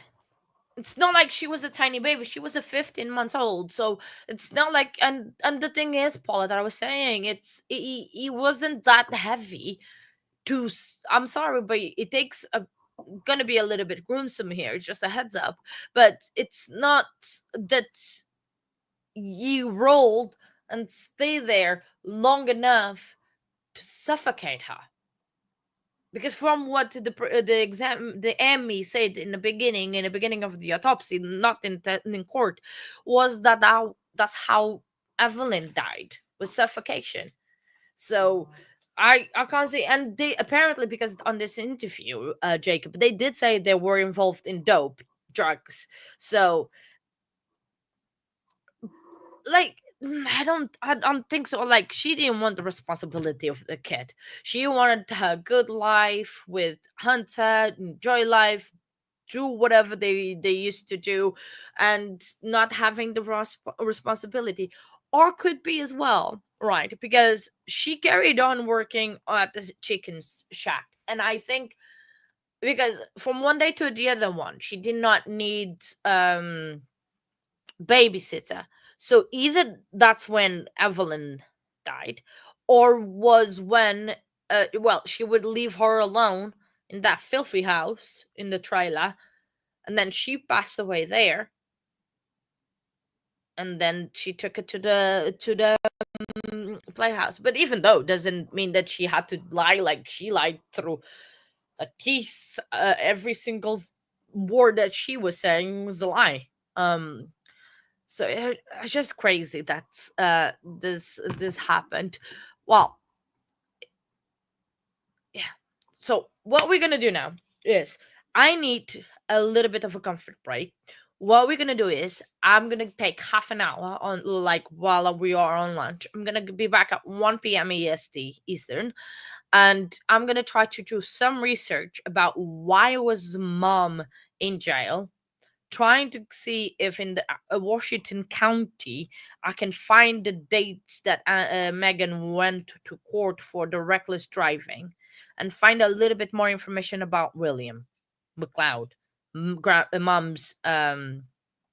mom's boyfriend. So yeah, exactly. It's just crazy. So I'll be right back. Um, you guys can stay here. I mean, we can carry on chatting in chat because I'm gonna be on the computer anyway. But I just need to be a bit closer to the monitor because I'm blind. But yeah, I'll see you guys very very soon. I'll be on camera, back on camera in about half an hour.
Hello, everybody. Welcome back. Sorry, I was a few minutes late because I was trying to do some investigation on these two guys.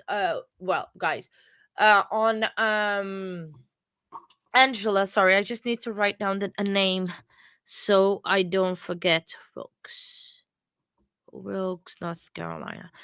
Um, because I need to carry on doing some research tomorrow because I got myself into a rabbit hole with this too. So I'm gonna explain. So Angela Boswell and William McLeod. William McLeod, for what I saw online, is 33 years old.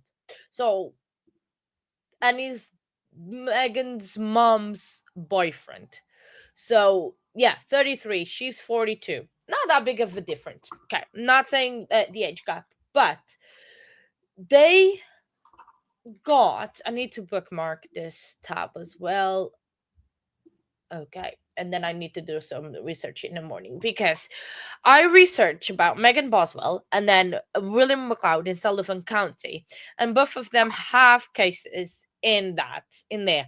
But then, like I said earlier, they were arrested with a BMW from Megan's BMW, right in Wicks, North Carolina, because they were going at 53 miles per hour in a 35 zone, and they both got arrested because they were also at that time persons of interests of in the case.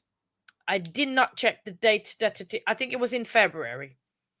But what Megan said about going to court in January, guess what, guys? It's gonna shock you. It's gonna shock you to the core. It was the truth. She said the truth for once. She was in court indeed on the 9th of the 1st of 2020. She was actually telling the truth for once. So that is something shocking that has happened today, that Megan said the truth about something. I mean, that she was in fact in court. Now, I tried to find mom's records, but they both have so long criminal records that I need time. First of all, there's a lot more than one Angela Boswell and more than one William McLeod in North Carolina, so I have to sift through the incorrect ones. But I think I found the correct William McLeod in the speeding charge in 2020 in February. So that one I'm correct, but I still need to find mom because mom was in and out of jail a lot. She has a very long criminal record and a long extensive criminal record. So I need to investigate if mom was in jail or not in the beginning of 2020 to see if that story that Megan called mom on that day was actually truth, because I don't think it is. But because, of all the lies you call wolf so many times that then people don't believe you. What a shocker. So that is interesting. I actually am surprised that she was telling the truth for once. I still haven't found who Travis is. Maybe this afternoon we'll get some more information and then I can dig tomorrow, because tomorrow I might have a bit more time because I have a doctor's appointment. So I'm only working until 9:30 in the morning, and then I am going to go to my doctor's appointment and I'm going to come home. So I think I'm going to be home about 10:30 my time, which is going to be about 6:30 Eastern. So I think I'm gonna. And Nightbot is not working tomorrow, so I don't need to tidy the house tomorrow. So I can just do some investigations before court starts, and we can talk more about this because I love doing investigations. I literally love digging for stuff, and it's a challenge because definitely need to look in several places at the same time. Because first of all, I like it happens in England as well, that you have more than one Washington in. Sorry, why is this not? I need to close something and reopen again because it's not working. Because like you have more than one Washington, right? in the US. Obviously, you have even state, you have several Washington. So I had to look which Washington county Megan was referring to, where she got the speeding ticket at. So she was referring the one that is like half an hour away from Sullivan County, because there's one a Washington County in Tennessee that is about half an hour away from Sullivan County, which is very interesting. I love the investigation side of things, and like doing this bits and pieces and find information and like crack the case kind of thing. Because obviously, yeah. So I just sorry. I'm getting too enthusiastic in terms of doing this. Um so for sure need to oh, another thing that I almost forgotten, and I need to text Zio, one of our lovely mods, about that tomorrow. I know it's Tuesday, but you guys know that my commitment on Wednesdays actually this week got changed to Tuesday. So instead of me not being on camera on Wednesday and Zio taking over, that is going to be tomorrow. So Zio, it's going to take over tomorrow, the stream, after about 5:30, and then I'm gonna not be here until probably the stream is over, or if I am, will be at the end of the day. But Zio is gonna be with you guys. It's gonna be the same. It's just my commitment got changed the day this week to Tuesday instead of Wednesday. But then you get me on Wednesday, so that's a bonus, maybe. We'll see if that's a bonus.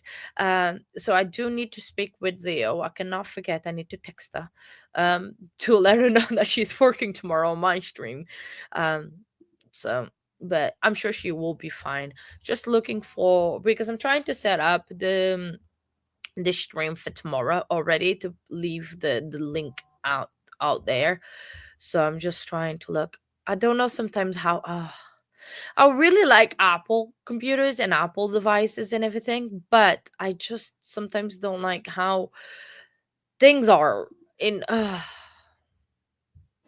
know that I probably should have gotten a PC, and I sometimes regret that I haven't gotten a PC, because I only can have like two screens at a time on a Mac, and on a PC obviously you can put probably as much as you can, and now I'm restricted to two because I have a Mac.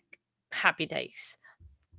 So yeah, so the afternoon session is about to start. I mean, they have about 5 minutes, but I think the judge did say around quarter past. I don't think he says much late, like exact time anymore, because I think that's very hard to think, and it doesn't like that. So we'll see. I think we're gonna see. I don't know if they finished. Did they finish the interrogation, the what they were watching? Because I wanted to swap to the other feed, because this feed is great because it doesn't has any like marks on the screen or anything, and we can see the screen of the interrogation with the subtitles on. But then the other one has better audio, and I like that one because of the audio, because it's very good. But this one, the audio is not as good, but we only use it for the screen of the like on that they have in court, to be able to read the subtitles, and I move myself out of the way so you guys can see better. So that's, yeah, because this one, I like the audio. It's not terrible, but it's not great. But the other feed is, so that's why I'm like I keep jumping in between feeds and everything. So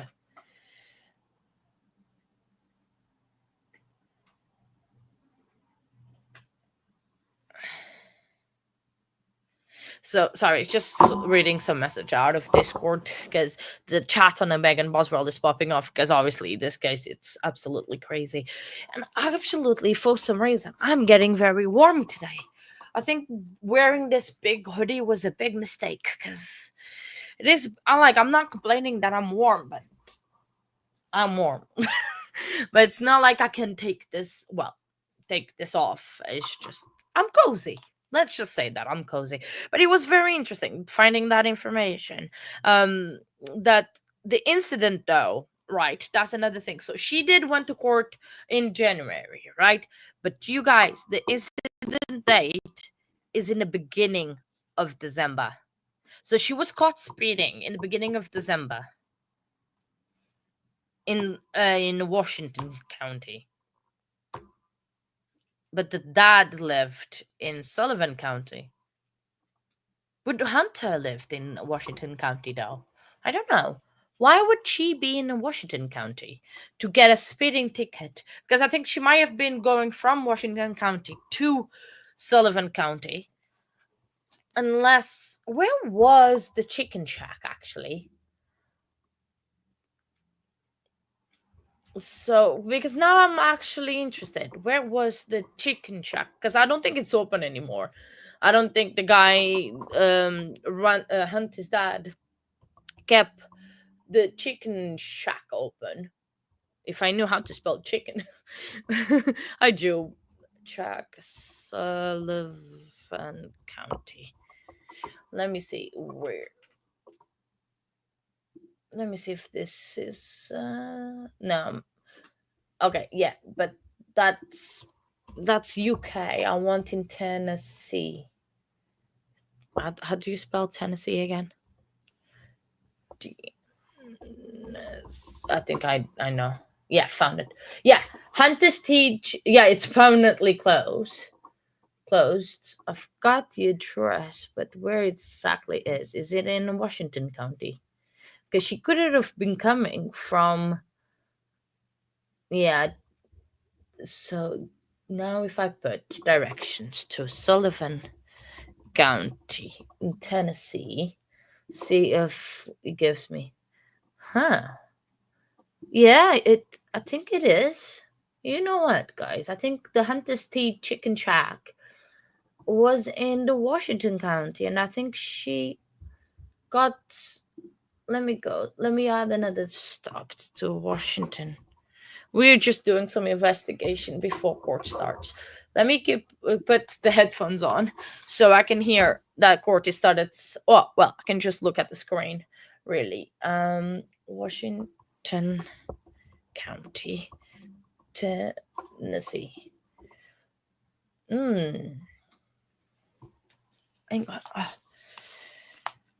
So what was she doing all the way over in Washington County? No, because yeah, the chicken shack was.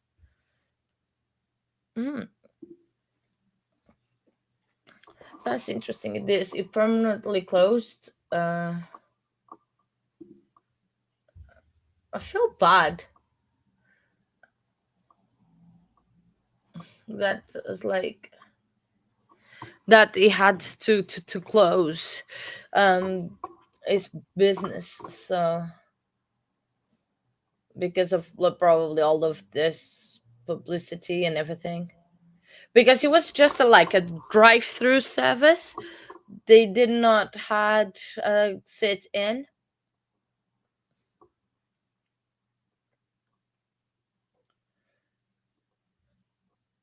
Yeah, they closed on July 13, 2022.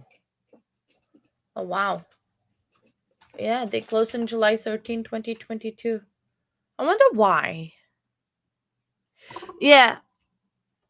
Yeah, yeah. Thank you, Jacob. I really appreciate it. I have to use Google Maps because obviously I don't know the area. I'm all over in the UK, so I need to use Google Maps for everything in terms of when it comes to the US. But it gives me a really good insight on where things are and like the closeness. But I wonder why she was in Washington County speeding. I wonder if they give on. I need to read more into that charge that she had of um, the reckless driving, because sometimes they do put the address on, and then I can look up where the address was, and like maybe see what she was doing. Oh, there's a Cherokee County there as well in Tennessee, and there's a Cherokee County in Georgia. Oh, I saw heads. Did I see heads? Yes, I saw heads. I'm seeing heads rolling around again. Um, but it's just very sad that he had to close his business. And like for all the reviews that they are online, it seemed like he had only a 3.7 out of 100 reviews. I wonder what the 1-star review was. Oh, excuse me, can I not see the 1-star reviews? Lowest rating, let's see. Ugh, that's not, that was not. Well, 4 years ago, and friendly service, burnt chicken, good teal. That was like 4 years ago, I think. So, oh, hello, Maria. Good afternoon. I think we are about to start for the afternoon. Oh, oops. We are live. Hello. We're just waiting for the afternoon to start. I'm just doing some research of some stuff that happened this morning in court. More lies that Maria. Hello, Shana. Hey, good. I'll say good morning, good afternoon. Hello, welcome everybody. How is everyone doing today? Did you guys had a good weekend? Rested, ready for another week? I'm not rested or ready for another week. But yeah, so I was just doing some investigation about what has been going on and everything. So like the what lies, and if the lies that Megan said or whatever she said was actually any true or not. Just trying to investigate while um Is that correct? Yes, that's correct. All right, and again, I here. believe you said this before we watched the video, but she just showed up over at the sheriff's office on that day. That's right. All right. Was that the first time you all had heard anything about the fact that perhaps her mother had Evelyn? The first time we heard that was just in that interview. Yes. Okay. And it probably goes without saying, but did that cause a shift in your all's approach to the investigation? Yes, absolutely. Okay. What did you all do as a result of what she told you at that point? We started trying to run that lead down with her mother. All right. Did you all on later that day further interview Miss Boswell about what was going on? Yes, we did. Okay.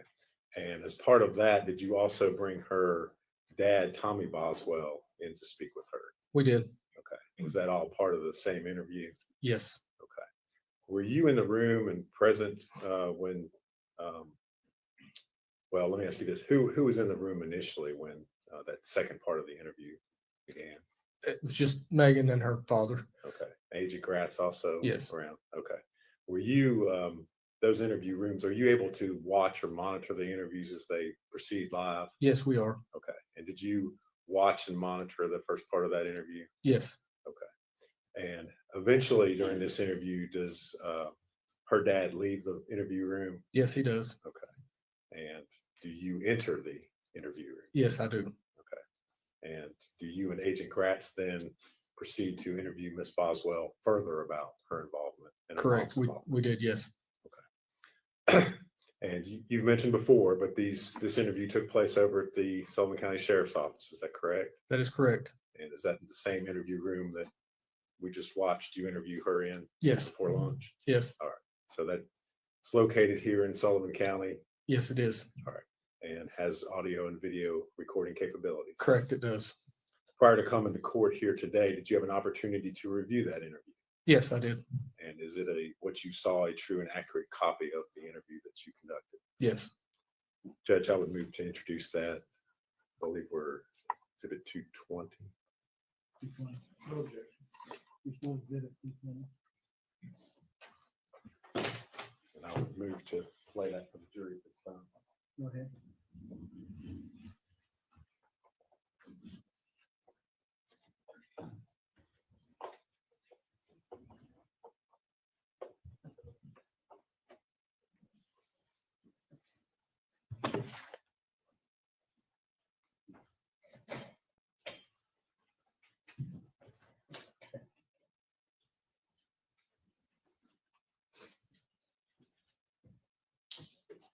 Are you ready, Judge? Yeah, can I get something real quick? Yeah, send me those two phones. Yeah. Yeah, it's not, I'm not forcing you, I just thought you asked me to Call him. You want to talk to him? right now? Is he here? You do? Okay. You want to talk to him in private? Want me to be in here? You want somebody else to be in here? I mean, I really don't want to talk to you about what I told you. Okay, you just want to talk to him in private? I mean, I just don't want him to like to know what I told you. I've not told him anything. Okay. You want me to sit here while he talks to you or? That's fine. Okay.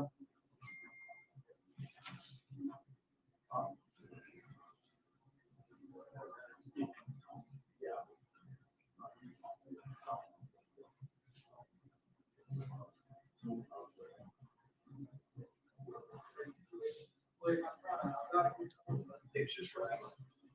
Like you're. Anytime you want to have a private conversation, just let me know. I'll step out, talk to you. Hey, Tom. Hey, come on here. So the already makes it helpful. All right, sure. She said it was okay for me to sit in if y'all want to talk, but when I was telling her if y'all want to talk in private at any point, I was more than happy to step out and let you, all the dollars sit there and talk, you know? I have told them they know what's going on there. I have told the truth. Truth comes from it. If you tell lies, you get home, you can't get yourself out. That I literally told them. That's why he called you. Okay. What's going on? What's going on? They know, you don't need to know. Okay. That way, okay? They know what's going on. Y'all know what's going on. We know what she told us. I'll say that. We know what she told us. I've been sitting here, as Megan can tell you, I've been sitting there beside my man, out on the ground, running down the information. But we know what she's told us. They're trying to get hold of who has it. So she's okay. They're trying to get hold of who has it. That's what we've been trying to do the whole time, you know?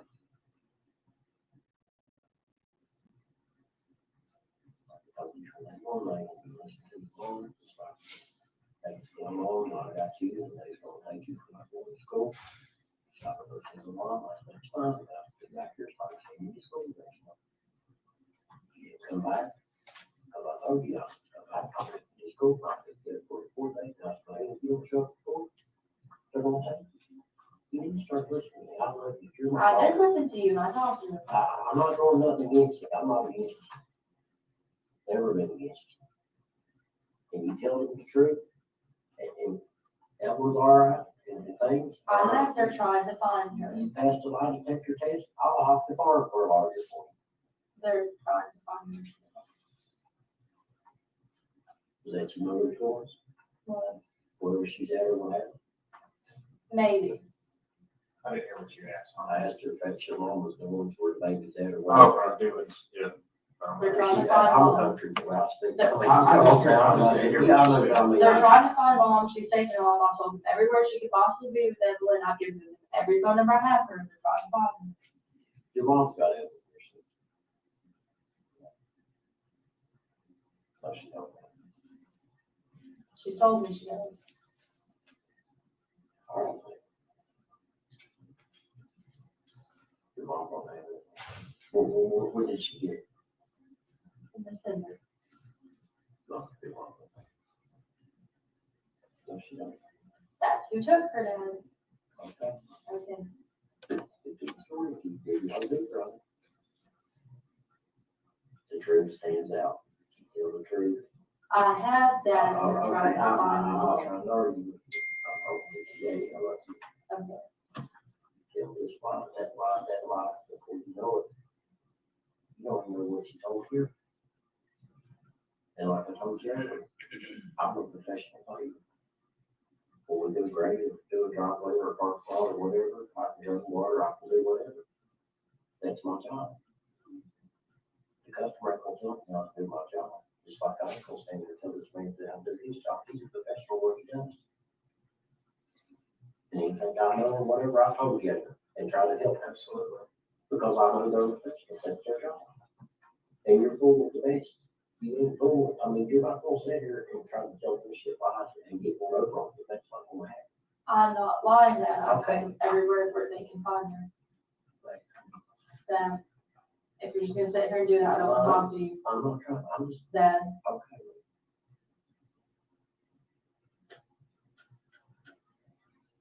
Did you tell about making wrong, she walked off the road, there was trouble? You tell her that she's going to reach here, so. Yes. Yesterday, we threw wind text that said we go hunt for her. Or not me and you, the other, whoever. But she's a high and she's guilty of something. Because, they are reported all this. That night she called. She said, what you want to do, what you got started. I started, got nothing started. I started on the red one, Well, yesterday when I met her, she was trying to take me up to Virginia, and I said, no, I'm not going. And she's like, you have to go with me. I've got to go over there, stuff like that. And I was like, look, if you don't take me up there and talk to these people, I'll get out of the car and find the phone, and they'll come pick me up tomorrow night. So then she dropped me off the Elmer shelter, and she was supposed to come back, never came back, turned the phone off, didn't get hold of her at all. Turned the real phone off. Not 647. Are they still driving me? But I told them everything I know about the big you make them like this, to be honest. The tail light is out on it, or not the tail light, The tail lights out. but part of the driver's side tail light's out on it. They know. They know, but then they're willing to. I don't know why last time she was there, something told me to. Did you? No, I did, but something told me to. And then there she left. Well, they can look it up. That's on the black BMW. Yeah. It's on the dark Oh, road. you got it. Yeah, we got it. Yeah, you're right, it is gray. It's gray, I didn't know if it's dark, gray or white or dark blue. It's listed as gray, so I think it's what it is. The truth, and honest. Yeah, I told them I can't get Okay, on. well, I've tried to call her I know that. thousands of All right, times. She so won't just talk. let me explain something. I should have told them I came in here. I don't want to hear Yeah, that. no, there's nothing to do with me. You know, when she had brain waves up there and all that stuff happened. Well, yeah, I did bullshit, because I didn't want to run you down. I don't care a thing. And my lawyer said to me, one day, he said, "Tommy, it's don't tell you something." He said, "The truth set you free." He said, "You get in front of that judge with that attitude and lie, and he knows, he said, you will go to prison." I just told you the truth. I ended up on probation. Which she set me up. If I walked in there, she said it killed me, I've been involved in people. I know that, but I can't prove it. She didn't control everything because we had to pick up against the business. I told you the truth, exactly what happened. I got probation. And people talk about probation officers.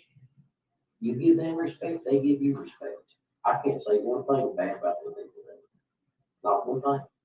Because every time I went in there, I'd give them respect. Yes, sir. No, sir. Yes, ma'am. No, ma'am. You give, And things are good.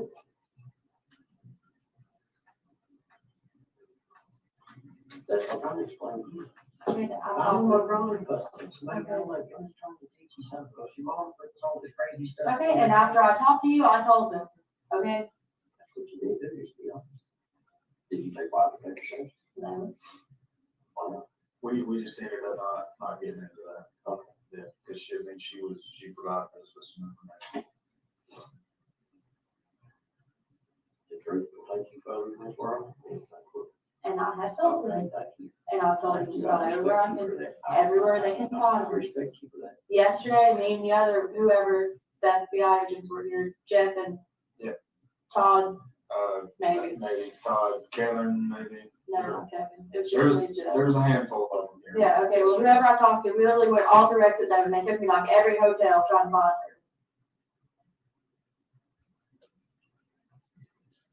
So I don't know if she was in exit 7 and she just left Well, because, why would she leave it?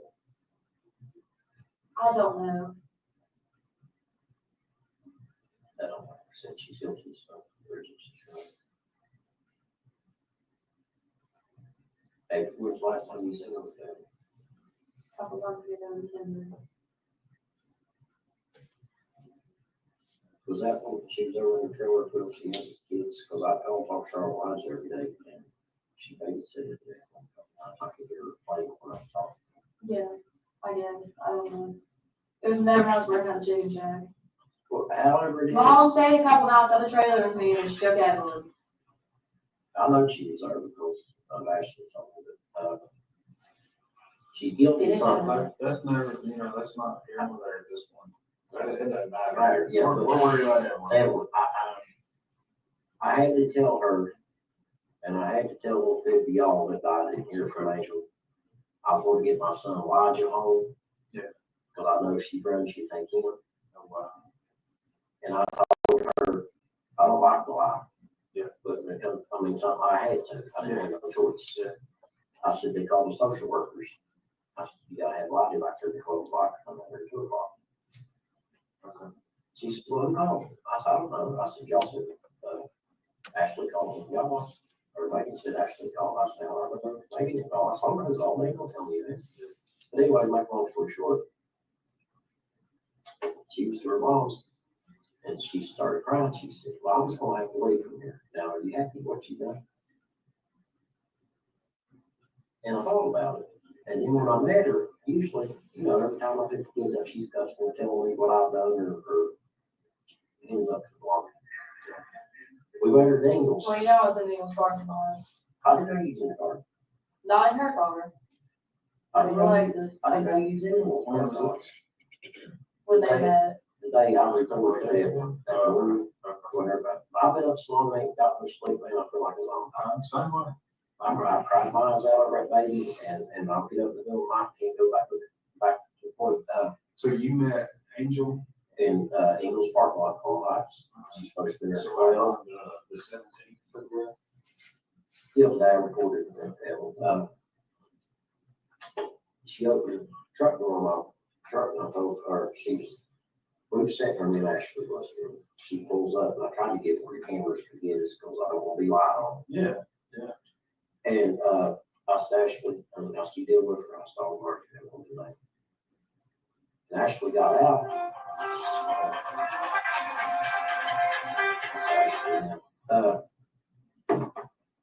She got out, opened my truck door up. And we was married 18, 19 years. I know it won't matter to anybody sure. She got out crying. Now, I've never seen her cry the way she was crying. And she opened the truck up, put Elijah. Did you see her crying when she was crying? Put Elijah in the back seat, in his car seat, and looked at me. And I mean, the tears, man, just like you take that bottle of water, was rolling down her cheeks. All right. She never opened her mouth up to me. She never said one word. I told Ashley then, I said, something's going on. She knows something. She knows that's the last time she's going to lay eyes on that Elijah. Because Elijah's her pick. Okay.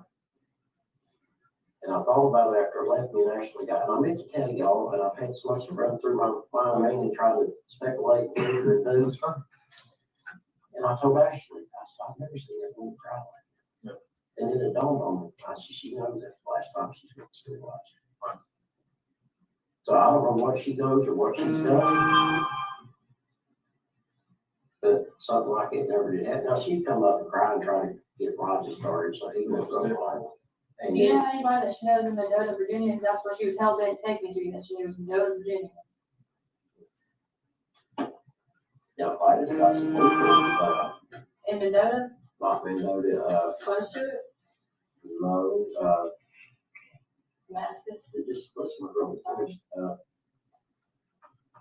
I don't know, I work over so much, before you get to like, Like I said, she never specified we're going to get in this one. before you get to Nicholsville, there's a place called Slow Play back inside of it. Gladys's brother lived there on that farm, and there's some other. Gladys is my mom's mom. She passed away.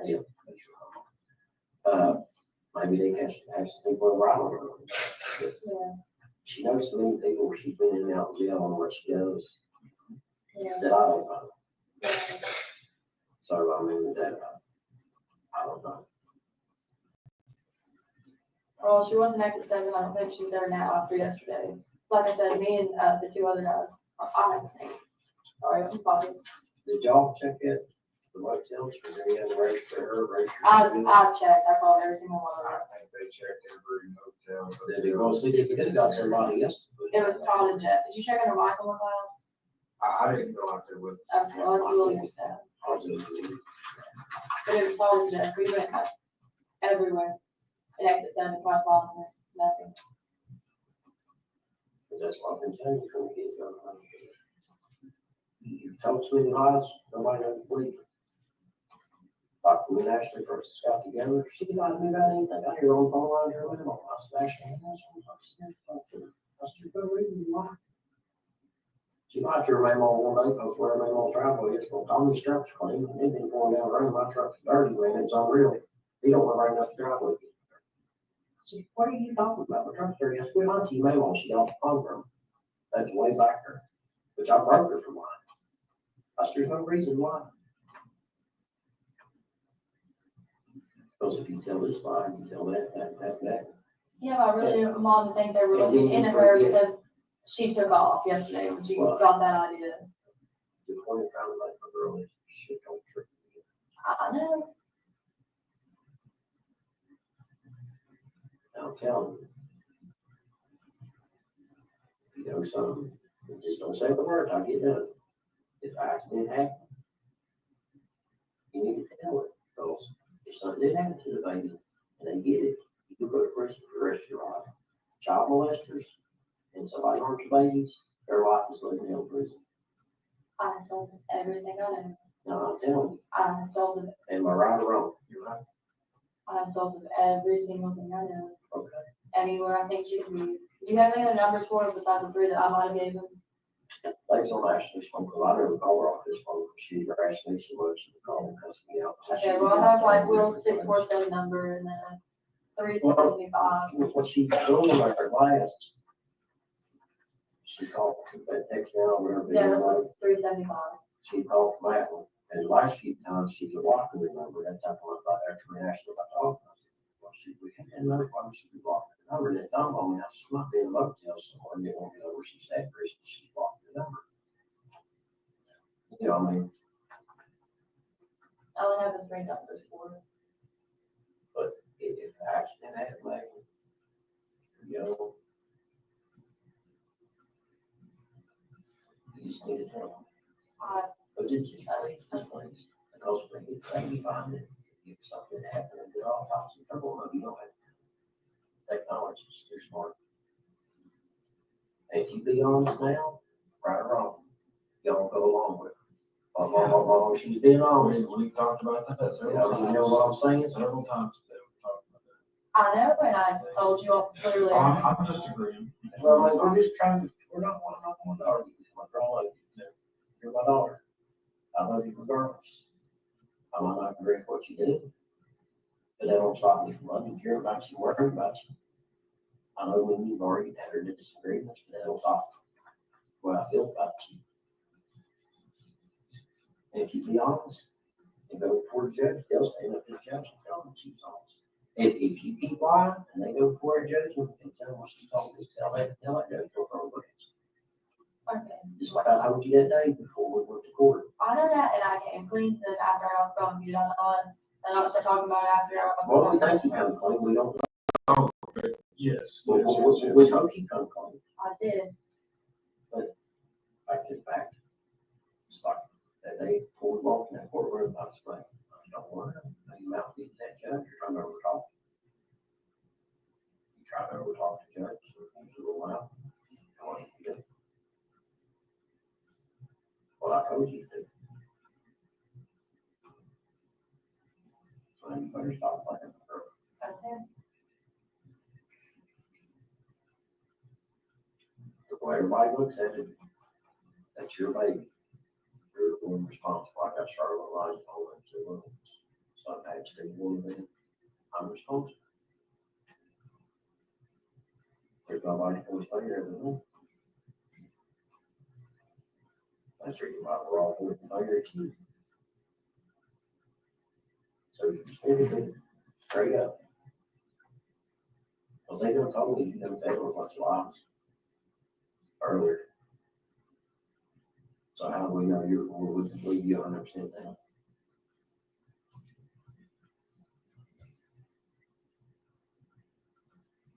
It's going to come out.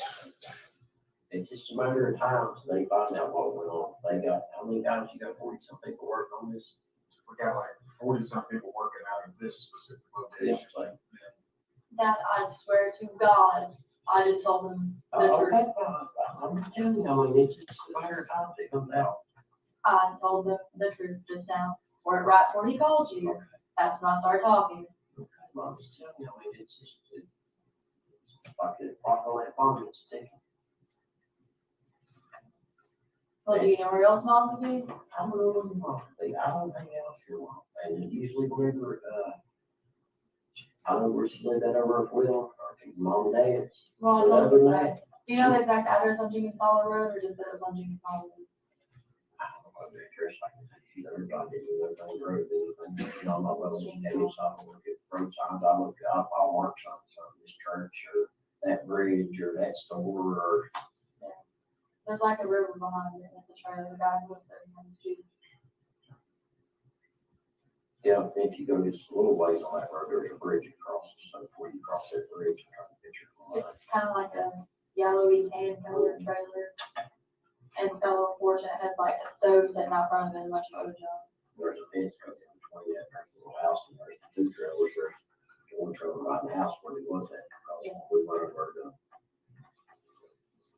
I think Charlotte up that last time, Elijah, because she told me she would want to have him. It's put me on speaker when we talk to the kids. She put me on speaker, I said, "Why kids?" I said, "I'm coming to get my kids, you let me have them, I'm running along with me." I know everybody here hear me, but she put me on speaker. Boy, they got into their pants, they Charlotte watching me on my phone, drive like, all right, yeah. See, your mom, yeah, nobody but herself. She don't let me kiss her, I love y'all. I lay down in the bathroom.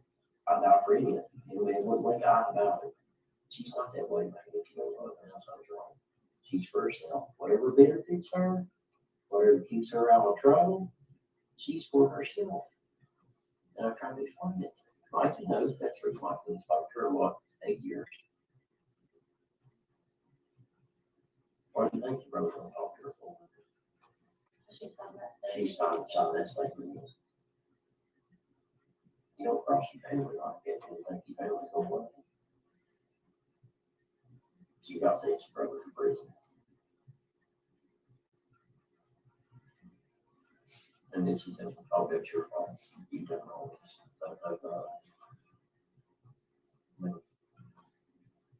And like he's young, smart, diligent man, he runs that business. He's a good man. If I don't marry, he's full drive, goes to work, goes home. But he told me, he said, if I had $1 million laying there, I said, "The homeless person, so I'd give it to him before I give her $1."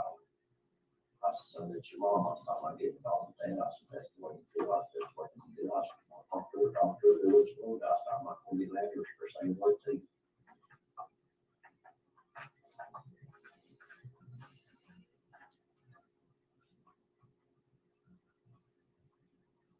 Don't get mad when I say this, I don't think you're telling the truth. And telling you, I'm giving them every single random that's on here. Yeah, you might be giving them every single way to find her. That I'm being Where's that honest. one? Long time ago. Well, why did you say it? Because I thought mom was gonna run off. Which now it's a little late for that, don't get me wrong, but you know, I kind of wanted to just take off and leave. Why was she take off? You walk out of the room for a second. Absolutely. That one, I'm gonna just take some of the things we started. Well, thank you, I appreciate it. Yeah, thank you. You know what that happened, and she's been running off that hard and giving me doing it? Yeah. That was the start of that. How's it going? She wanted the money back. Yeah. Okay, So why would she want that? you're not following my point. No. Okay, stay at the trade with me for a little bit, okay? She watched Evelyn while I went to work for a little bit. And then she started about that money, like, I'm really broke, I don't have, you know, a dime to my name. At this point in my life, and she just, I went to work again. I came back and she was gone. I called her, she's like, "Bring me the money and I'll let you have her back." That, I swear to God, right hand to God, that's how it went down. What'd she do then? And I don't know. Yesterday she kept trying to take me to notice. every time that I would talk to her between now and like last month, when she did finally start talking to me again, every time I asked her about her, she'd be like, okay, you can get her back in a little bit. Here, I'll just sit back in for a minute. Yeah. Okay. Did you tell her what you was talking? No, Thank you. Look, I don't know, I didn't hear what was being said there, but, well, let's just put it like this. I've said it before too, we'll start fresh again, okay, everything we talked about. well, no, it's all to do with Mom. I get that, but we're not going to hold against you. Okay, we want Evelyn, so what else is there? Okay, so a while ago, Mom said that I took money off of her debit card, and I did not. And she stayed with me in the trailer for a few days after that whole deal, so I mean, I thought we were good. That's what she was watching around going to work. All right, so Angel said Maggie took money from debit card. Mhm. Debit card. Mom kept Evelyn overnight one night, when the first night that I stayed at Hunter's, and I was late to work the next morning by like 20 minutes. So Mom kept Evelyn the first night you stayed at Hunter's. When was that? A week after the chicken shack opened. So first night Maggie stayed at Hunter's. Help me out with the date. I don't know anything about the chicken shack. I don't know when it opened. You have my mom's calendar right here, just letting you know. What month meeting is it? December. Okay. I guess it would have been 2 weeks after, but probably around like either the 14th or the 16th. Okay. 12, 14, or 12, 16. Mm-hmm. Okay. Mom kept Evelyn first night. Maggie stayed at Hunter's the 14th or the 16th of December. Okay. I was supposed to be at work at 6 a.m. the next morning, but I stopped by the trailer to check. Maggie stopped by a trailer where Angel and Evelyn were. All right. They weren't there, and she started, hey, when you give me all that money back from the debit card, I'll let you have her back. Angel and Evelyn weren't there. Angel stated, give me the money back you stole from my debit card, and you can have Evelyn back, right? Right. What phone? I guess it was Benson. Where was who? Will, I was Okay. wondering. He didn't stay at the trailer, that's what you want to know. Okay. Can you go back to where I Angel, Yeah. Angel said to you, give me the money back you stole from my debit card, you can have Evelyn back. Text, phone, Facebook, Phone. talking over the phone. Talking over Okay. the phone. What number were you using then? Like my number? Yeah. It was the 579 number that I showed you now. Well, tell me the 423 579 579 6173. 6173. I don't know which number Mom was calling from at that point. Okay. So Maggie, At what time did you have that conversation?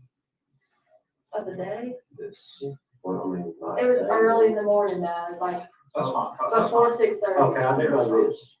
I can't remember when in December. She had my two kids over there. Yeah. And she told me she babysat them. Okay. I did hear that one in the back, but I can't remember the exact I'm date. not sure. December. Okay. All right. So it's 12, And 14. she told me she did babysit them. She's a hiding somewhere. She really running. What else? That's it. Okay. Now, see, you raised your hand to God, and you told the truth the first time. That's what comes. I'm not mad at you. I'm not fussing at you, but Let's, how many times has she told you? well, I don't know. I don't know. I don't know. It's supposed to be on me, but we know as long as. I don't know. We can take what you tell us, but we have to go verify it. You know? And you're killing time. If Evelyn out there, somebody got her, and telling this, telling that, and leading them over here where they should be over here to find her. They need to go talk to Mom, and I literally told them every way in the world I have to get a hold of her. or she might be. Well, let's do this, since I've been doing different things and Matt's been doing different things, can I just? Have you, mom has family in Oklahoma, you think she go there? Okay, my aunt has family, Angel has family in Oklahoma. Do you know if she has money made in Oklahoma? Angel has family. Yeah, I know she has family. I'm sorry, that just popped in my head. Gladys's brother, ain't it? Yeah, Howard Jack. Who? Howard Jack, Howard Jack. Jack, that's first and last name? I don't think that's the last name, I don't know, it's gone. That's what, how you know? If that Mom was just talked about him. If that was Gladys's brother, Evelyn was a family. I'm sorry, I completely forgot about her family in Oklahoma, just not popped in my head. That's fine. Let's do this, let me get, She threatened to go to Oklahoma. let me get Matt back in here. You okay with talking to Matt again? Yeah. What I want to do is try, we're gonna plug this in, we're gonna narrow that down in our timeline and see when exactly we can say definitively we last saw Evelyn. Okay? So, Cubby, if you don't mind, just because of kind of the space, I'm gonna get Matt in there and swap you all out. Somebody can step out. Would you like anything to drink? Yeah, I'm good. Would you like the bathroom break? Would you like a Mountain Dew? Anything to eat? I'll be right back. So you got the father trying to tell you that, or if you go for this today, we don't rotate Blakey when you are across the street. All right, right. If you need anything, just.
Well, hey, again, you want something to drink? Something to eat? Mountain Dew, water, something to eat?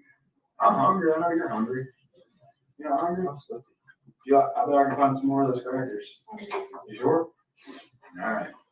So what I was talking about doing was narrowing down this timeline. So I didn't specifically ask, but this 12/14 or 12/16, when Mom said, "You owe me money, give me," I'm not going to give you Evelyn back unless you pay me the money. How much money is she saying? I don't know, because I did not take my out of the Did she say, hey, it was $10, it was $1 million? No, she didn't give me a She just said money? Okay. I will say this though. Well, hang on, keep that thought, all right? Is this the last time you talked to Mom about Evelyn? No, Have you seen Evelyn alive since that time? Okay. I didn't see her that morning, so it would have been like the night before, because I stayed at 100 that night. How is it that we can narrow it down and you can say definitively it was the 14th or it was the 16th or? I don't remember if it was like a Saturday or Monday, but it was one of the two, because it was like after the second week I started working at Tuesday. Okay, what were you gonna say? I loved her money, and I had spent $30 for having clothes off the internet, but she knew about that. So that's not what she was talking about. Okay. All right, so let me go back. I'm gonna try to make a timeline here, okay? Let's stay here. Here's where we think they were.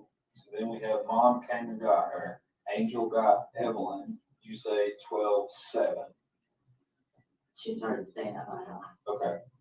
So from the 7th to the 14th to the 16th, did she stay there about a week? She stayed there like for a couple days, and then she left for a couple days and came back.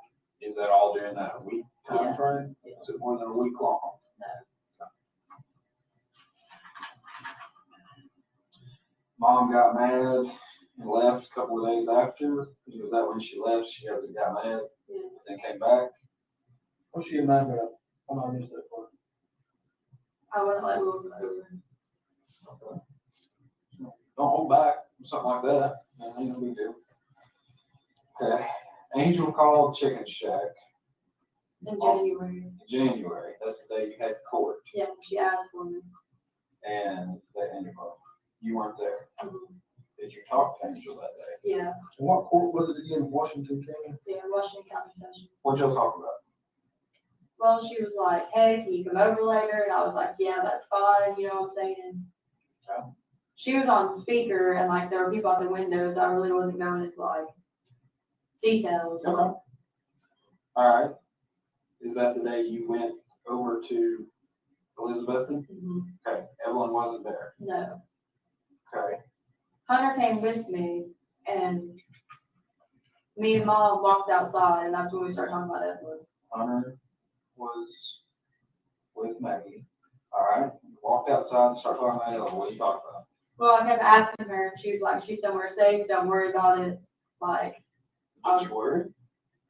I mean, no, she thought she was okay. Okay. That was approximately a month after you'd seen Evelyn. Around the month. I mean, let me just ask you this. Were you just wanting a break from Evelyn? I never told Mom to take her. I just wanted her to help me, like, watch her. Yeah. And that's what I went to say at Hunter's. Yes, I didn't want to break. And I was like, I'm going back in the morning for her to work check on. But what I'm saying is we've got about a month time span. You're not seeing Evelyn. I couldn't get hold of Mom. She changed her phone number. Right. I had no clue where she was at. But you're not like freaking out. Oh my God, I need to call the police. Yeah. You're just like, hey, I just need a break from Evelyn. I'm tired of raising Evelyn. Well, I thought she was okay. Okay.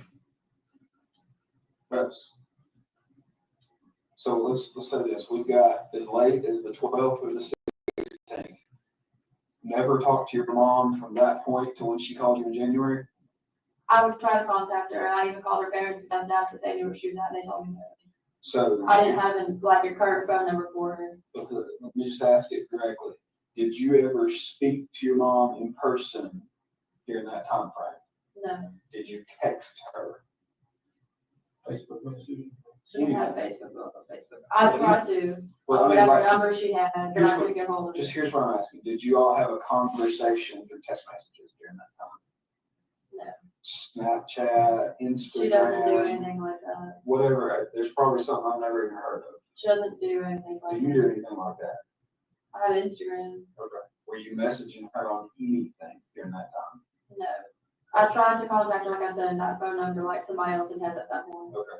So like a month goes by, there's zero communication with you and Angel, right? You talk to her maybe, can you tell me at the 1st of January?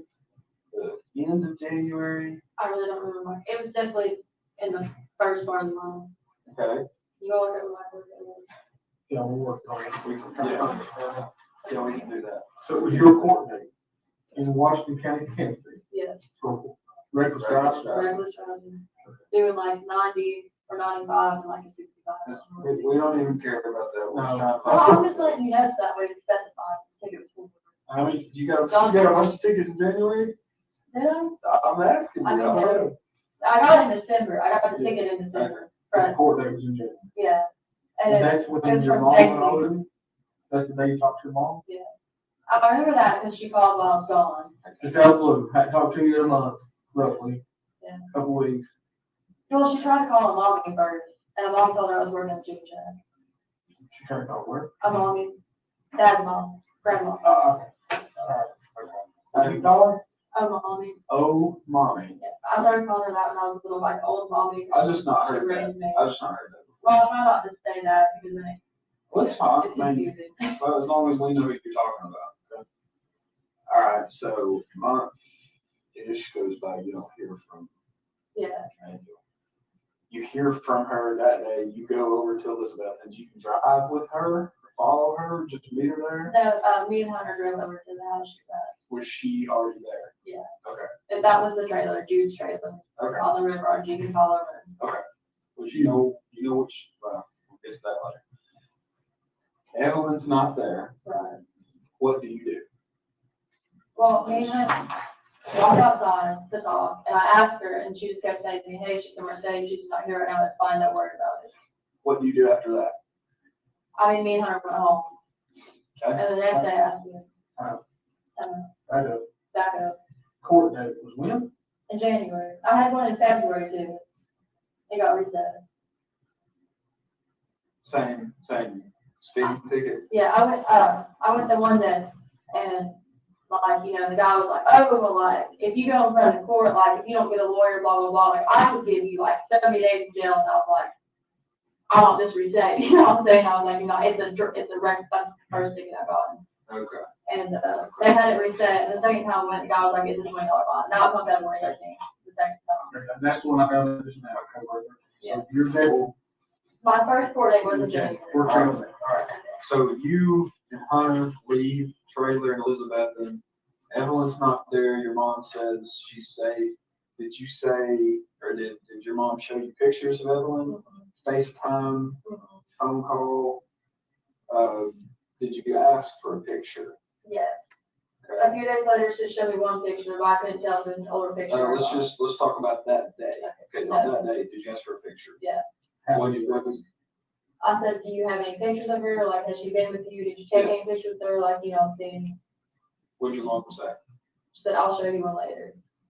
Okay, later, like here in a minute, or I'll send you one later tonight. She meant like she'll send me one later that night. She didn't. Okay. What'd you do when you didn't get a picture later that night? I called her the That next night? morning. The next morning? Yeah. What'd you say? I was like, hey, like, can I have that picture of her? I was like, I just want to see her. What phone did you call from? Hunter's. What number did you call? One of those you gave us, or a different It one? was Jude's number. I don't have it. You don't know it now? Is it in Hunter's phone? And we've been called from Hunter's phone in January sometime, early January. We don't know what Jude's last name is. Mom told me, but I don't remember. It's something really funny. I can take you to his house. Okay. At Jude's in Elizabethton, no, Evelyn asked for a picture. January 9th, 2020. Okay. So January 9th, you're confident of your court day, you drove over to Elizabethton? Yeah. Yes. Yeah. Okay. January 9th. Now we've got the time frame from, like I said, about a month, the 14th to the 16th. Okay. All right. In January, no Evelyn asked for a picture, did not receive. I heard Jude's number started too. Okay, so January, you're saying you didn't get a picture. The next morning, January 10th, you called your mom. Okay. Called Angel. Did you speak to Angel? You talked to her She that called me morning? back, Okay. but it was that morning. Angel called back same morning. What she said? She just said, I'll send you one in a minute. I just thought of it. She didn't have to show me like an actual printed picture of Evelyn. I mean, like, I won't lie. Like, I took every step that child made, I was taking pictures of her. So I can remember when I taken her, when she'd actually taken, just to be honest with you, because literally like every time that child did anything, I was like, Yeah. let me get a picture. That was the question I was trying to get at last night. How did you go from being literally obsessed with Evelyn, and I'm not using obsessed in a negative context, I'm using it like you're the mother, you love everything the child does, you snap pictures, to, okay, my mom's got my kid, or maybe somebody else has my kid, I'm not gonna worry about it. How did that transition happen? I didn't want mom to do anything to her. Huh? I didn't want mom to do anything to her. I don't understand. Are you saying that you were afraid that if you came forward and told us that your mom would do something to the Well, that's child? why I didn't tell you yesterday. I thought she might run off there and just But like. is that, no. Let's go back. Let's go back to Yeah. December 12th, 14th, 16th. From November of 2018, you're obsessed with Evelyn. Love every breath she takes. This day comes along, you don't see Evelyn. Everything seems happy-go-lucky. You're with Hunter, you're working at the chicken shack, everything's cool. I'm not seeing my daughter. How does that work? How do you go from? I didn't want her to do anything, like take her anywhere with me, like just never get her back. Okay. All right. January 10th, you called Angel for a picture. Picture later, right? And later. All right. Did you get a picture January 10th? No. Okay. When did you get a picture? She showed me like a physical hard copy of like a little 4x6 pictures. Yeah. The next day. Right. In person? Yeah, in person. So now we're January 11th. Dollar Road. How'd you get there? Hunter took me. So Hunter drives Maggie to Juice. Is Evelyn there? No. Okay. Evelyn not there. All right, so you show up hoping to see Evelyn? Yeah. She's not there. What did you say? She just, I forget where she was and she kept saying the same thing. She said, don't worry about it. But she just showed me that picture. Angel said Evelyn is safe. I mean, the picture is just of Evelyn like sitting in the floor playing. And to be honest with you, like I said, like I didn't know if I had taken it, maybe she had printed off, but she'd actually taken it. Yeah. So then Angel shows printed out picture. Printed out pic of Evelyn. How long did you stay? I mean, every time we went over there, we usually there for at least an hour or longer. Okay. January 11th. What happened January 12th? The next day. We still went over there and it was the same thing. So y'all are going over every day? Yeah. All right, so I'm gonna write. We might have went like maybe 1 or 2 days out of like the whole month, but like I was in constant contact with them. Okay, so you're going over there every single day? Yes? And same story. Same story. Are you ever getting any pictures of her? Not after that one, no. Never any live pictures? No.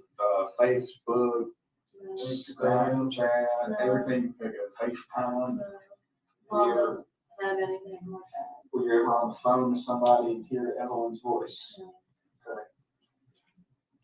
How do you feel about that? Well, I mean, like I said, I didn't want to do anything and piss her off and her like just run and not tell me anything. Okay. So you were over there for an hour, roughly every time you went over there, and it's kind of the same conversation. Yeah. So we'll take an hour out of the 24 hours on a day. The other 23 hours, what are you doing during those days? I was probably at work. Working? Yeah. Okay. I was either at work or in bed. Did you ever worry, hey, where's Evelyn? Well, I mean, yeah, but like I said, that's why yesterday I didn't want to tell you all anything. But now she's already like kind of disappeared, so I mean, do I even have one? She's kind of let you hang out. Yeah, Why? We're going over there every day. to try to get her on the computer. Did Hunter know? No, I never told her. Why did you tell Hunter you were going over there? Just to see my mom. So was Hunter not around when you're asking, hey, where's Evelyn? No, me and mom was walking around. Well, let me ask you this, and this may sound crazy. because I don't know the answer.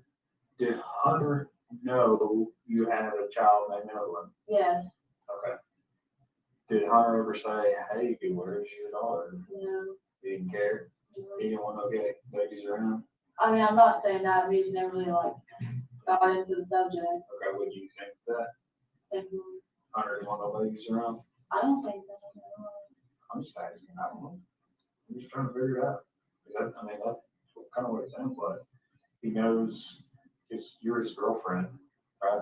Y'all were living together at the time. He's driving you over there every day, right? Yeah. He's like, I've got a girlfriend. Did he ever say I love you? Yeah.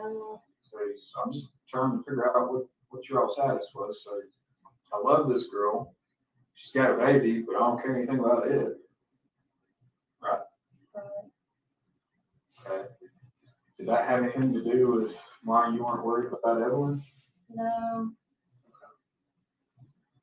All right, so I'm just going to make a note. January the 12th, we got to, so it would go over to Almost every Jude's. day. Yeah. Almost every day.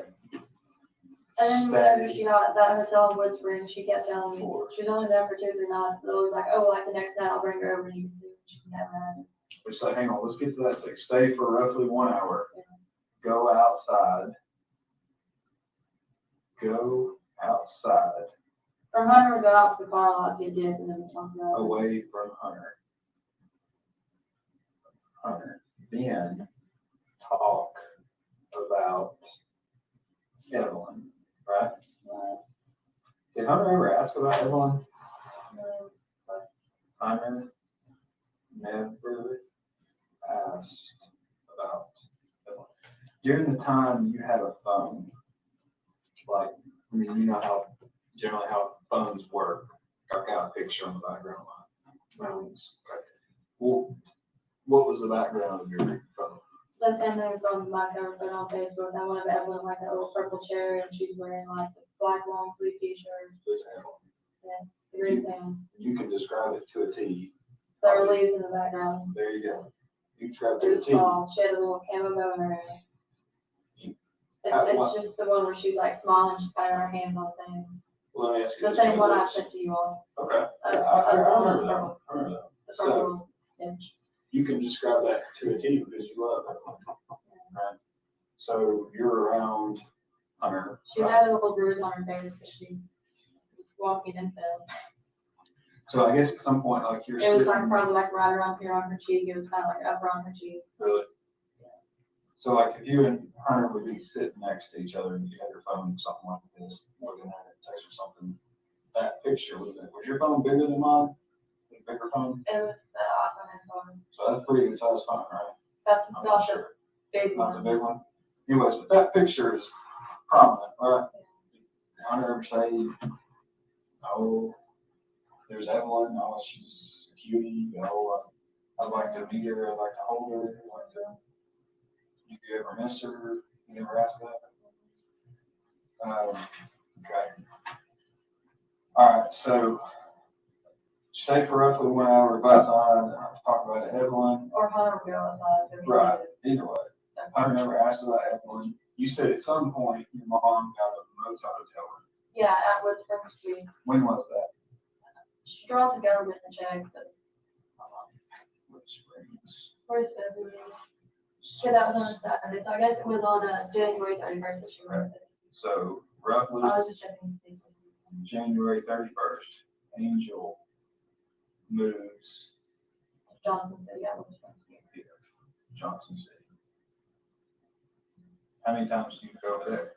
Well, she's only there for 3 days. Okay, Yeah, that's what I was every day. about to ask. Okay, stayed for 3 days. You went over every time. Maggie there every day. Yeah. How long did you stay? A long time, but that's when she can tell me, oh, I'll get there in a little bit, oh, I'll get in a little bit. Stayed a long time. How'd you get there? Either Hunter came with me or I went by myself, and it was in the blue Corolla. Okay, so you went there with and without Hunter. Yeah. Hunter and mom would say, go ahead. I'll go get her. Mom said, I'll go get her. She said where she was going to get her at? Did you ask? Yeah, and she wouldn't tell me. I'm like, well, if you want to take the car, go get it, take it. Take the car, go get it. So, Where? Okay. So, mom's at this motel, right? She's there for 3 days. She said, they're not here. Can you just agree with that? I mean, I really didn't want to call anybody, but I knew she was going to take off. She started taking off down there. why would she take off? She doesn't want to knock dogs. Let's work some more at a time. So now we're at February 2nd-ish. Yeah. What happens next? Where's Angel? Where are you? Where's Evelyn? We won the Super Bowl. That's the thing I kicked out for sure. So the Super Bowl. The what now? Super Bowl. What about? Say what you said again. That's when they got kicked out. On the Super Bowl. Because our girl got in ours. Angel got kicked out. So Well, she didn't have to leave until the morning. We'll have to leave that night. kicked out of Wood Springs, right? She didn't have to leave until 11 a.m. the next day. Springs. Yeah, when the cops were calling all that. On February the 2nd. So she was at that hotel on February 2nd. February 2. Why were cops called? Or we'll go ahead and do it. Right. Domestic assault or something. We'll have to leave. Were you there? No, but she called me and she was like, hey, like Will's like hitting me, pushing me around. We went to a Super Bowl party at Hunter's aunt's house, like right up the road from where he lives. It's on the same road. What, you went to Super Bowl party about what time? 6, 5. So I think we got there maybe like 3 to 3:30. And we stayed till like 9:30. Dropped mom off. Okay, so Angel is with you at the Super Bowl Yeah. party, all right? Okay. We tried to go get the kids from dad, and like dad called the cops on her that day, and it was just a big ordeal. And Hunter was like, if you want to go with us, that's fine, you can. So she went with us. You and Angel went over to Tommy's to get Charlotte and Hunter was with us. Elijah, Yeah. right? To take them to the Super Bowl party? I mean, no, if she got them, we would go back to the hotel. Right. So here's my question. You're riding around with your mom trying to go get Charlotte and Elijah with a plan maybe to go party later. Why aren't you trying to find Evelyn? I wasn't going to go to the party if she got Charlotte and Elijah. She got them, she was supposed to take me to go get Evelyn. She didn't get them at Hunter. She's like, oh, we'll go to the Super Bowl party. Okay. So we went to that. You ain't seen your kid in a month. Why are you thinking, oh, I'll go to the Super Bowl party instead of go trying to find my kid? I didn't The know. cops, calling the cops aside, why aren't you out here beating the bushes on your own? I had nowhere to start to look for her other than Elizabeth, and Okay, her parents didn't have her. whose parents? Mom, Okay. Wanda David, Joan. Did you and Hunter ever have a conversation like, hey, because Hunter's got some means, right? He's got a car, he owns a business, right? Yeah. Where you're like, hey, will you help me find my daughter? You never asked him that? Why? He didn't ask about her, so I asked him to go help me with her. He's the best friend you got at that point, it sounds like, right? Okay. February 2nd, they're kicked out of Wood Springs. Mom leaving The next day. 3rd, whatever. Yeah. So, well, I'll just put that. Angel leaves Wood Springs, February 3rd. What happens after February 3rd? I still keep talking to her, and she still not done anything. Where's she at? She went to Wanda David. Okay, Angel at Wanda and David's. Remind me again who Wanda. Oh, that's her parents. Where do they live? 396 West Valley Drive, Lot 7. 396, what? West Valley Drive, West Valley, where is that? in Kingsport off of Rock Springs Road. It's lot number 7 in the trailer. Okay. She is there from February 3rd to when? Literally the day that I came up here today. Okay. So Angel here February to the 17th? Yeah. Or 18th, something like that? Yeah. Wood Spring sent her like a refund check in the mail. She got it that day, What day? the 18th. Okay, how much? $441. How many? $441. 441 Wood Springs. It was a check. Yeah. She got it cashed at Wells Fargo off exit 7. You know that to be a fact? I took her there. Okay. So yes, I do know that. So I was gonna go run down where she cashed it. So did you drive her from Kingsport to exit 7 to cash the check? First we saw at Food City, they would have cashed it, What food city? the one in Coyle High, What, where was the check mail to? 100,000. Okay, 100,000. Yeah. And she was staying at, She didn't know if she could go stay there when she had the check mail, and she didn't know like if they were letting her come stay or but not. she was the one who was in West Valley. Did you call her and say, hey, the check's here? Did she call you and And this is the whole Eagles ordeal. Like, me and Mom got into it because she called me and she's like, I can't believe, that you would call DCS online and I hadn't. This is the morning of the 18th. Okay, and her and I were into it and she was like, well, bring me the check or I'll just come set up there until I can come to the mail. And I was like, when it comes to the mail, I will bring it to you. Okay. So then, after I met her at Eagles, she got in the Lexus, that's what I was driving at the time. We went from Eagles in Coyle Heights to Barefoot Landings in Bluffville. Came back because she didn't have her ID on it. She left in the BMW. She left it parked at Eagles. She rode with me to the house. She didn't have gas. Okay, we pick her ID up. I'm like, I'll take you to Food City cash check, just $5. Food City won't cash it because it's Wells Fargo bank check. Okay, we drive to the bank across the road, whatever that is, like First Community or something like that. Okay, they won't cash it either because it's Wells Fargo. They tell me the nearest Wells Fargo is on exit 7. that's why you go for it? We go to exit 7 Wells Fargo. Okay. Just you and her cash. No, we don't put it. Okay, we'll put it. Yeah. Cashed at, say it again. Wells Fargo. Wells Fargo, exit 7? Yeah.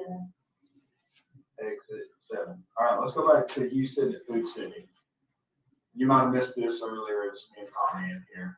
You're sitting there at Food City in a different car. Eagles. That's where they met. Eagles. Angel is there with Elijah Yeah. and Charlotte, or just Elijah? Just Elijah. Just Elijah. Tommy pulls up to do custody exchange, right? Right. You're over in the parking lot. Tommy doesn't know I was you're there. away. Right. So, Evelyn. For the ones who get it done, the most important part is the one you need now. And the best partner is the one who can deliver. That's why millions of maintenance and repair pros trust Grainger.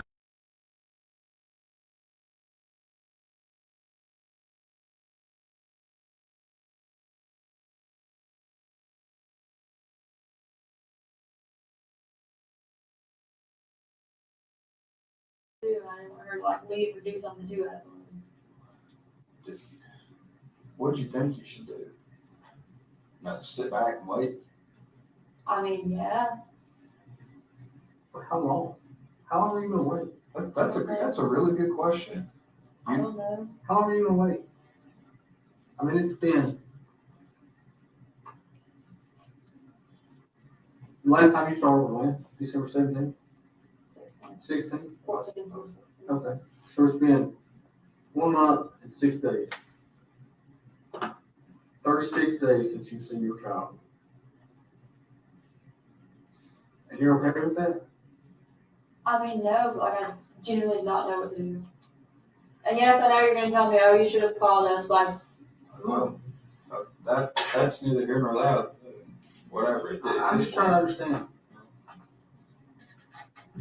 I'm just trying to understand how that you're okay with it. well, I wasn't necessarily like okay with it, but like I said, it was like I had more options. I'm not gonna lie to you. That you're working every day, going to Super Bowl parties, going here, going there. But I guess we should go through this way. Now, I think we've established it, but I know we talked about it last night. I was getting zoomed out of it. I was tired. We all are. So I guess you have a birth certificate for Evelyn, right? You're listed as a mother.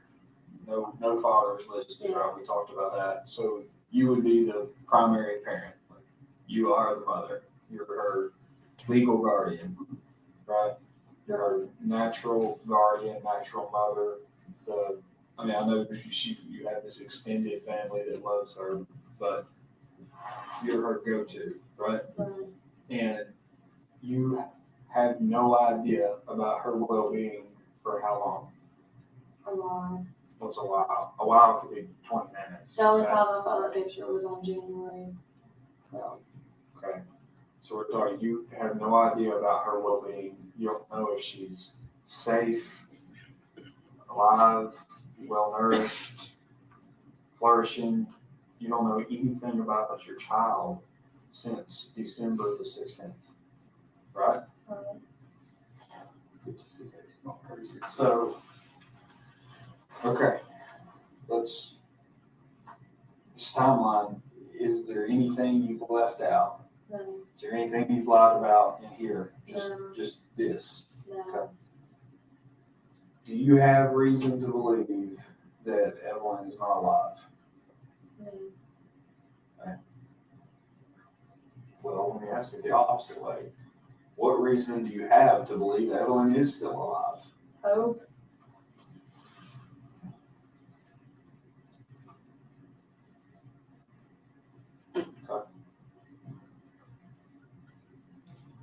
I only have a solid reason, that's all it is. Yeah. Evelyn is 16 months. Right? 15. Sorry. 15.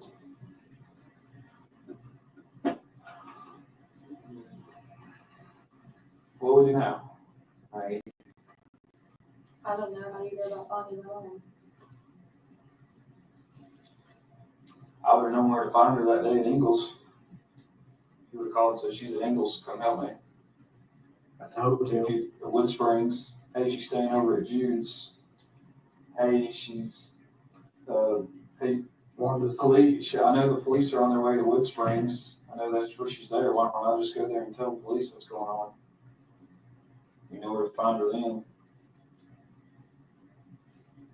I bet if you would have called us December the 14th, we could have found her. You know?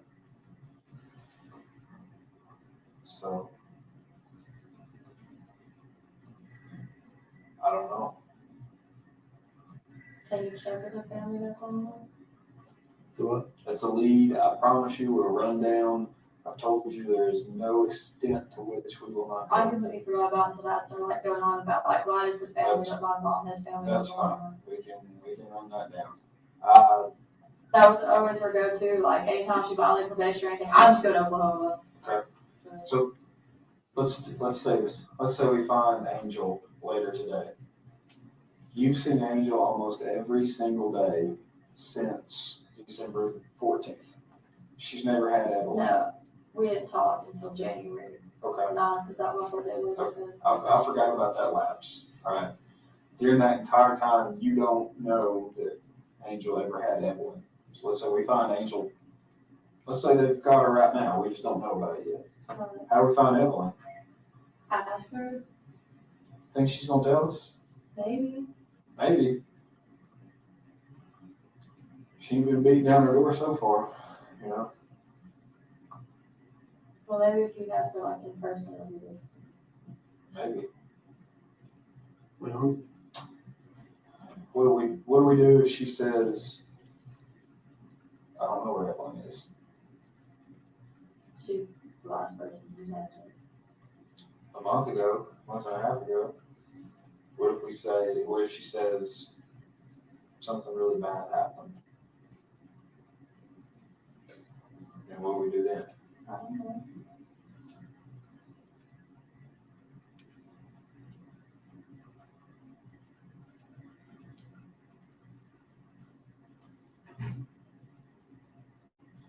Anything else? Anything you've not told us? Is that true? Yeah. Yeah. I mean, you know, we've been around this I circle, around and around and around and around. You know, and we've been nothing but nice to you. Give you every opportunity to tell us. We are trying to help you. Do you understand that? I do. And when you tell us lies, It doesn't help. I know. when we've got all these resources tied up running down bullshit that you know is exactly that bullshit, like all that with Ethan. Do you know how much time we wasted on Ethan when we could have been looking somewhere else? You knew. You knew that was bullshit. Let me go back through it and make sure I got everything straight. So I think on the 17th or maybe the 18th, someone from Sullivan County talks with you, right? That was the 18th. And that's when you give the story of, well, I left her with Ethan, right? And I'm not trying to badger you. I just want to go back through it. But at that point, you knew that wasn't true, right? Right. And then I guess you kind of fast forward. Am I the next person you talked to as far as sitting down in an interview? No, You talked to someone else. Was that with the FBI? no. Now, the first person she talked to was somebody else. Okay. The night we went to your house and found you, brought you up here. Yeah. You rode up here with the patrolman, right? Right. That was the first night. Well, they went to the chicken shack and Hunter took me to the chicken shack. Okay, wherever you came from, somewhere down on 75 up here and talked to us. But let me ask you this. So they showed up at Chicken Shack looking for you. Like, hey, we're here to talk about Evelyn, I guess. So you say to Hunter, hey, can you give me a ride to Chicken Shack? Right? No, Hunter's dad called and I answered the phone. He said, hey, let me talk to Hunter. Yeah. Okay. And then Hunter was like, oh, well, there's like a detective there or something. I'd already talked to him that day. Okay. This was a little bit after I talked to him. But you and Hunter takes you over there to meet detectives, right? It was just one call. Well, whatever. Remember, patrolman brought her up here. Hunter takes you there. Yeah. How far of a drive is it? Less than 5 minutes. 5 minutes. During that 5 minutes, y'all ever talk about what you're fixing to talk about? No. Hunter didn't ask. No. So He didn't say what the police doing. Now, if my wife, girlfriend, or whatever would get All he told me on the phone, no, I hear that, not on the phone. He came home from work a little bit after the second we've been there, and he was like, some guy called me about your child. And I was like, I know I've already talked to him. He said, okay. All right, so Hunter, that says he loves you, on February the 18th, y'all been together for 2 months. At this point, says he loves you, refers to your world, Evelyn, as your child, right? Is that what he always called her? Yeah. You ever call her anything else? He never really talked about her calling me. Did he ever talk about her in a derogatory manner? No. Okay. All right. So then you get brought back up here to talk to some different detectives. Would you stick with the story of I dropped her off with Ethan? Okay. Then you go right around with FBI looking at motels? Yeah. Right. This was the next day. Okay. Yesterday. Yeah. So would that be then the next interview you did was with me and Angie? Or is there one in between that? Whatever, I don't remember. Well, if you don't remember that. It's all jumbled together. I talked to so many people that, You remember talking to me last night. yeah. We talked and you stuck with the story, the 24th and then the 25th. And look, I'll just tell you, I knew you were lying to me last night. I didn't have enough evidence to confront you the way I did today. With the bottom line, okay? I hadn't been briefed on everything that was going on. I got caught up on that. That's why I wanted to talk to you again today, because I knew none of that was true. All right? You knew none of it was true, right? Right. I mean, you knew I had a good reason to be asking, Right. right? Little girl's missing, and you misled us, you lied to us, right? So then today, for whatever reason, you decide, okay, enough's enough, I'm going to tell the truth. Give us a different story. It is the truth. This one. Well, that's what I'm just trying to get it right. Okay, so that's where we're at, right? Okay. What else is there that we should know? What else can help us find Evelyn? Nothing I can think of off the top of my head. Mom was supposed to, what is today, the 20th? She has an appointment at Kingsport House on the 25th to go to the apartment. Think she's gonna show up? Probably. Okay. I mean, that's the only time that I know she's supposed to be somewhere. All right. February The 25th. 25th. I don't know the time. Could you all maybe call them and get the time? Yeah. Okay. February 25th. Angel appointments at Kingsport House. Yeah. All right. What else? That's all. Who's Angel's boyfriend right now? William McLeod. Nobody else. Jude's out of the picture. Her and Jude went over together, they just lived with Jude. Oh, sorry. William McLeod. Seen her? Will lived with her at Jude. Okay. They paid Jude rent. I didn't get that. All right.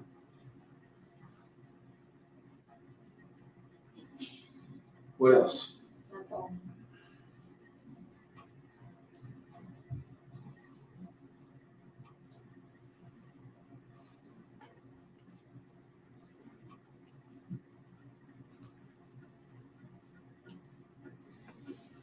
You hungry? Let's get some food, water, bathroom break. Walk out, get some fresh air, Maybe. anything. Let's, I think we could use a break too. Maybe we'll step out over here. If you want to walk out, the way this elevator works, you've probably been up there enough. You gotta have somebody go down with you. We'll give you some there, okay? Sure want something to drink? Yeah. All right.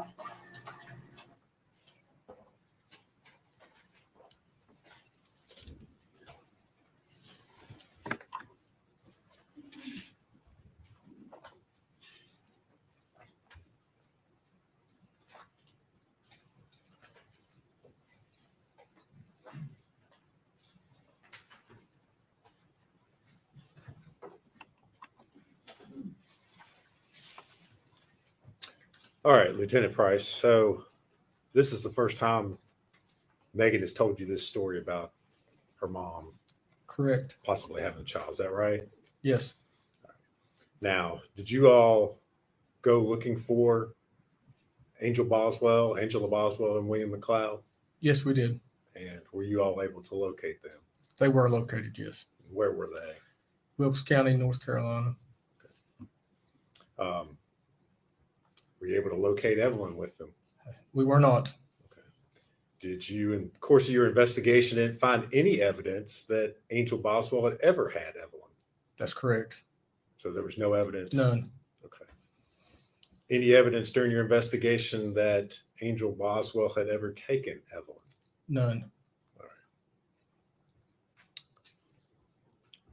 This was not the last interview that you had with Megan Boswell, is that correct? It was not. Okay.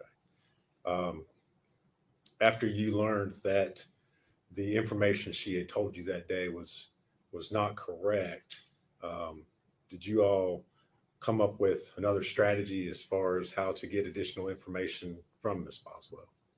Yes, we ended up interviewing her again. All right. And would that have been the next day, February the 21st of 2020? Yes, that's correct. Okay. And on that day, did you all interview her along with various items of evidence that you had collected from Hunter's residence? Yes, we did. Okay. And if you would kind of tell the jury what you did, what your strategy was in interviewing her on that day. So we were doing our best to narrow down the timeline of the last known credible sighting of Evelyn, who, when the last time we knew her to be alive. And so she had several items that we had gotten from Hunter's house in a box, kind of like she called it a memory box. And there were different photographs and items and letters and that kind of thing in that box. And we set it down with her and we basically asked her, when did this happen? When did this happen? To narrow down. Again, we were trying to narrow that timeline down as close as we could get to what we could prove to be the last time, Evan was seen alive. All right. And obviously at this point in time, you knew Megan Boswell had told you things that were not true. 100%. Is that correct? Right. And did you confront her during that interview with her inconsistencies? Yes. All right. And did you record that? And you said that interview was the next day, the February 21st, 2020. Is that correct? That's correct. And was that interview also conducted at your interview room over at the sheriff's office? Yes, it was. Which again is located here in Blumpville, Sullivan County. Correct. Correct. Did you all record that interview? We did. And prior to coming to court here today, did you have an opportunity to review that interview? Yes, I did. And was that what you watched, a true and accurate recording of the interview that you had with Megan Boswell on February the 21st of 2020? Yes, it is. Judge, at this time, I would move to make that exhibit 221. Objection. No, sir. So exhibit 221. Judge, I would ask to publish that interview at this time, play it for the jury. No objection.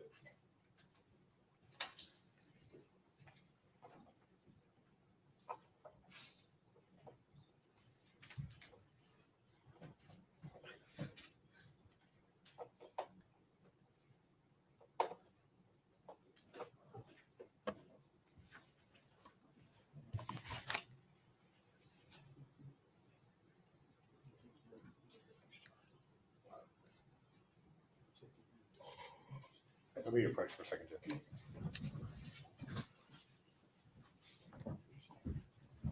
While they approach the thing, I think they're gonna ask for maybe to go for a break, and we have another interview. How many more interviews are we gonna watch of this girl lying her teeth out and learning new names? Because I'm confusing on who's who. Like, if we were playing the game of who's who, I would lose because I've got no clue.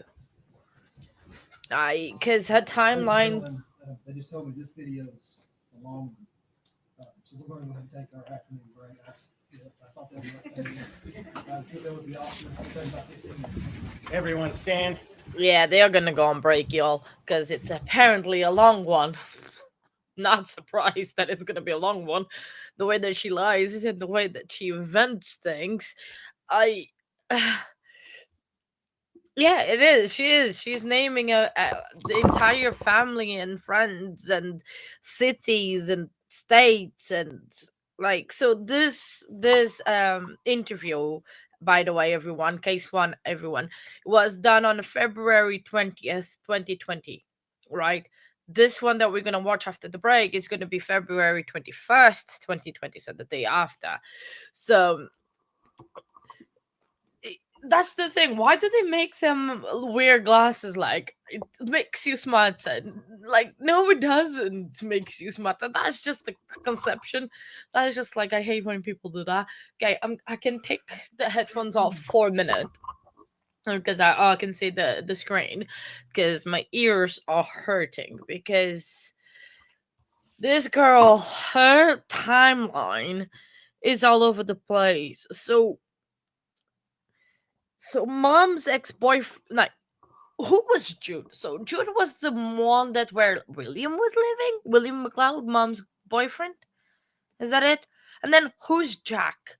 So we've got two new names of people that are in this story that probably don't even belong in it.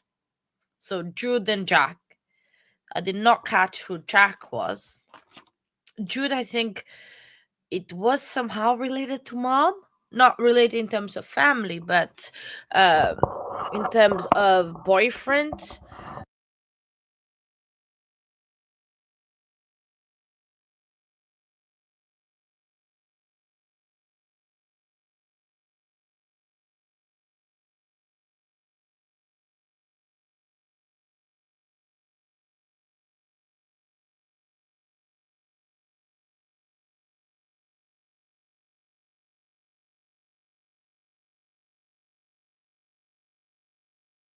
Ugh, sorry. How long have I been muted? Was it just now or Sorry. probably probably Jack in the Box, and that's making me hungry, Maria. Like I just don't. Oh, just a minute. Okay, all right, cool. All right, 15 seconds, 20 seconds, a minute. That's awesome, fantastic. Thanks, guys. But it's just like the amount, and then the thing is, we went from Maria. Now, am I muted? Yeah. No. Well, no. Can you guys hear me? I'm confused now. Oh, okay, I'm not muted. Okay. Thanks, Maria. No, yes. Oh.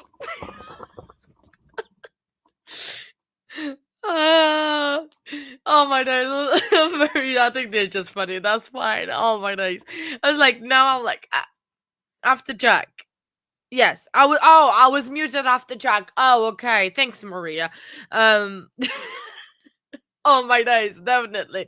Um, so we went from um Sullivan County in Tennessee. We've been to Mendota, Virginia. We went to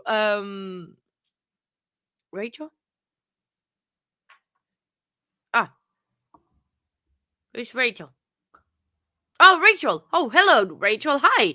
Sorry, I did not see your comment there. Hello, welcome in. Oh, thank you for popping by. Oh, Jack was the mother's brother who lives in Oklahoma. Megan was trying to say Evelyn might be there. Well, yeah, Evelyn was everywhere. I mean, I'm sorry, but Evelyn traveled the country because we went from Sullivan County to Mendota, Virginia, and then we went to Oklahoma. I wonder where we're going next because the next day, new lies. So it's just crazy. North Carolina, yes, we've got. I think we should, Willow, on your board you need a US map, and then you have to pinpoint all the places that Evelyn was. Oh, it's just crazy, this girl.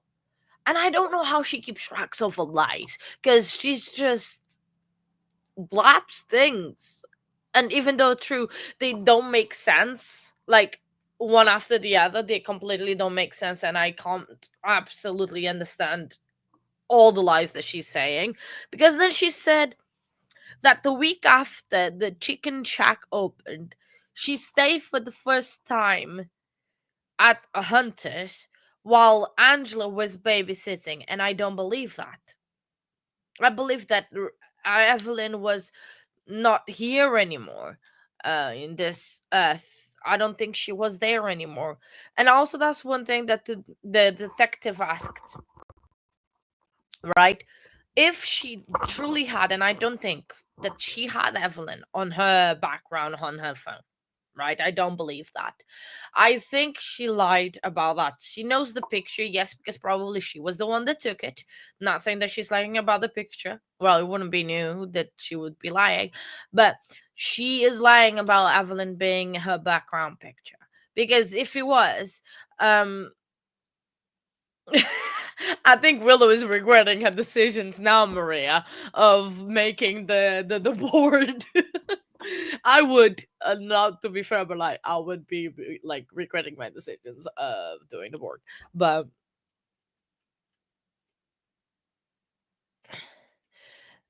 they spoke about the brother, but I don't even know that she had the brother. I don't think I ever heard about brother. What was the name? What is the brother's name? Is it Jack?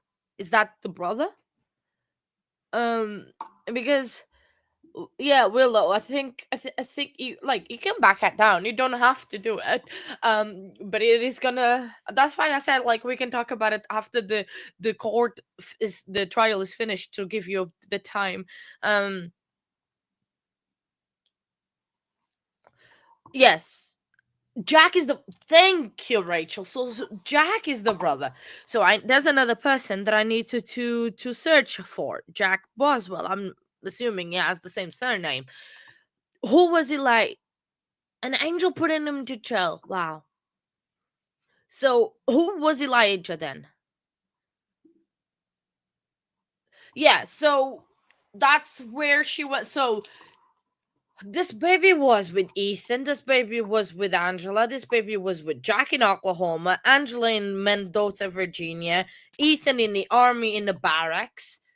Where hasn't this baby been? Oh, like this girl is so oh,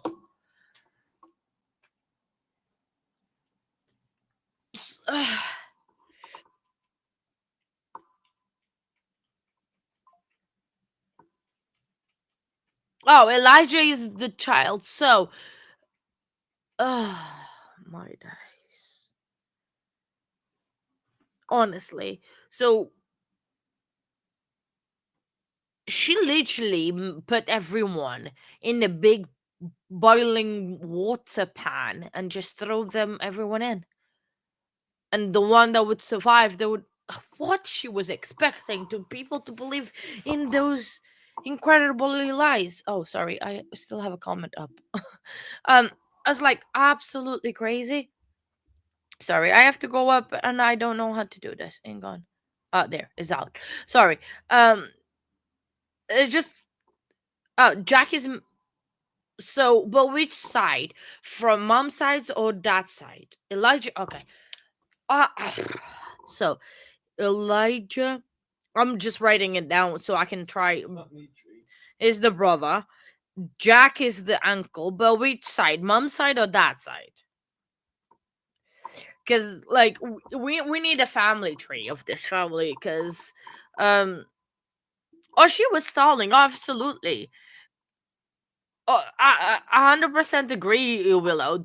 That's why um she was saying like she's in Oklahoma, she's in Virginia, she's in North Carolina, she's in Portugal probably at one point.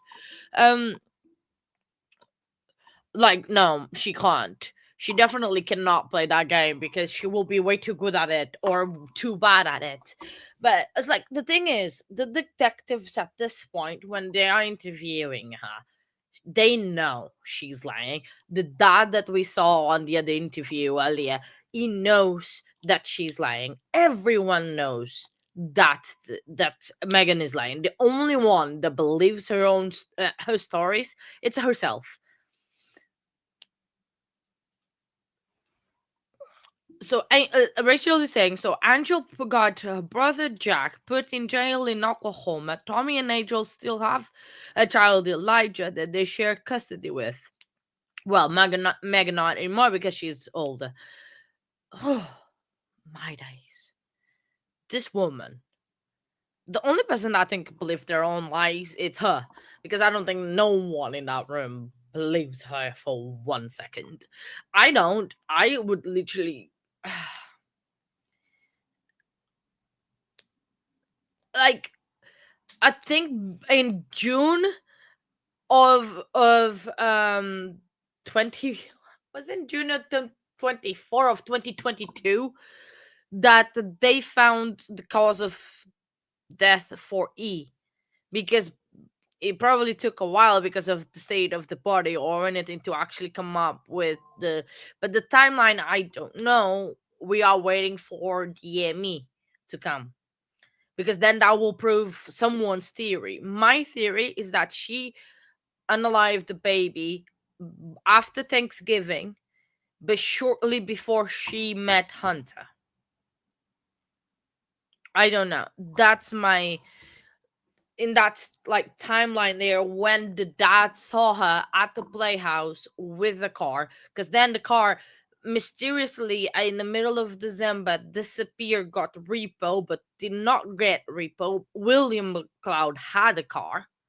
Mom's boyfriend had the car because they were arrested in North Carolina with the car because they were speeding on the 35 zone. They were doing 53 miles and both of them got arrested, because also at that time, because it was at the time of February that they got caught with the car, was the time that they were suspects for the Evelyn's thing. Yes, Dad hasn't seen Evelyn. No one saw Evelyn since Thanksgiving. So that's why I'm saying, because Thanksgiving in 2019 was 28th of November. So that's why I'm saying, and she started working, I think, in the chicken shack on or around the 2nd of December, because that's when it opened. And you would imagine that the owner that would be Hunter's dad would have all the sorry, I was just seeing what's happening. I don't know what was that. Would have all the employees there for opening. And that's what he said. He hired anyone and everything, because sometimes you said people just didn't show up. So he wanted to make sure that he hired. So I would imagine that she was working on the opening. And then there was testimony that she would work long days. How can you work long days if you have a kid? So that's when like she started lying about the where she was. But one another thing, right? So she said to the yes, that thing being Megan's dad. Yes, Tommy Boswell.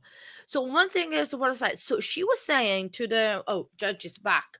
So but one second, but ugh. Megan said to the detectives, right, that mom had the baby in December, right, to overnight. But she said to other people that the baby was with Ethan since after Thanksgiving. So right then we can see that she's lying because to the friends and everyone, she said Ethan, and then to the detectives, she said was mom was babysitting the kid. She never said Ethan, did she?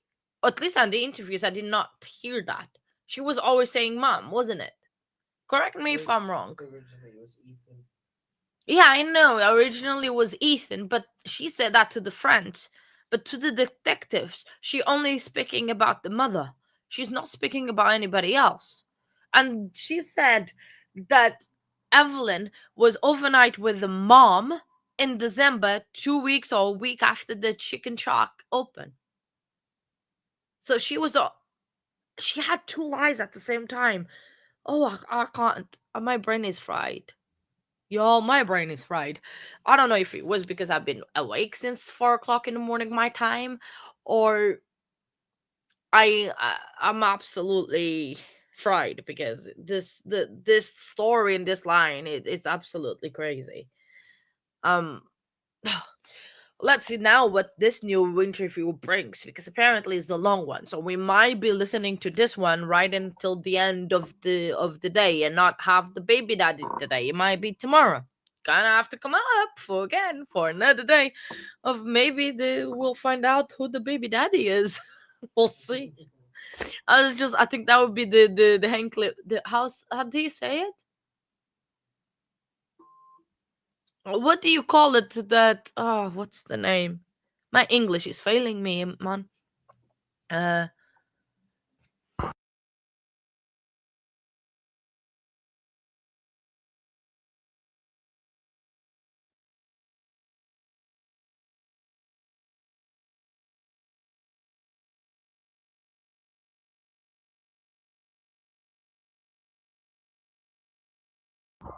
yes, cliffhanger. That sorry, the mic was not muting. Thank you very much. Ay, gracias.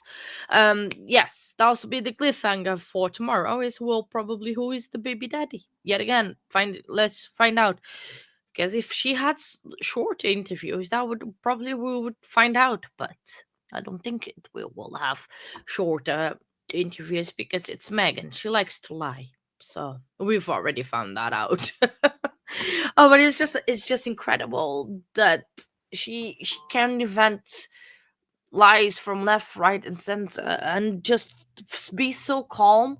It's like, I mean, if my baby was missing, I would be in tears, and I think I would not want to be sitting in the police interview room talking. I would want to be out there finding the baby. Go to Oklahoma, go to West Virginia, go to North Carolina, go to Mendoza, like all the places that um she was saying. So it's just like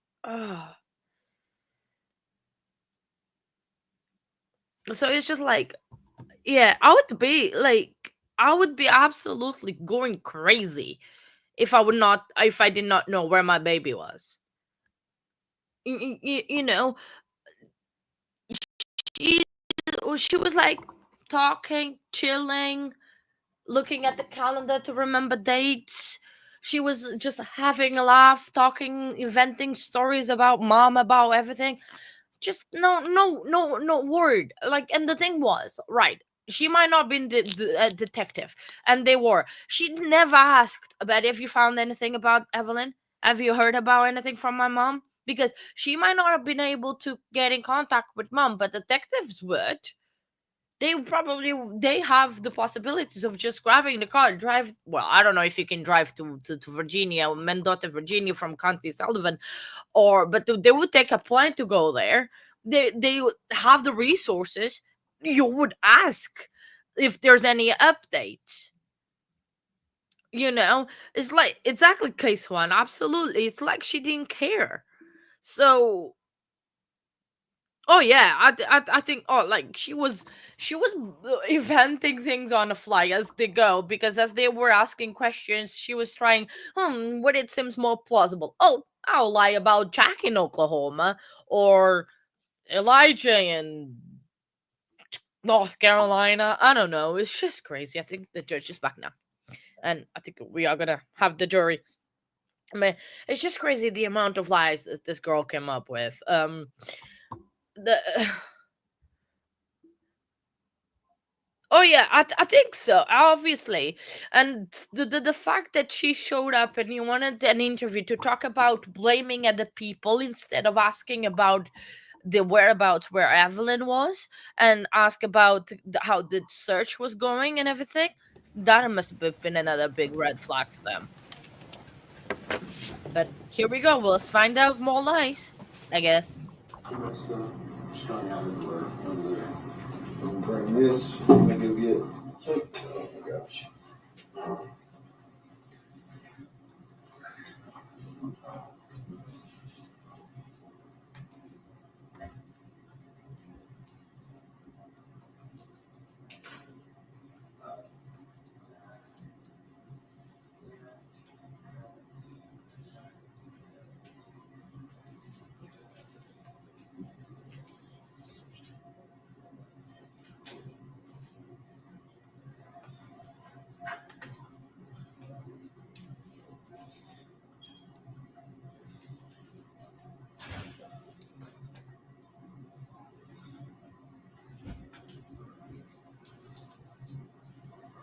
I just thought something. So, we're with the pictures, we're kind of making that time frame. I'll shut the doors, okay? Your grandma's downstairs. She's right there. Where was that at? Time frame pictures. Where were those pictures? They're right here. That's 50 pictures. These are the other pictures. Yeah. I know we kept you here a while, you're kind of in a time crunch. I'm sure your grandmother has got better things to do. Well, I have nothing better to do. You're trying to find my child, so. Okay, well, basically what I'm getting at is, if there's any point in time you need to get up and leave, just go. All right, you're free to leave. I know he's kind of in your way. Well, I just trying to wait till you're like, hey, we're done with you. Okay, To go. I'm just saying, you're free to go at this point. So, we talked about, the pictures. I may get into a little more questions. Are you okay with answering some questions again? Yeah, do you want me to sign another paper? I don't have to, like, I'll sign somebody, I'm definitely more than okay with talking to you all, Do you but. care to do one just in case? I'm gonna get one. I just thought of this. My mind is scrambling everywhere. I'm still trying to figure out why ETSU's calling me. You know what I mean? Yeah. That's weird. The newest phone I have, if I don't have a number saved, the number comes up and it's like it guesses who it is. So like if you call it, it might actually have your name on there, even though I don't have it saved. I don't know how it works. But it does. All right. While I'm kind of getting this stuff together, I'll let you start filling it out. Oh no, it's stuck together. I got some of that stuff on there. I'm so sorry about that. Okay. I done messed up, didn't I? All right. Okay. Mine, Yep. 321,001. So this is in November. That was taken out of mommy's house. When? On mommy's. Grandmother lives downstairs. So I'll let go ahead. All right, Megan, agree with me. You done this before, right? Yeah, I just signed it. Do you understand it? Yeah. I'm gonna read it to you. Okay. Before you ask any questions, you must understand your rights. Your rights may stop you, not answer your questions. If you do answer questions, your answers can be used evidence against you in court. And so lawyer before your question, not before a lawyer will be provided to you without cost. If you decide to answer questions now without a lawyer present, you'll still have the right to stop answering questions at any time until you talk to a lawyer. All right, you understand all that? Yeah. All right.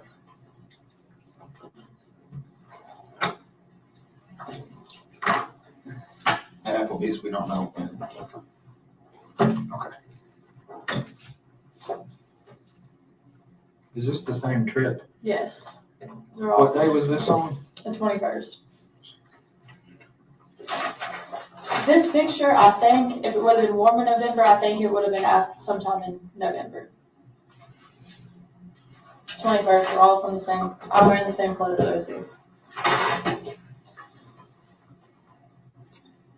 Tell me again, November. I don't know when in November, but I'm pretty sure it was. The only reason I know that is because I went to Applebee's after DPS was sending me money for going to school. I went to Applebee's after I got that money for October. Now that I think about it. Because I had money to go to Applebee's, same trip. Some of those are just the same pictures for now that we did. Way earlier. That is from December 6, 2018. This pen is messed up. December 6th, 2018, at Bolton Homes in Greenwood. 18. Yeah. So Evelyn was less than a month old. They had like a family thing for like the children in foster care. Uh-huh. That's what that was.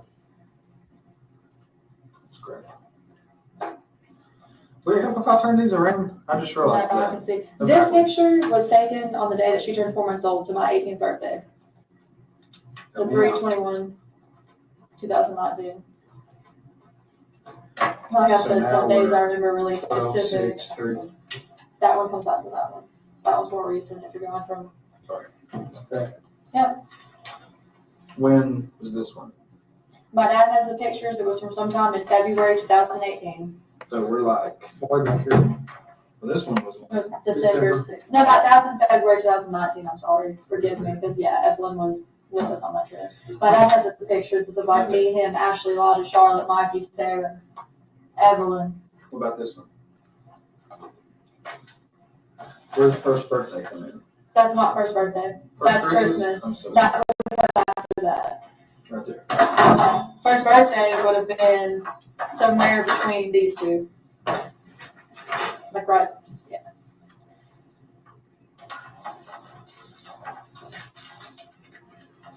December 21st. Yeah. This is, From 1/11/2020. I see the date on it. you can see that? Yeah. Well, Where? I'm trying not to touch it. I'm way off. That was food we picked up for Jason, the guy who lives in the basement. Jason in the basement. The set.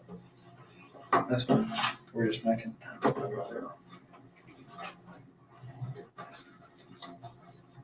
The trip to El Paso would have probably been somewhere around like, Where's that? Right here? Yeah. yeah. When was it? I guess before her birthday. I don't remember exactly, to be honest with you. I'm sorry. Right here, right in there. Yeah. Where's that right there? I got sick like a couple weeks ago. So it would have been after that. Wait, what? The This? car would have been after the all pharmacy.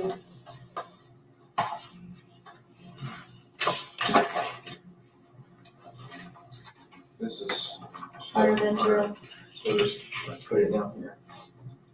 I don't know when I wrote that. Now you're going to ask me. I don't know. We ran into it because him and his dad were arguing over chicken shack stuff. Before or after? After. I cussed him out, so I was apologizing. Called his dad something mean. He did or you did? He did. Alright, so The ultrasounds were obviously prior to any of this. prior to the pictures. Yeah. Because she was in my stomach. Right. The first 2-week night strip, the first time I took her was the ninth day open. Which these pictures are from that, but I took her the very ninth day open. It's gonna kind of go in weird order. Okay. We're gonna start way back here. Okay. Ultrasound. Is this, That was the day I was having her. That was her heartbeat and my contractions. I couldn't get her out just her heartbeat. I now we're didn't like know. right here. Yeah. What's next, right? Right. That was Christmas. So it would have been with the ornament. Right, we know what the book is, so I'm gonna put it right here. Birthday, No, my foster mom made that for me for Christmas. Christmas one. There. It's just the first week of Evelyn's life, basically. Right. All the pictures Right. are. None of them are after she was a week old, if that makes sense. I'm trying to decide, let's give us some more. But Patricia made me that. I'm going to call her Gail. Huh? Okay, Gail made me that, like, for Christmas. Because I wanted a picture book of Evelyn. Okay. July, that was the July 4th trip. It was the weekend of July 4th of 2018. I was pregnant. Before or after ultrasounds? Before. It was the weekend of July 4th, 2018. So this puts us, we're over here. I took her the first night they opened. Was Evelyn with you? Yes. Is this one of the trips you took with Hunter? No. Did you ever take trips with Hunter and see Blaine Lights? No. Okay. So now we're talking like right in here. Or It would have maybe been it was- before that. maybe it was with this. This is at Bristol, right? I don't know exactly where the book's from, but the first time Yeah. that I took her was the first night they opened. So the first time me and her went to see Lights would have been November 15th, 2019, because that's the day that was. So that's after the birthday. Yeah. Let's just do this. Let's put this under the pictures. Okay. I'm sorry. Makes sense, right? Yeah. So we're in that room. Okay. We don't have a date on that. It's just good code. Those were from when the card too when I was sick. Probably the North Carolina trip, wherever those booklets are. Long Rock? Yep. We can tell when that was. Remember why? Because there's a We got a Wood. sheet. Yeah. With the date on it. Maybe 1/19 of 20. So. Moving after, Oh, before you the pick card. that up. You pick Can I that touch up. it? That's fine. Okay. Yeah. Sorry. Would have been before the card. Before the card. Yeah. All this goes before the card. Senior pictures, they're like, we're like right over here, right? Or somewhere. August 20, We'll put it like right there. August 2018, yeah. We're not worried about that. Okay. We went through this, Matt. Let's see if this was part memory.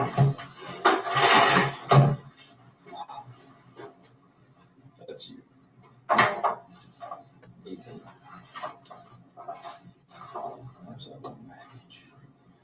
These are things you like eating. Yeah, Right. it's on from that. There's a baby shower the day we came.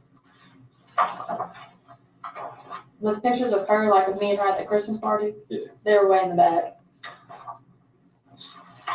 There's-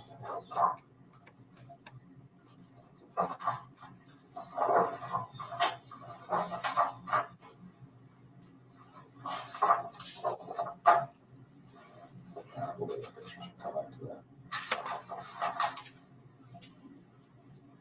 That's me and Evelyn the Same day. 26th. Yeah, Okay. that's the same place. Okay. That is Evelyn with Santa, her first Santa.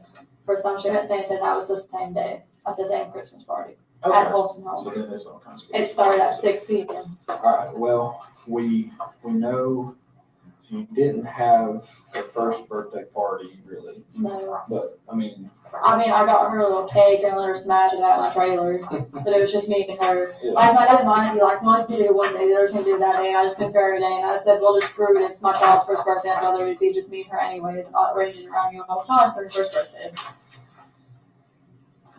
do you want to fill this stuff in? Right now, she doesn't have a birthday party, so Well, you did the birthday smashing it thing, right? I'll fill it out later. Okay.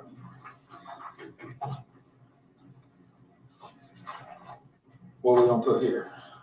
Nothing, she's not 2 yet. What are you gonna put here? Hopefully pictures of her second birthday party. What do you want to do at her second birthday party? Actually have a really nice birthday party. 'Cause I brought balloons and stuff for her first one. I was going to make a baby shower theme, but I didn't really set all that up. What do you want to do to this? I don't know. That's a long time from now. You can think about it. Take her to the park, What park? Warriors Path. Is that what she like to get? Mm-hmm. Also, there's this dinosaur park, backyard terrace. I used to take there a lot. In Bluff City? Yeah, and walk with her How many times you go there? a lot. Really? Aren't they doing some kind of dinosaur thing at either Meadowview or at the Speedway? I was going to take Elijah. So which one? Is it at Meadowview At that view, or are they doing it at the Speedway too? I think. When were you gonna take Elijah? Today, tomorrow, and Sunday. When did they start it? Today. Holy fish, she's gonna be getting pretty big. Yeah. About the size of Elijah? Yeah. What do you think you'll be doing then? I don't know. Whatever she likes. Alright.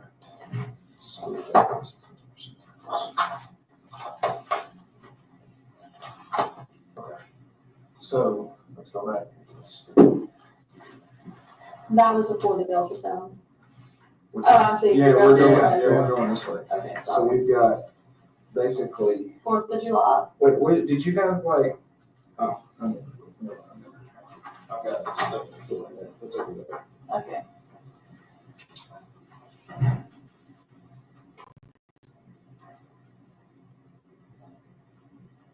You can see your teeth really good in this picture. I'm sorry, I can't You hear can see you. your teeth really good in that picture. How many teeth did you have? 8.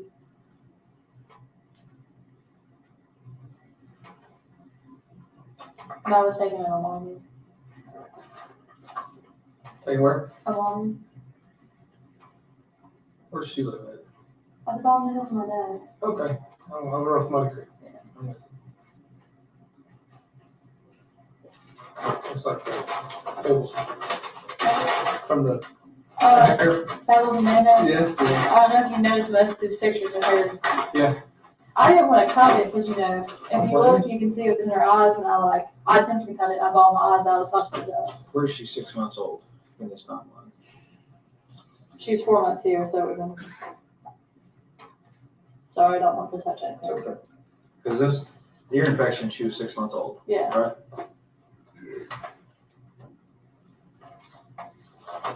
Newborn. Yeah. Her hospital records. Okay, yeah. So like, right here, That goes with that. they go together. Yeah. Okay. And the hospital cash goes with the same. That's where she was born. What was that? Coming home outfit. That was right after she was born. After that, Evelyn's 1-year birthday shirt. We'll go with the hat.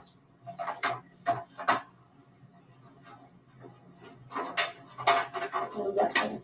Evelyn's bathtub sleep. That would have been from the first, the day that she came home, and she was 5.5 months old. So that fits in kind of Anywhere. around this area. Look right. Where's the Okay, that works, yeah. Was that thing? Evelyn's first shoes, that she wore those, couldn't really fit in them, so she kind of wore them until she was 6 months old. That's when she started fitting in them. They were a little bit too big for her. She started wearing them when? 6 months old, 4 to 6 months old. Right in here. Yeah.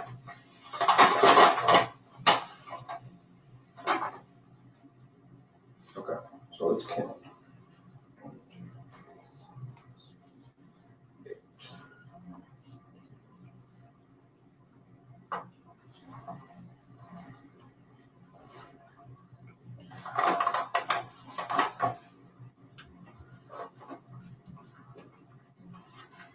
Alright.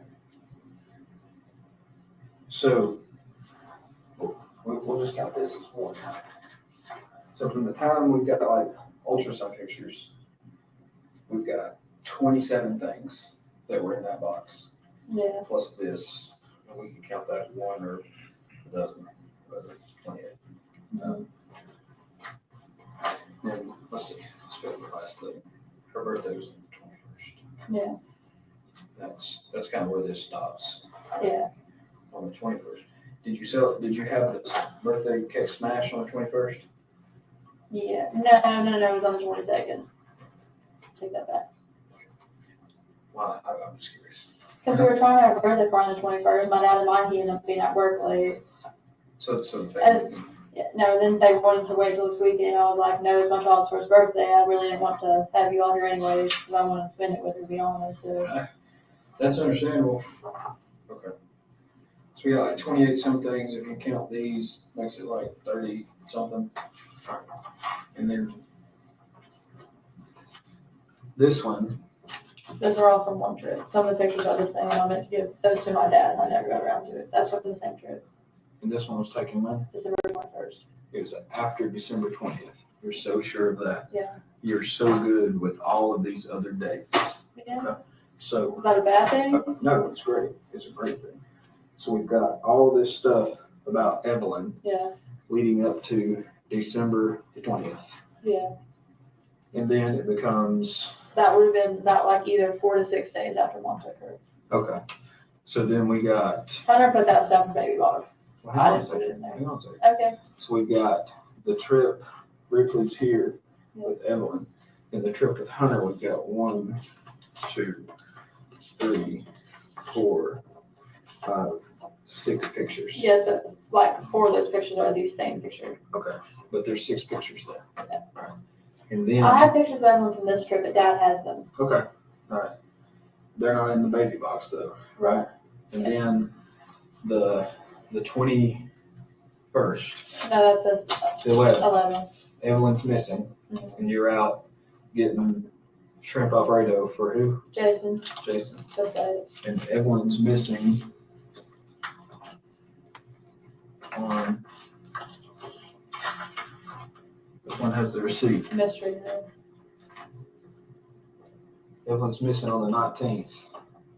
You're going to Blowing Rock with Hunter, And Mom, stopping and taking pictures. he stopped to take that. Right. And then you got this big long letter. Hunter wrote you this big long letter, right? Like a couple weeks ago, I was due. Doesn't mention, sorry, we can't find Evelyn, right? You mentioned, you write this letter to Hunter, I'm sorry, love you always, because you all are fighting. Yeah. You're not fighting over looking for Evelyn, are you? No, Should you be? I mean, Hunter's never really that concerned about it. Exactly. Here's my point. You were all about Evelyn. You did all this stuff. You saved the bracelets. You saved the cat, the coming home outfit, Evelyn's bathtub swing. You saved this picture. You saved these little footprints. You saved the first Christmas. You saved this book. You saved the trip to Ripley's picture. Can't read upside down. The bracelet from the ear infection. You saved that. This came from the baby box. Her first shoes. You saved all that. You've got this from the first birthday party. Evelyn's 1-year birthday shirt, worn for 3 days. You can sit here and tell me you know she wore those for 3 days. What 3 days were those? The 20th, the 21st, and the 22nd of November. Of November. You know that right off the bat. Yeah. Because you loved Evelyn, right? I do love Evelyn. You love Evelyn. I just want to clarify just so it doesn't sound bad. She didn't wear that shirt for 3 days straight. I washed it every night. I understand what you mean. Okay. You made a trip all the way to El Paso for her to see her dad. You drove, right? Did you do that for yourself or for Evelyn? Probably. All right, look at all these pictures you're taking over. You're so happy with her, right? You saved the Speedway and Lights. It stops December 20th. A minute ago, you started crying on December the 20th. What happened December the 20th? No, I was crying on the 21st.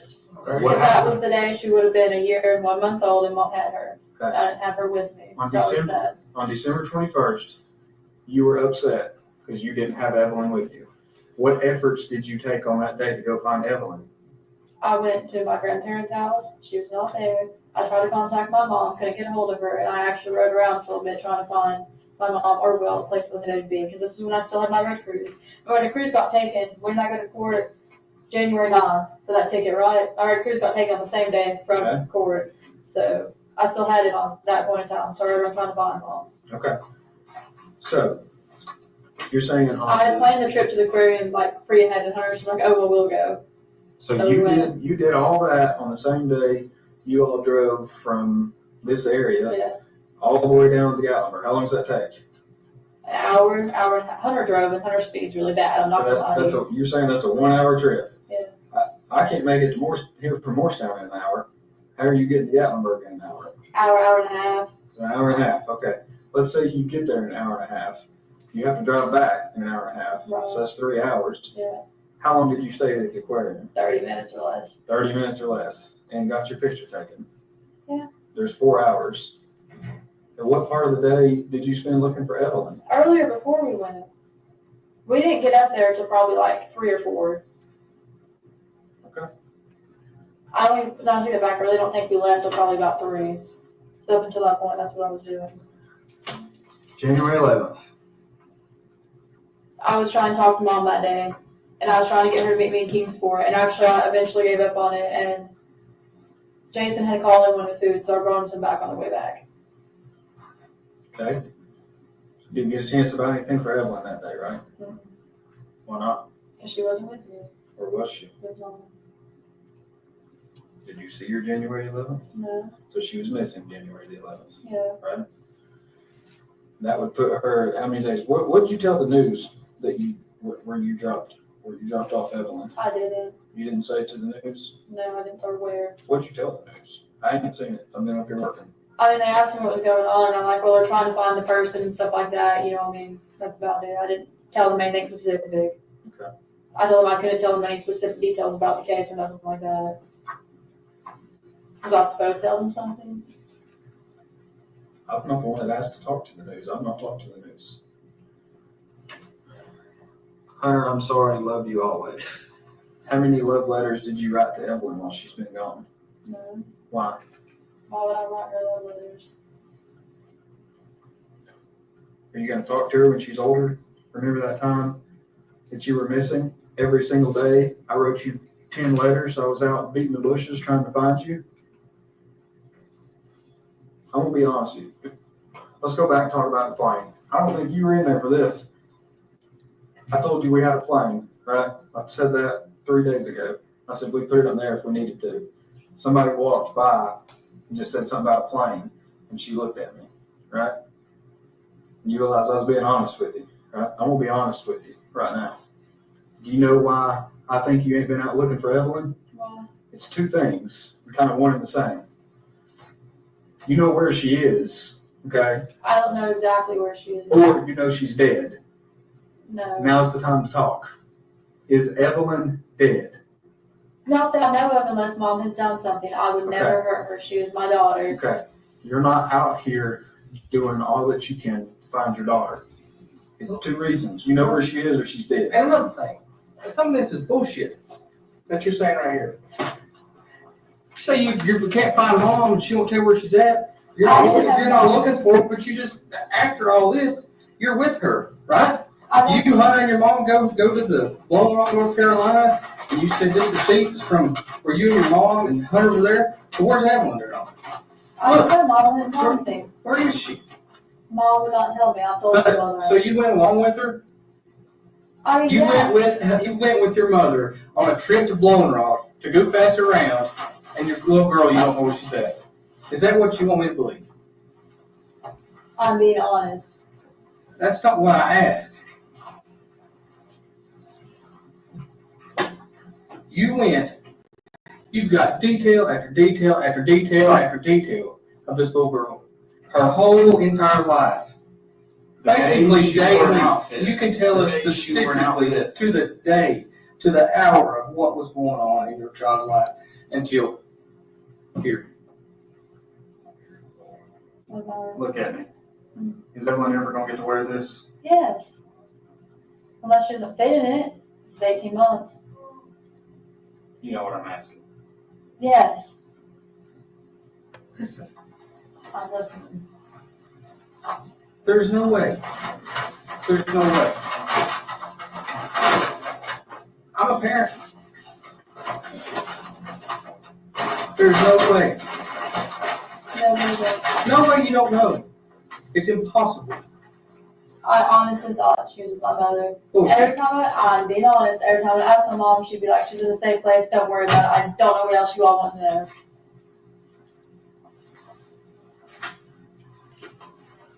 I've given you every, place I could find my mother, and I'm trying to help you all as much as I possibly can. It doesn't make sense. Look, where is she? I don't know. If I knew we wouldn't be here in this room. Something happened December 21st. Something happened before December 21st. What is it? You all know that. Between the 14th and 16th was the last time that I saw her. We don't know that. We know that's what you're telling us, okay? And we also know that you lied to us. You spent about 6 hours lying to me, okay? I don't know when to believe you. Now everything you tell me I have to verify, okay? Everything I told you has come true, right? Right. We're not going to lie to you. I'm not going to sit here and blow smoke up your ass. I'm not. But there comes a point that we just got to talk about facts and reality. I mean, here's something else that really bugs me. You go looking for apartments with Hunter. You're willing to look for a place to live. You told us yesterday for you, Hunter. You giving this baby a name yet? I don't know its gender. Okay. You go out hunting for apartments and not Evelyn. For you, Hunter, and the new baby. he put on that application, 3 people will live there. That's 3 of you, the new baby. Evelyn's hung out to dry. That's why, in my heart, I believe Evelyn is dead, or you know where Evelyn is. I don't know where she's at. The last person that I knew had her was Mom.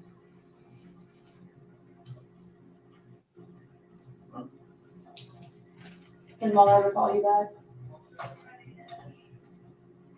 Here's the thing, Mom's hanging out to dry.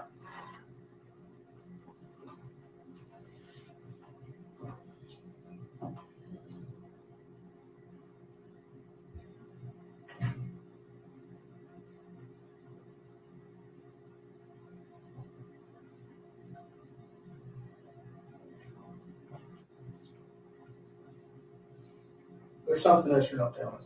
There's not. And I can 110% say that. I know I lied to you all before, but after I started telling you everything with Mom, I've done nothing but tell you all the truth. And I don't know if you've noticed, but I've been talking more. I know you have. And stuff like that. That you just, I mean, do you not care about her? I do care about her. Wouldn't be up here. What bullshit? You don't care about her? She's been gone for how long?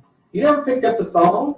You never called. DTS didn't know. We didn't know. I mean, we're 2 months behind finding her. You want to be honest about why I didn't call? Yes. Please. Okay, after Maddie's mom talked about it, I thought you weren't any good and wouldn't do anything, so I thought I'd do better trying to get on my So own you're going to blame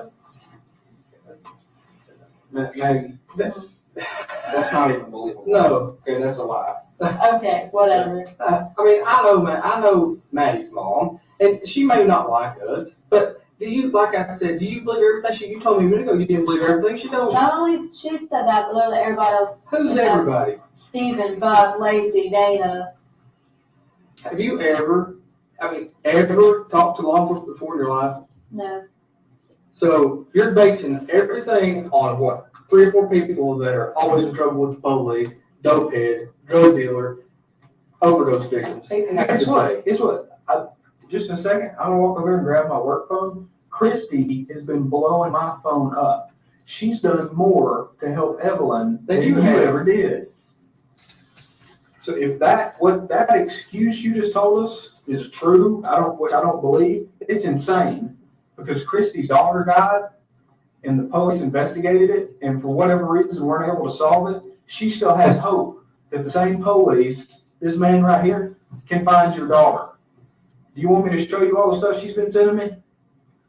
You want to see how many times she's called me today? I finally had to tell her to quit calling me because I was too busy doing other things. I had to send her to the 1-800 number. Christy believes in us and believes in Evelyn more than you do. How's that going to come out? How's that going to look? Do you believe we can help you find Evelyn? Yes. If I didn't believe that, I wouldn't be up here every day.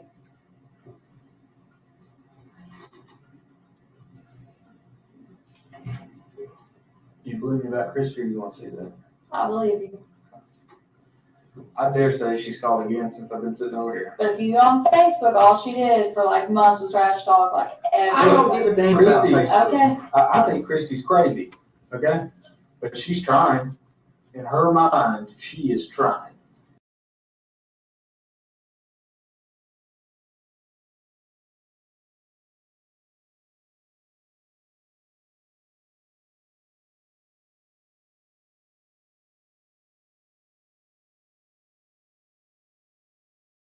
Trash talk like every I don't give a damn about Facebook. Okay. I think Christy's crazy, okay? But she's trying. In her mind, she is trying.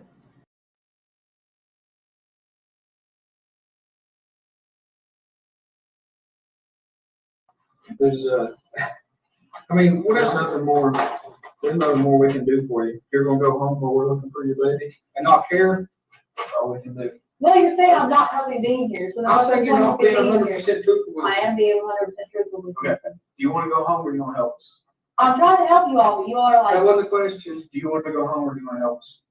I'll stay here as long as you're not like, well, you're not doing any good here, because what's the point of me being here if you don't think I'm doing any good?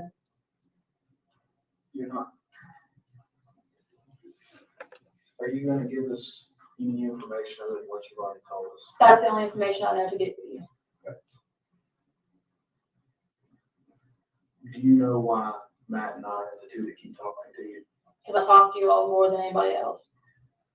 Not exactly. And I talk to you more, and I've told you more than I have anybody else. Not exactly. We're the only two out of those 40 damn people that are probably over there right now that have an inkling that you're telling us some truth. Everyone else over there thinks every word coming out of your mouth is a lie. And I can understand how they get that, okay? I think you're still lying to some, but I believe in you enough to think you've told us some truth. You're not telling us all the truth. I have told you everything that I know. You loved this kid. You loved this kid. I'm sorry, I shouldn't say this kid, Evelyn. You love Evelyn. You dated every minute and every second of her life. Mark, you remember it. You can say that picture. Remember putting that outfit on her this day. She was happy. So on and so forth. And then Hunter comes in the picture. Hunter don't like Evelyn. It was, don't. Evelyn is gone.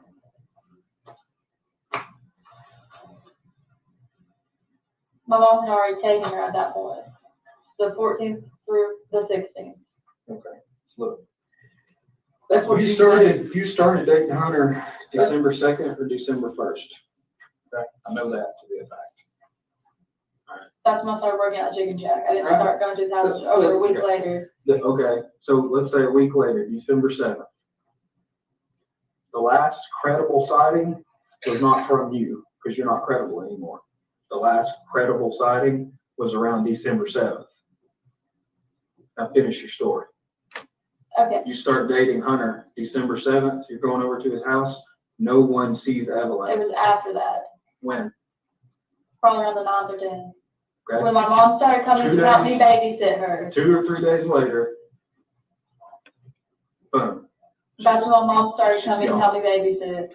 And those days, you can look at the schedule. I was at work from 6 a.m. to like 7. I hit it back. I was there at 4 or 5 o'clock when they started opening until they closed. I don't care if you worked a 24-hour shift. Evelyn is gone. Okay? Well, she was at the house. If you cared about this little girl, you wouldn't have allowed us to start with. That's my opinion. I'll give you another opinion of mine. I think everybody that's been in working on this, I can't even count up my hours at this point. I ain't had hardly any sleep. I talked to a lady in Nashville last night. That I thought I had a dream about. I woke up this morning and looked. I'd actually talked to that lady. Okay, that's how long and how hard we've been working on this. Everybody over there, you know what they think? They think that all of them care more about Evelyn than you do. That's how it looks. If I were to write it down on paper, that's how it looks. Your actions make it seem like you don't care. If you do care, if you want me to walk over there and say, guys, guess what she just did? She just helped us out with this. She cares. You all were wrong. Matt and I were right. If you want me to go over there and say that, help me. I don't know what else to tell you to help you. Well, I mean, we can't even cooperate that your mom's the last one to see this thing. Because you can't find her. Why do you think you can't find her? What we can prove, Okay, but what we can't, let me talk. What we can prove is that we, chronologically, you know specifics about this baby. Specifics. Up until Hunter. Can I comment now? I'm telling you. Why do you think you can't find my mother? Why? Yeah. I have no idea. You tell us why. We've tried our best. We got a freaking plane up in the air trying to find her. Okay, and I feel like that should tell you all something, because people, if I did something, I wouldn't be up here talking to you. I would have been like, I'm a lawyer for come up here. I wouldn't say anything. Tell me that I would not. Okay. That's the reason why I will not talk to you all. Why? Because she knows she took her. You know, when Dad was in here and Dad was like, oh, she got told me she's going to have to leave. She can't come back. She has to leave. She can't come back. You remember that? There has to be a reason for that. Do you not agree with me on that? I agree. Here's where we disagree. I think you know more. I think know. These guys over at the Sullivan County Sheriff's Office, they've worked and lived here all their lives. They're familiar with your family, okay? I'm not trying to be derogatory towards you. They're familiar with the Boswells, all right? You know what they told me this morning? The Boswells are a tight-knit family. They won't rat on each other. I think that is where this is coming from. I think you are doing what you were raised to do and not rat on anyone in your family. If I wasn't going to rat anyone in my family, I wouldn't have told you anything about my mom. And you know what? I did that first. And then I talked to Dad, and I was like, hey, you need to tell him what happened. Okay. And then I don't know if you noticed, but literally the second I got off the phone with them, what started happening. I believe, no. It was a little bit after I was on the phone. You continue to lie. You told us your latest version of the truth, and then I got up to take a break, and you said, well, you call my dad, but don't tell him what I told you. You told me that story before you talked to your dad. You didn't want him to know you had told because he raised you. I called him that morning. Okay. But you told us, don't tell Daddy what you told us. And you know why? Because he's waiting and told everyone on Mom's family, hey, they're looking for Angel. He's trying to help us. Right, but he told them why. And I thought nobody was supposed to know. Did you think we put out an Amber Alert? No, I mean, he specifically called and said, hey, I know she has a baby. Tell her to come get me the baby or take her to the sheriff's office. You think people aren't going to figure that out on their own? No, we're not smart enough, remember? I guess. Okay. Well, no, but I mean, I don't think That's what you said. We're not smart enough. I can't even fathom that. You didn't come to the police because we're not going to do nothing else. That's bullshit. Christy knows what it's like to have a dead baby.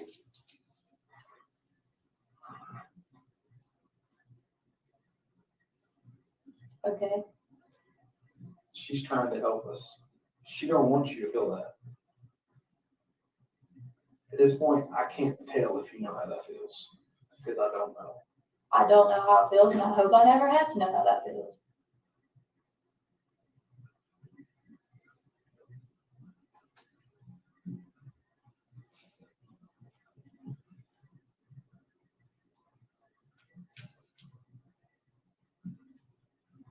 The whole time me and her were looking for places, all I talked about was one room for Evelyn.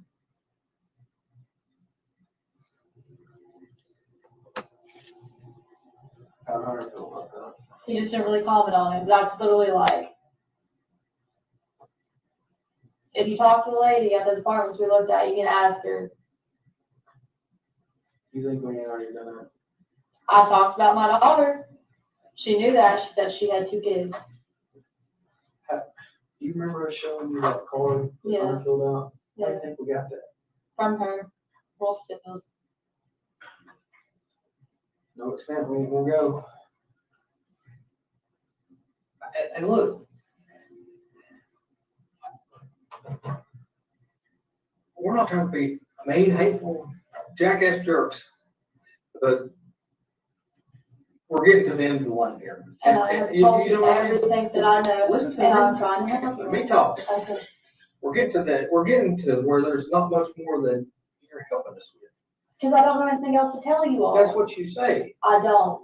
Let me ask you, when's your court date? The 25th or the 26th. Is that Wednesday? Today? Yes, it's Wednesday. What's your plan? What you gonna tell the judge? If I don't have her, I can't produce a child, so it's going to be arrested for being contempt of court.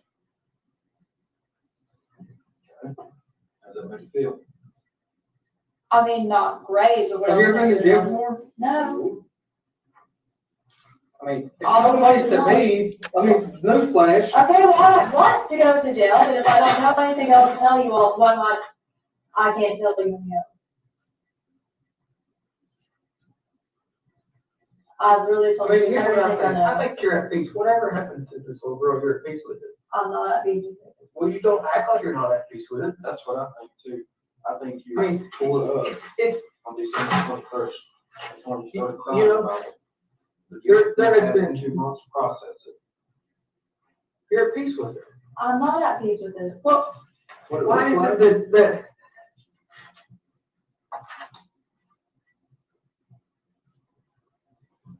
whatever Evelyn is. Whether she's alive or whether she's dead. You're at peace with it. I'm not at peace with it. You don't show it. Just because I'm not crying all the I'm time. not saying doesn't mean crying I'm- all the time. It's a lot more than just crying all the time. I mean, like I said, I'm a parent. I have 3 kids of my own. If one of them, and they're older, if one of them were gone, you couldn't tie me down anywhere because I would be out if I was on foot in the snowstorm looking for them. But not you. You're out here at Bowling Rock, Ripley's Aquarium, going to pick up Olive Garden. Life is normal for you. She's gone, and you're at peace with it. I know, it wasn't exactly Yes, normal. you're at peace with it. You're with Hunter. You're with him, doing anything with him, running around here, going places. That does not mean I was at peace. And Evelyn's gone. That doesn't mean I was at peace with it. How does it not? Because you were there. Not here with her, not looking for her. You were there with him. Are you at peace with it? No, What are you not at peace with? I don't have my child. We know that. I'm just sitting here trying to figure out what all of this, what looks the worst. I can't tell if it's the fact that you're going to Ripley's a week after your child's been missing 5 days. Or the fact that you're picking up food, providing for somebody else, some random dude, basically. No, he gave me the money. Because you're going to get it, got it for him. I was in Kingsport. Whatever, you ain't got it for him. Could have been looking for Evelyn. You're providing for somebody else. You're coming care for somebody else now. Blowing Rock, however long you spent there. You got Hunter's insurance in that box, in your baby box. I guess he's that in there. And nobody else knows. Nobody else knows. You're hiding it too. That's the other thing that I can't understand. You're hiding it. You know where she's at. You're making excuse after excuse after excuse for people that ask you about her. Well, she's here, she's there, she's here, she's there. I know this. Facebook messages. We've been there too. I mean, we're not, we've got all that, right? Yeah. Okay. And telling everybody in the world lies about where she's at. Lies we can prove that are lies. You know how many I lost last night. I knew the dates, the days, the reasons, and the number of times you took Evelyn to the doctor. She's a baby. She's sick. You cared for her. You took her to the doctor. You remember how many times? She had an ear infection one time. I think I took her for like just allergies and nails another time and checkups and stuff like that. She's little. She's got to go all the time. That adds up. So there's quite a few visits, right? Now you have a baby. She's your wife. Well, yeah, but they weren't like sick visits, but they were just checkups and stuff like that. But the point of it is, you did it. We deal with mothers all the time. We don't take it. You did it. You took Evelyn to see the doctor. And then 1 year, all the well visit rolls around. You start making excuses because Evelyn is. We know you rescheduled it. We know you told them that you switched pediatricians. That was a lie. Right? That was during the time that Mom was staying with me. I was working literally from 5 o'clock in the morning to like 7 or later at night. And the only reason I got a job was so I could have the money to take care of Evelyn. Where was your mom? Nowhere. There's my point. Your mom's not fit to be at that baby. You left your mom. You left Evelyn with your mom. Now you're telling me you had to reschedule these appointments because you were at work. I was at work on those days. You can look. The point, I believe that part. The point of it is your mom wasn't at work. She was probably feeling dope, right? And your child is missing well visits. If, it's a big if in my mind, if Evelyn is still alive, she ain't safe. Your mom wouldn't even take her to a well visit. Okay? So again, we're right back to you're caring for this baby, doing everything that a mom can do. You're getting a job to provide for her. Because the daddy ain't, right? When, poof. Evelyn vanishes. I mean, really, she vanished. The last credible sighting we had, I mean, basically Thanksgiving. I can't wrap my head around how you go from whatever it is this.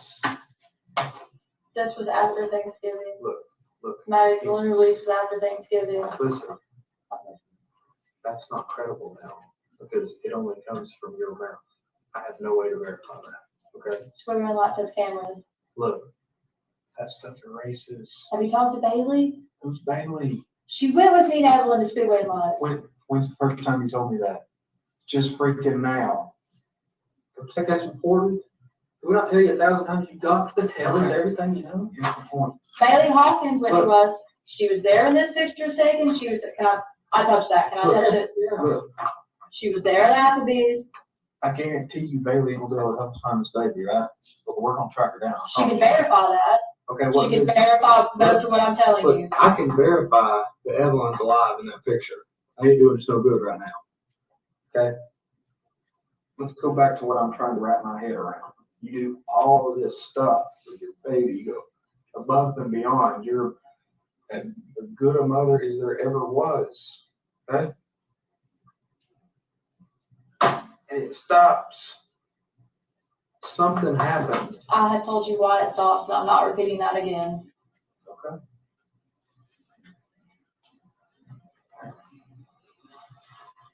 I would stay in here, right here, sit right here, in silence, or talk, or play music, or whatever, for another 24 hours, or 24 days, if I thought we were going to be able to find Evelyn. But I don't think this is any good. You agree with me? Yeah. Is there anything else you're going to do to help us? I told you everything. If we need you, are you going to let us out? Will you answer the phone? Yeah. Can we go down with you, get that phone number? Well, I mean, I couldn't stop you, but I mean, I'm not going to say no. We didn't want. I couldn't stop you. I'm not going to tell you no. I didn't stop. Yeah. You want to You're down there. Oh, we're on another. We need to know. Can we call you? Yes. Okay. You gonna call us? Yeah. I don't have a car to call you about because I don't have one. We've got a shelter. I'll get you. Actually, you're gonna program it into that phone. What's that?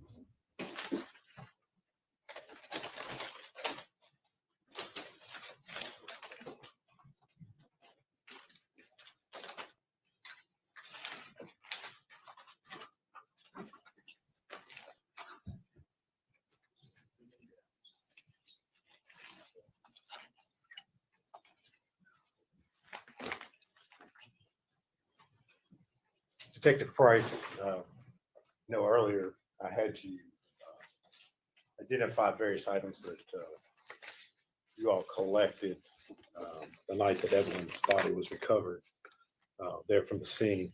Got a few additional things. As part of your duties and as part of your role in the investigation, you were aware that other items were collected as part of this investigation. Is that correct? Yes, that's correct. All right. I'm going to hand you one of those items and ask you if you can identify what's contained there.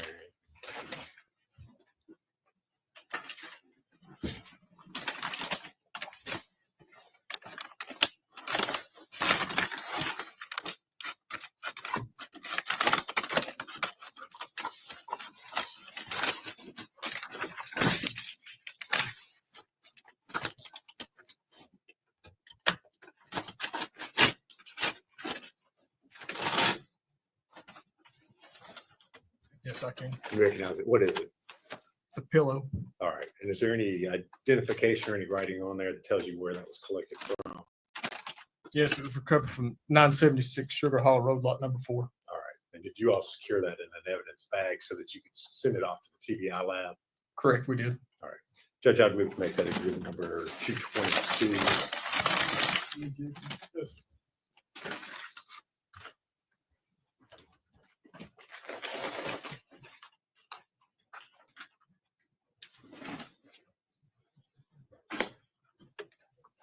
I'll hand you another item, ask you if you can identify that.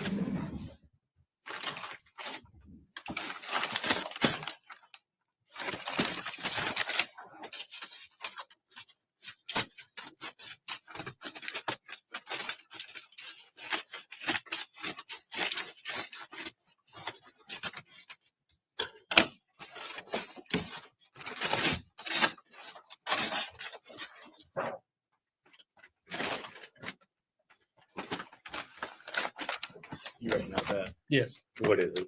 it's another pillow. All right. And was that pillow one that was collected from the shed on the Boswell property? Correct, yes. All right. And again, did you all secure that in evidence bag so that it could be sent off to the TBI crime lab?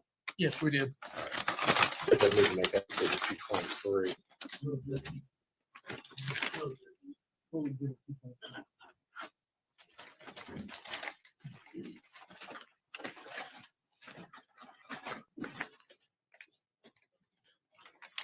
I got one more to take, Lieutenant Price, if you would take a look at that and see if you can identify it.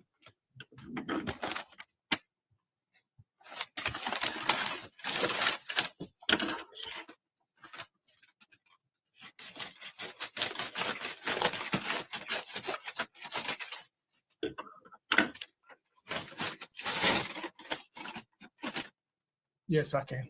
And what is it? It's another pillow. All right. And was that pillow also collected from the Boswell property in the shed? Yes, it was. And again, did you secure that in an evidence bank so that it could be sent to the CBI lab? Yes, we did. All right. Judge, I'd move to make that exhibit number 224 at this time.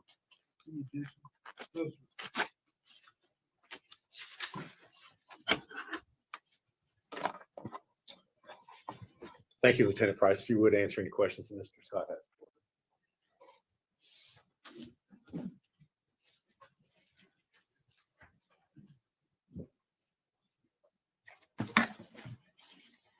Lieutenant Price, my cross-examination will seem brief following these videos. I want to ask you first about the interviews you took with Megan. What date did those begin? I think it was the 20th of February.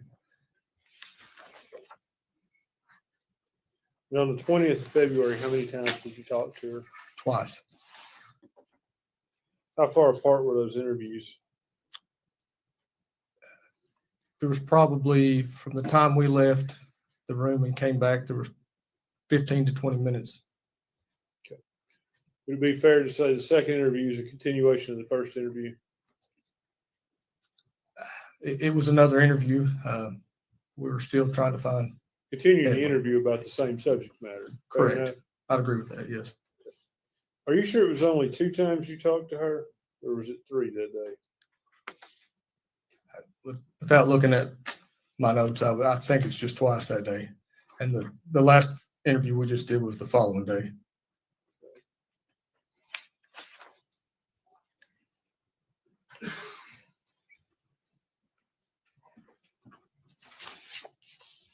I noticed in one of those interviews you all Mirandized her. I think we had Mirandized her every time we talked to her. Do you think that, or you know that?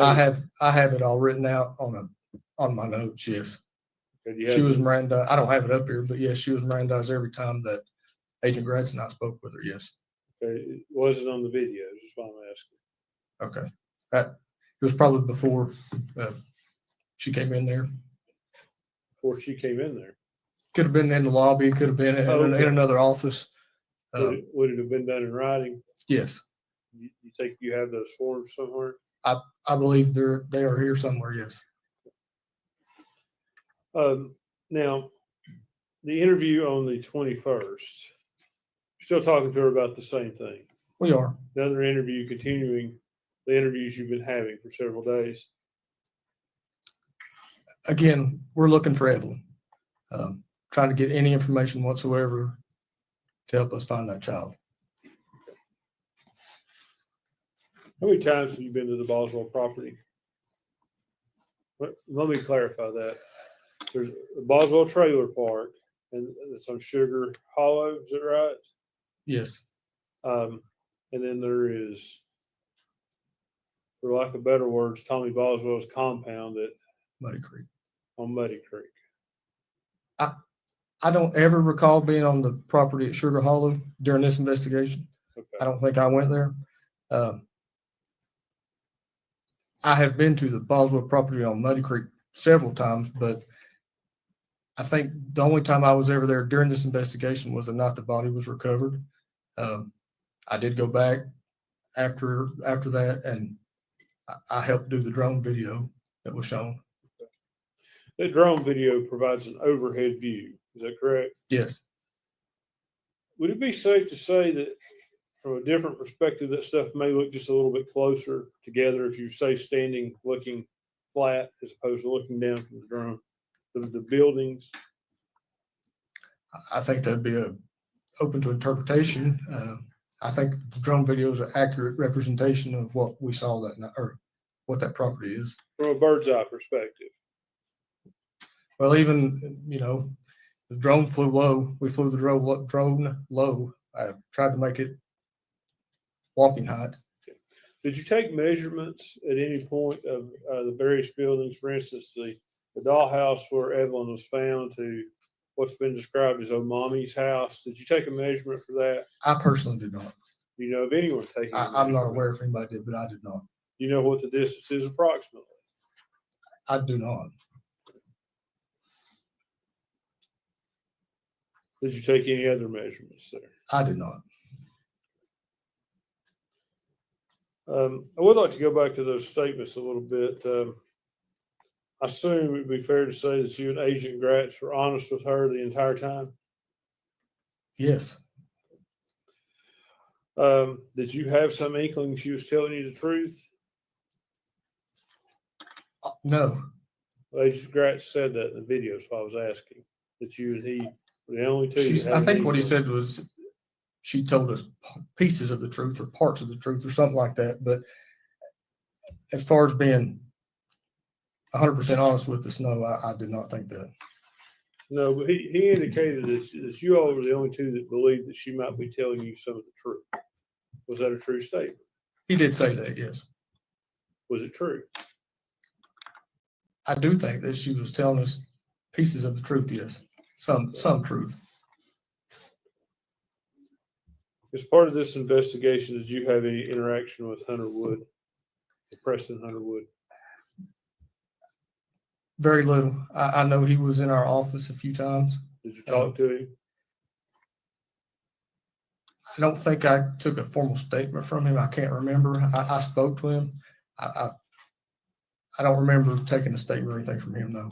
When you say spoke to him, do you mean like if I see you out in the hall and I say, "Hey Matt, how are you?" Or correct. That's what you're saying about speaking. Yes, I've known Hunter before, so I did speak to him. Yes, but I don't think that I may have been in one of the interviews with him, but I just don't remember for sure. You know him on a professional or a personal basis? A professional.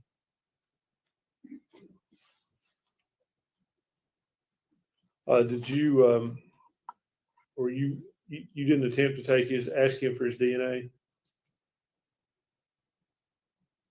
I don't remember. Okay, if you I don't remember if I did that or if anybody did that. You're aware that he declined that? I heard that said today, but I can't remember without looking. But it's been 5 years ago. I have to look at the file. Understand. What about Hunter's palm prints? You heard Agent Gratz talk about how he got those here to Sullivan County Jail. Were you getting fingerprints?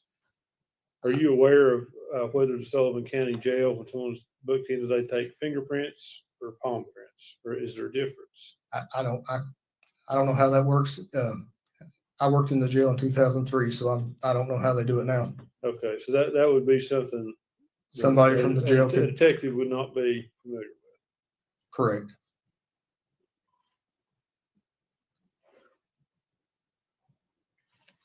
Some point did you, in this investigation, you were active in this investigation. Is that a fair statement? Oh, yes.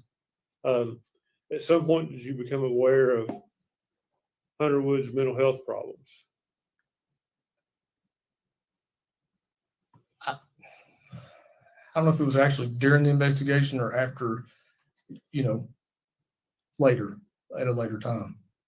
Okay, well, whether it was actually what you call the actual investigation or later, if you did become aware of those mental health problems, did you do anything to look to see if that would have affected your investigation into this case? I spoke with our district attorney's office in reference to it. They were aware of what was going on, and that was pretty much the extent of it. But you made no independent investigation other than speaking with the district attorney's office. No, I did not.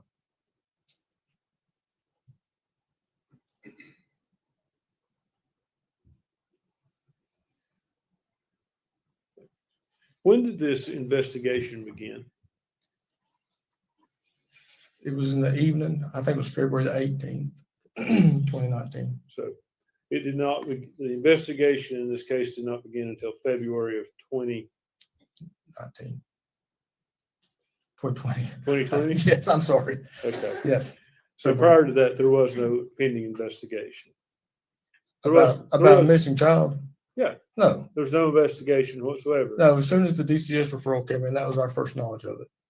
Or my first knowledge of it. Judge, if I could have one moment.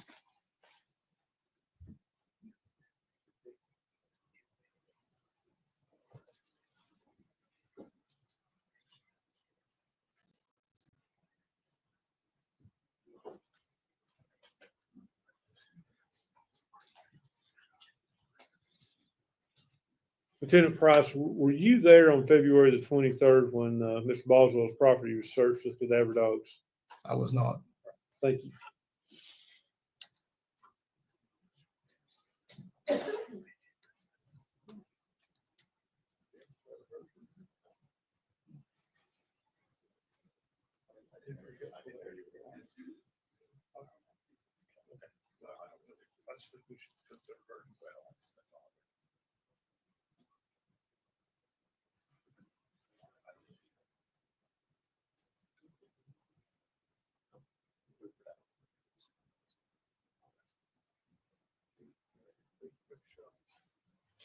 Lieutenant Price, I know there were a number of investigators within your department and with other agencies that were working on this case.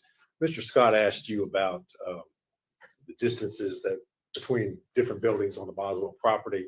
Yes. One of your specialties, one of your areas of expertise is in computers, use of computer sciences. You also work, I believe you mentioned, with the drones at the sheriff's office. Correct. Is that correct? As part of your all's investigation out there, did you all measure the distances between the various buildings? I don't remember if we did. All right. Let me pass you a document and see if you recognize it.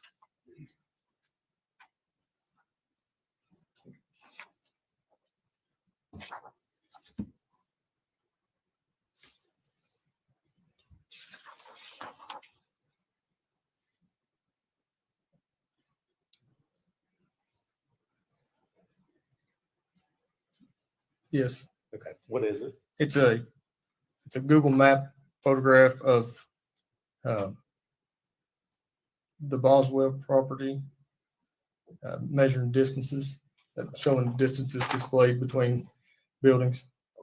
So it is a Google map looking straight down over it. And you all have, is that something that you all have overlaid the distances between the properties on top of that?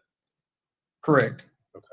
And does it show the distance, I believe, I'm not looking at it right now, but between the trailer and the playhouse where y'all recovered the body?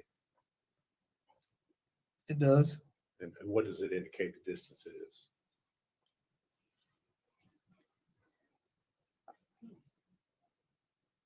50.34 feet, I believe. All right. And in your work, have you found the information that's contained within Google Maps to be accurate? Correct. It's very accurate. All right.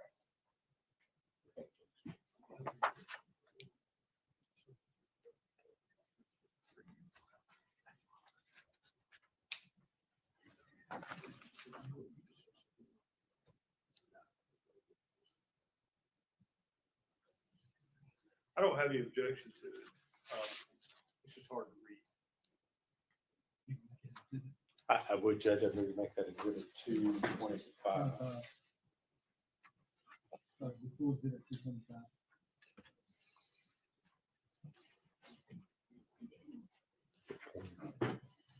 I asked to publish that to the jury if I could.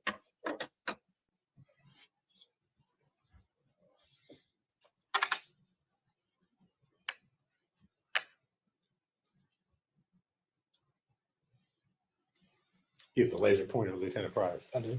All right. If you could, I know that's kind of tough to see, but if you would point out where the trailer is, I believe that's where And that's Mary Boswell lived. correct right here. Okay.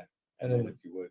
Playhouse is over here. All right. And there's a distance there of 50.34 feet. Is that between the corner of the Mary Boswell's trailer and the playhouse? Is that what we'll? Yes, that's correct. There. Okay. All right. Thank you. I'd like to ask you a couple of questions.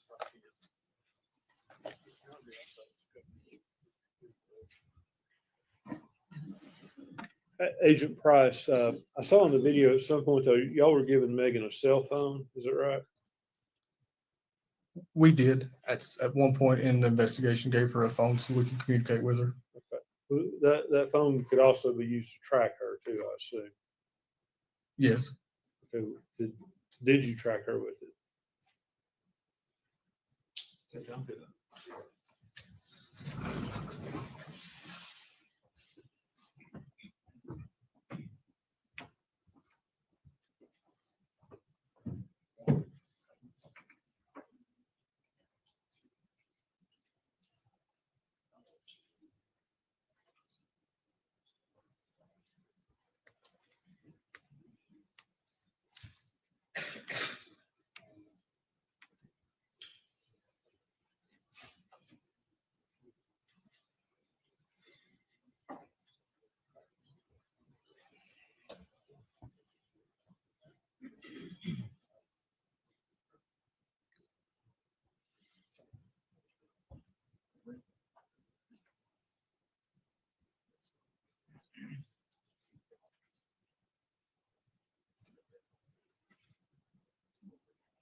You remember the question? We ask it again. Yes, I'll try to ask it the same way. You all gave her a cell phone that she could be tracked with, did you not? It had the possibility of we could track her. Yes. Did you all do that? I personally did not. Do you know if anyone did that? During that whole investigation, all the cell phone stuff, the technology stuff was being handled through technical services unit out of Nashville, Tennessee. They were assisting with that. I don't know if they did or didn't. So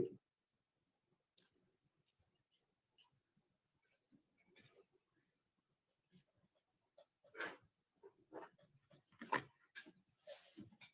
think that answers my question, actually. Thank you. Nothing further.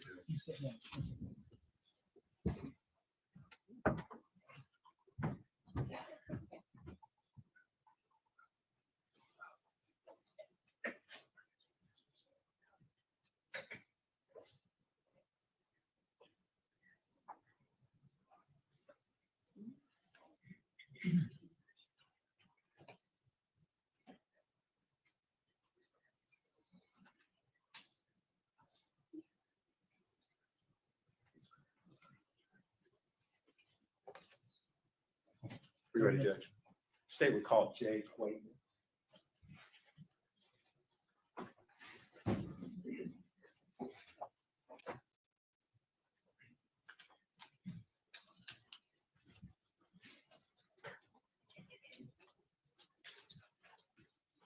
Make sure you have him spell his last name. I will.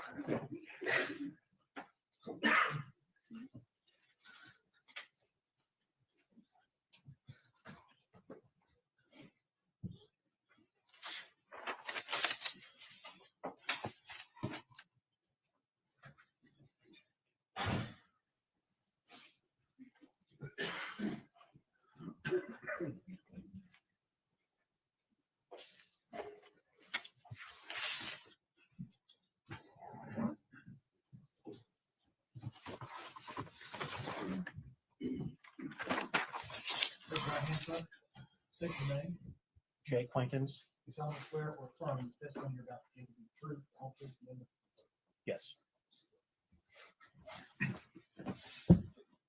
Mr. Quaintance, if you would scoot up real close to that mic there, and if you would say and spell your full name for us. It's J-A-Y, Quaintance, Q-U-A-I-N-T-A-N-C-E. Thank you, sir. And where are you employed?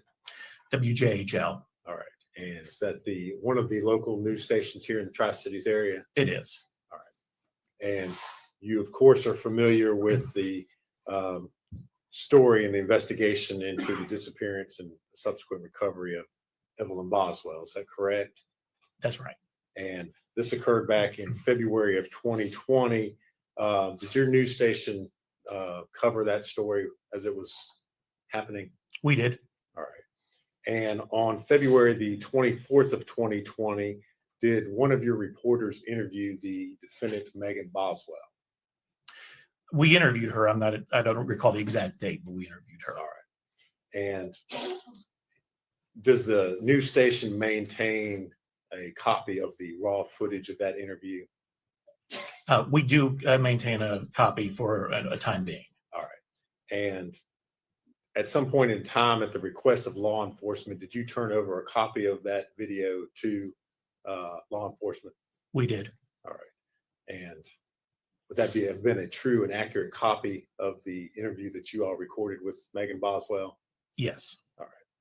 Judge, I would move to make that exhibit number 226. full exhibit 226. And I would ask that I be allowed to play that for the jury. Go ahead.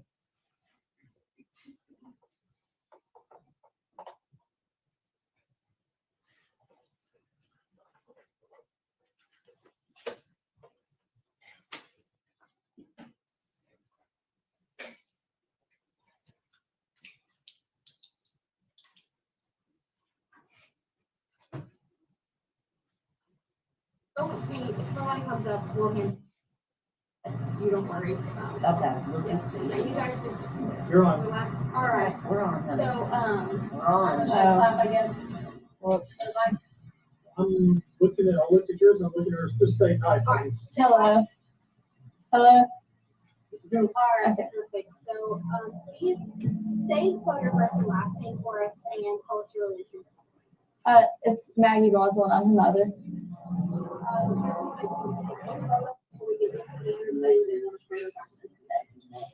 I mean, Megan May. We're gonna take a photo really quick. They want us to send this back to the station, and then we will start immediately.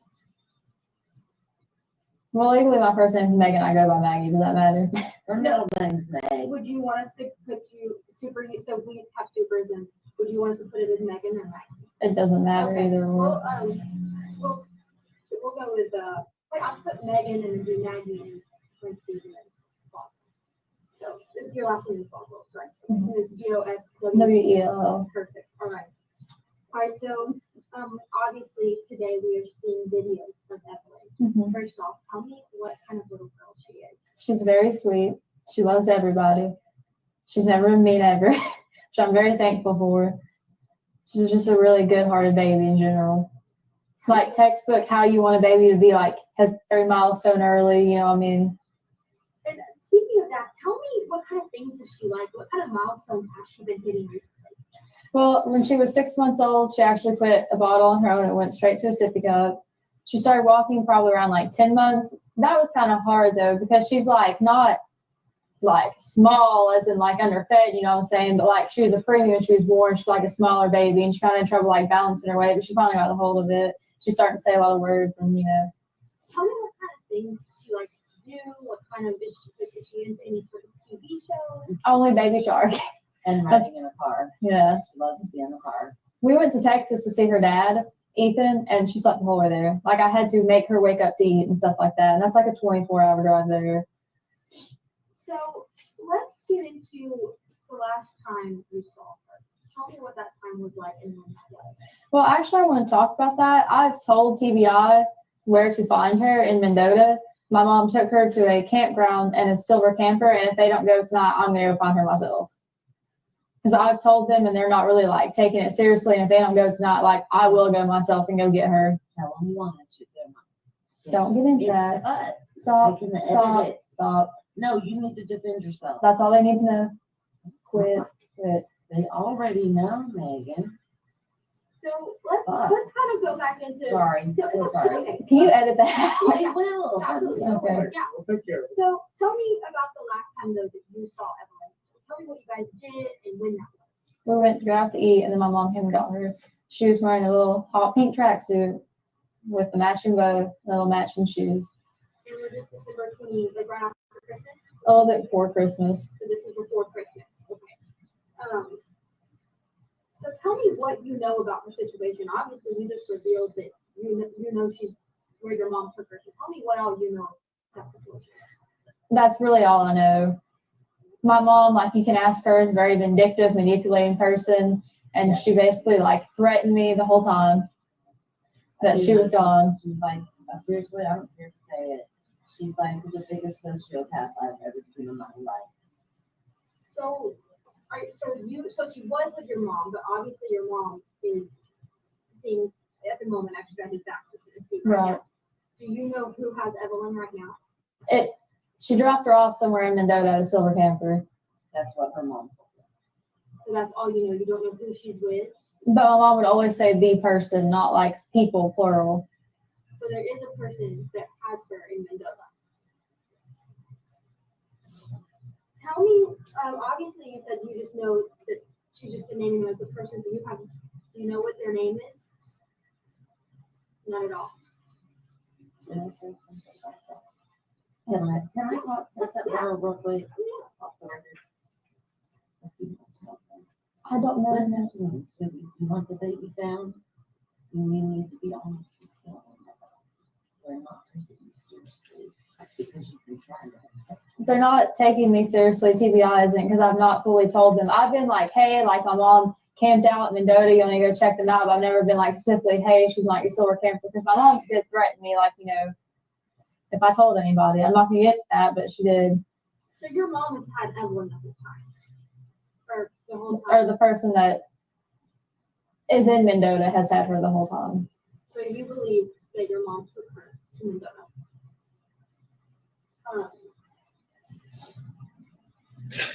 Tell me why you let your mom take care of her? Did she take her from you that night? And Well, she was just supposed to babysit her because I was going to work. And then when did you know that something was wrong? Well, whenever, like, she picked me up Wednesday, and I told her, like, hey, they're doing a press release about the ambulance thing, and then she freaked out. That's why they couldn't find her. Like, nobody talked to her for days until they arrested her. She just kind of poofed, gone. But she kept trying to take me to Mendota, and I kept asking. I was like, are you taking me to Evelyn? And she would never tell me yes or no. And I was like, well, if you're not, I'm just calling my police station, come and get me. Like, I'm not playing these games with you. And so tell me, the day that you dropped her off with your mom to let her babysit, That's what she said. tell me what was there anything off about your mom that day? Did you have any, suspicion that she was going to take your child? No. So what they're wanting to know is, and this is where the confusion comes in, is when you came home from work, sweetie, and the baby was gone, like, what did you do and what was your reaction? Well, I called her. And she was just like, oh, she's safe, like, you know, that kind of thing. And then she started threatening me, which, like I said, I'm not going to get into like everything she threatened me with, you know, because I'm just not. But she has made very bad threats in the past that I can validate. So when you went to go, were you going to pick Evelyn up that night after work? Yeah. So when you went to pick her up, did your mom call? She wouldn't answer. And you just couldn't get into the house to get to Evelyn? And so, obviously now that you believe you know who has her, what do you have to say to them? To just bring her back. I just want her back. That's all I want. I've been so long without her, and I know lots of people are like, oh, why didn't you miss it earlier? Because my mom threatened me, and I just want her back. That's all I can think about is how much I just want her back.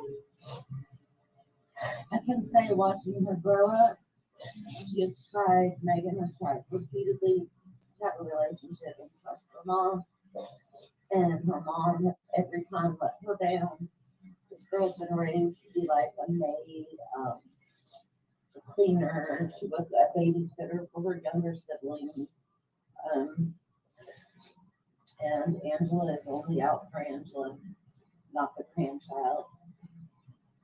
And talk to me about when you had the indication that she was missing and something was seriously wrong. Just when she left and took off and just didn't answer her phone. And obviously your dad is the one that made the report. Talk to me about why your dad made that report. Because he was talking to my mom the night before, and he was like, oh, well, if she doesn't come home, I'm going to call. And she was going on, well, you're going to regret this. Like, I'm going to have to leave and never be able to come back. You will regret this. And so, obviously, you know, was there a reason that, you know, that you didn't make the call and it was your dad? Because mom kept threatening me if I made the call. And when did you realize that there was going to be an issue with her care with your mom? Did, you know, obviously you said that you had some issues with your mom in the past. Was there a reason you decided to let her babysit her that night? I know that you said, well, she's my mom. I wanted to trust her. Sad. And Sheriff Cassidy told the media on Friday, I was there, that you were giving conflicting statements. Because I wouldn't necessarily, I was trying to protect my mom, maybe in hopes, oh, well, she just tell them where Evelyn was, but obviously she's not going to. So now you're coming out and you're saying this is the honest truth, that you know where she is. I know she has to be in a campground in Mendota with somebody.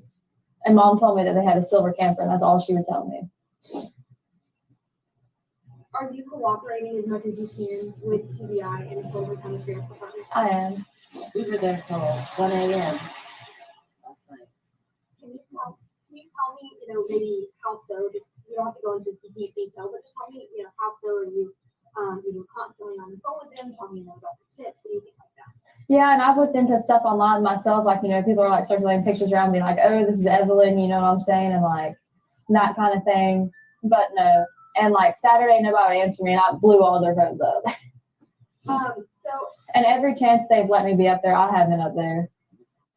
And so, as of tomorrow, tomorrow will be a week since Evelyn was reported missing, and Wednesday will be a week since the Amber Alert went out.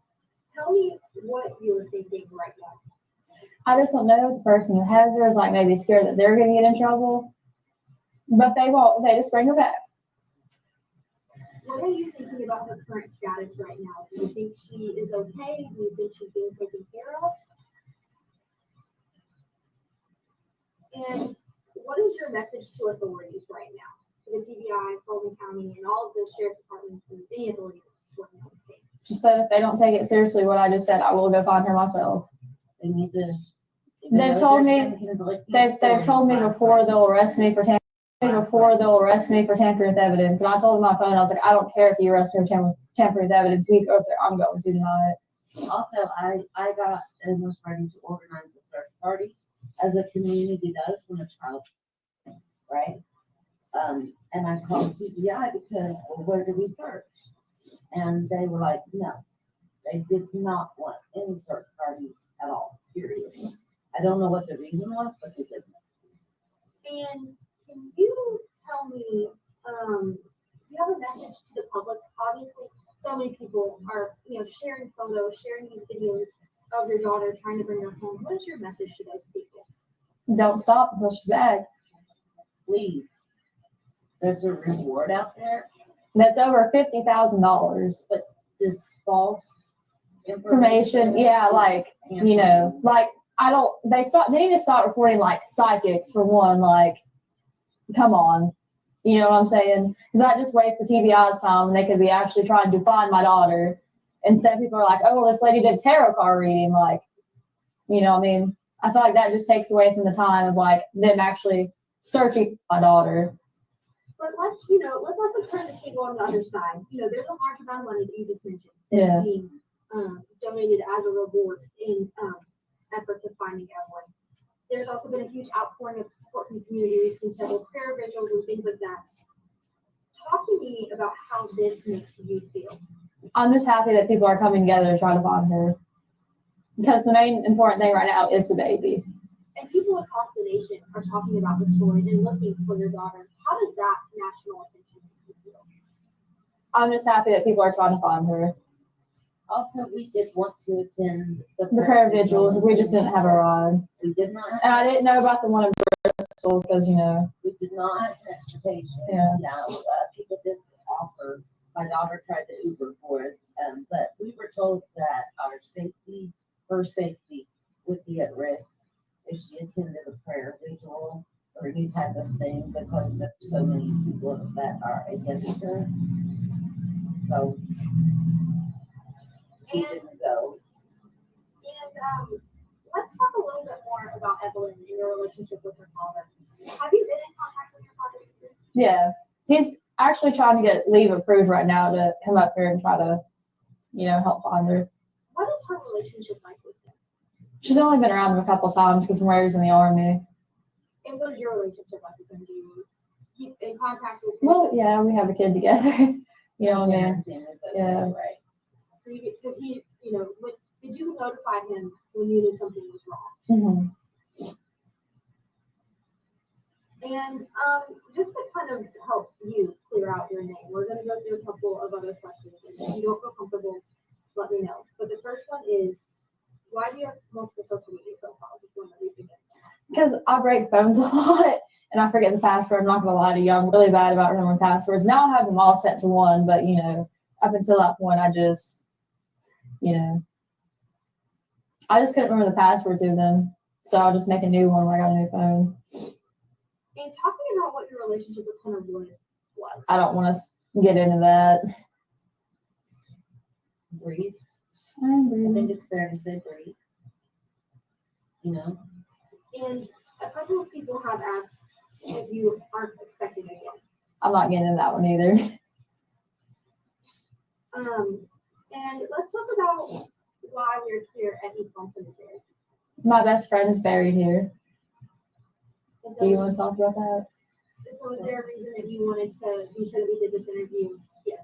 I just feel better because I feel closer to her here. It's just comforting to know that, even though she's not here, she's here. And I'm her mother. I'm Madison's mother. So that's why she came to me, I think. She's always been like a mom to me. A real mom. One that's not.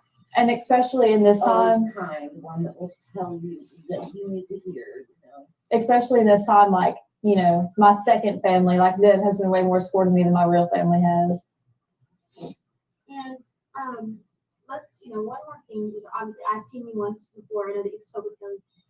Tell me why you wanted to come out today and speak with us. Just to talk about Evelyn, if TBI doesn't go find her or not, I'm hell bent on going myself. And that's the truth, one way or another. And obviously this is a really big case, and a lot of people have a lot of questions surrounding this. I know there's several Facebook groups that are out there and things like that. Is there any other message that you want to send to anyone besides what I've already asked you, what we talked about? Well, if you don't have tips for sure, because over 370 some tips have been called in and they've not panned out. I appreciate people trying to help, but also that's wasting TBI's time because they have to check out every single lead that's called in. And how would you say that you feel with the way authorities are handling this case? Do you feel like they have, obviously, they've lost a lot of time. Do you feel like they're handling this to the best of their ability? I do. And is there anything else about the time frame that you wanted to talk about? Obviously, it's been a long time since you've seen your daughter. Are you worried that you've missed out on anything with her? Are you worried that that could hinder the case at all? A little bit. Do you think you've missed out on anything with her because she's been gone for so long? I mean, I'm sure I have. Yeah. Like stuff like that. Have you all seen the video of her walking? I think I sent it to you all. She doesn't want to pick her feet up. So what if she's learning to pick her feet up and like, I miss that. You know what I mean? Like that just sucks because like she is my child. I love her. I don't want to miss stuff like that. And, obviously it's been a long time since you've seen her. Are you worried about that, about reuniting with her? No, because I love her. I know she loves me. And do you think she's been taken care of well in the time that you've missed with her? I hope she has been. And tell me when you do get to see her, tell me what the first things you want to do. I'm just going to hug her and not let her go. Wow. Like, they'll have to pry her from my arms. Literally, because I'm just not going to let her go. What else are you guys going to do? Are you guys going to go eat somewhere? Are you guys going to go play? I'm going to say, yeah. Probably going to say Mary Shark to her. And just hug her and not let her go.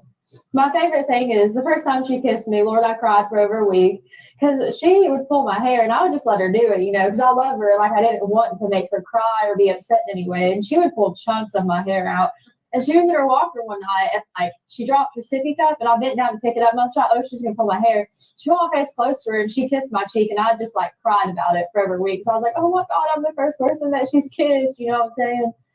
Just like little stuff like that. I love her to death, and I would hate to have missed out on anything, especially because of my mom. And obviously, you told me you talked to your mom a couple of times throughout this, and each time did she give you any update on that? Just tell me that she was safe. So when was the last time you talked to your mom? Like physically, just the two of you on the phone, or Wednesday, the 19th. Yeah, whenever the Amber Alert went out, I think that was Wednesday. I'm sorry, my days are running together. Tuesday, wasn't it? So Tuesday was when she reported missing, but Wednesday was when the Amber Alert. Okay, yeah. Then yeah, it was Wednesday. So Wednesday was the last time you talked to your mom. And if you don't want to, you don't have to. Can you tell me any details about that conversation? I mean, she was just going off on me and Mendota, and I kept telling her, I was like, if Evelyn's in Mendota, just take me to her. I will take her up there. We can just end this right now. Like, let's make this simple. Just give me my child back right now before this gets blown out of proportion. And she would never be like, oh yeah, I'm taking you. She'd just be like, you don't need to talk to them. I don't want you going up there and like stuff like that. And I was like, okay, well, if you're not going to take me to her, pull over and I will have like somebody on Sullivan County's end come get me to go over there and talk to them. What is your biggest fear right now? I have a lot of them. Just that I don't know that maybe they won't find her tonight, or maybe they don't find her tomorrow. Maybe it's weeks from now before they find her. The people aren't going to be like, oh well, like I'm not giving her back because I kept her for 2 months. This is my child now. Well, still, I'm just worried they're going to be angry about that. You know what I mean? As long as the baby is okay. That's all that matters. Sorry they're mad, but it's not their child, right? She just needs to come home. Exactly. She's been away from her mom for long enough.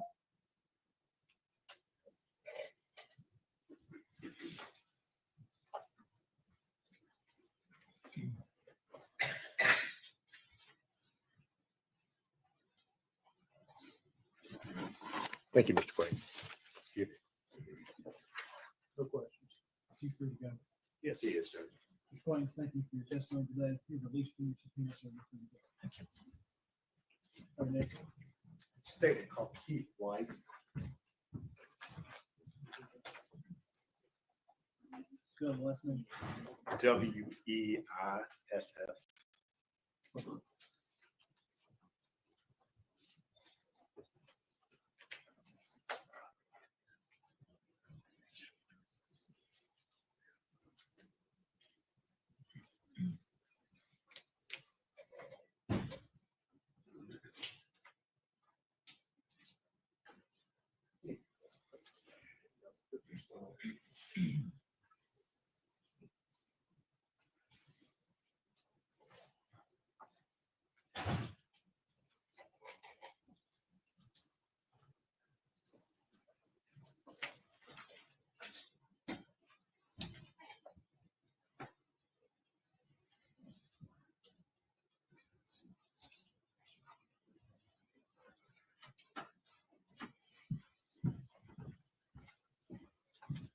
Raise your right hand, state your name, please. Keith Weiss.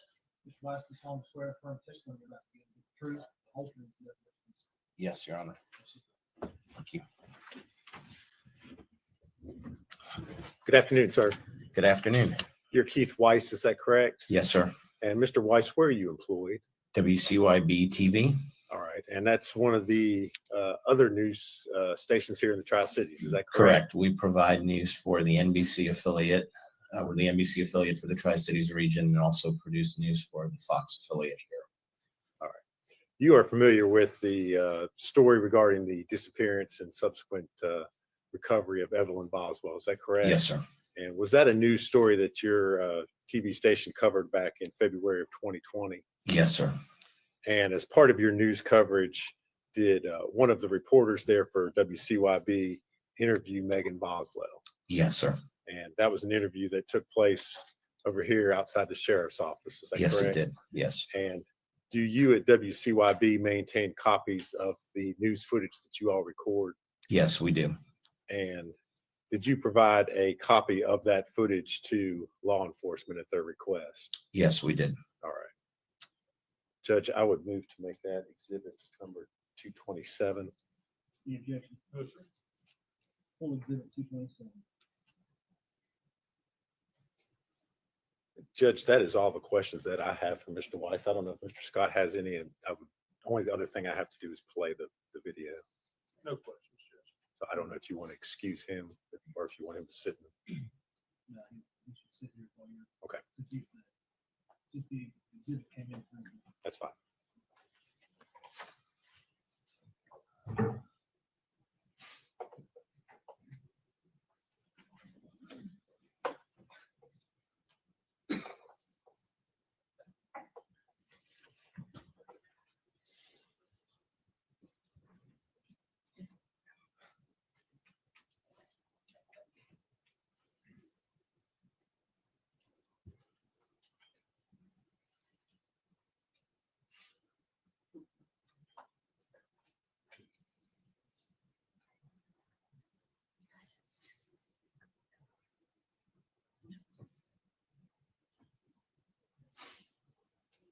I just want to tell you about like her favorite things and personality wise. I know like looking on TV and just kind of seeing a picture, it's a lot harder to, envision a baby.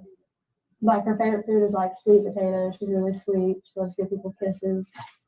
Favorite song is Baby Shark. Just like that kind of stuff. Can you tell me what's her favorite toy? She has a little baby shark puppet. What would y'all do then? Well, she loves to take baths. That was her favorite thing. She had little shark boys that swim in the bath and stuff like that. How old is she now?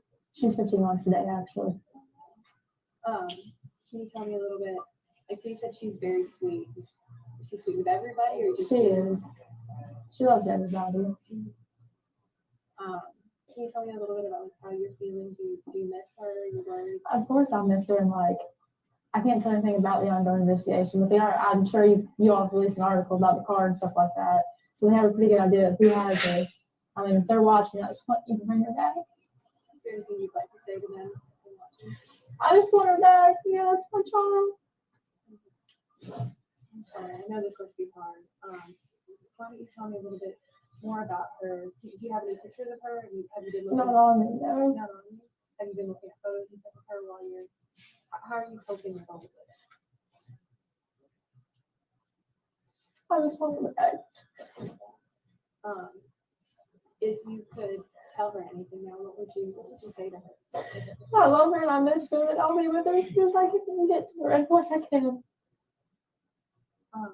Is there anything that you can tell us about, like, what kind of baby she is? I know you said that it's hard to see. She's a happy baby. She hardly ever cries. She wants to wave and talk to everybody. She walks funny. She doesn't know how to pick her feet up, so she kind of wobbles. Is she talkative? She is. What, she giggles a lot. You'll smile at her, she'll just start giggling. She's very happy.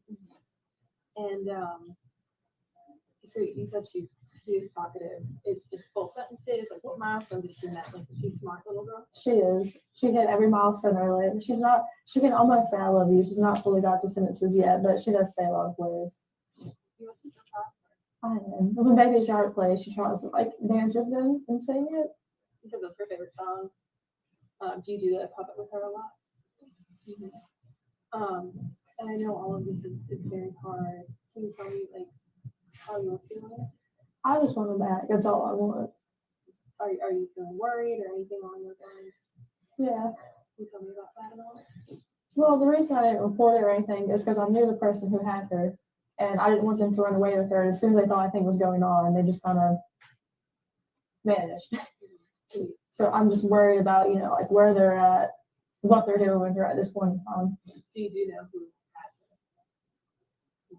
Can you tell us who that is? You don't. I can't release anything further about that. I'm sure they will at too at the press conference, but further than that, I can't say anything. And so you do know who passed her. Are you worried about her safety? Well, now I am because they won't answer phone calls. They've just kind of disappeared. What is it like to? I'm assuming that you trusted this person. How has his trust been broken? What's been going on with that? It has definitely been broken after this. Have you spoken to her father at all during this process? Are you having any support from No. him or from your family? Yeah, my grandma's very supportive. She always is. But you haven't spoken to him at all. Mm-hmm. When was the last time you saw her? In December.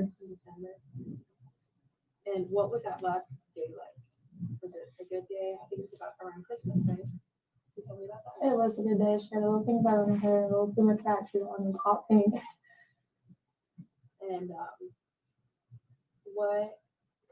But I know that you're hoping that she'll be returning shortly. Is there anything that you'd like to say to the person or people that have her that you think they should hear from you? They should just bring her back. They obviously know like what's going on, like, you know, they need to bring her back home. And you said that you trusted this person. So when did you realize that trust might have been broken? Well, when they just kind of took off and wouldn't answer anybody. Around when was that? Whenever this whole thing started. Okay. And can you tell me a little bit more about like how you're feeling? You know, all of this is scary and everything. It is. I just want her back. That's all I can think about. Just get her back. Anything the community can do. No. Other than look for her. I know they released the car information and the tag number and stuff like that. Just any leads at all, they need to like call so we can go check them out. Has anyone like have you gotten any information from me that's been helpful, or do you just kind of? I don't really know. They've all been looking at leads and stuff like that. I mean, they are working their butts off. Has the police department and everything, the sheriff's office, been keeping you in the loop? They have been. Is it? How's that been going? Has that been good? It is good. And I know that you said that you're getting a lot of support from your family. Are they like helping you going into court meetings and stuff with you? I know you have a lot of. Yeah, they didn't know I had court today. Or I'm sure my grandma would have been there. Did you keep it from them? Or? I mean, I just not really talked to them that much today, to be honest. And like I said, stuff was going on like while we were sitting in the courtroom, and I couldn't, well, not while, but like, you know, waiting to go to court, and like I just couldn't tell her exactly what was going on. So you said like obviously you can't share anything about the case, so you haven't been sharing with like your family or anything. No. How's that? Not being able to confide in anyone? I mean, the police officers are very nice, especially like Sergeant Matt Price and stuff like that. I can talk to him or like them, and they've been like really helpful this whole time. They really have been. And anything else that you think that people should know about Evelyn? Like what makes her so special? She's just a very sweet baby. She's got, you know, the little dimples on her face. Do you think she looks like you? No, she doesn't look like her dad, but she does have my eyes. That's good. You have very pretty eyes. Okay. She's the cutest baby ever. So you'll know it's her when you see her. She loves everybody. She tries to kiss everybody on the cheek. She tries to wave to everybody. She's very friendly. She's very friendly and sweet. So when, when hopefully you're reunited with her, what will be the first thing that you do? Just hug her. I know that sounds weird, like I miss how she smells and like her laugh and like everything. I just want to hold her.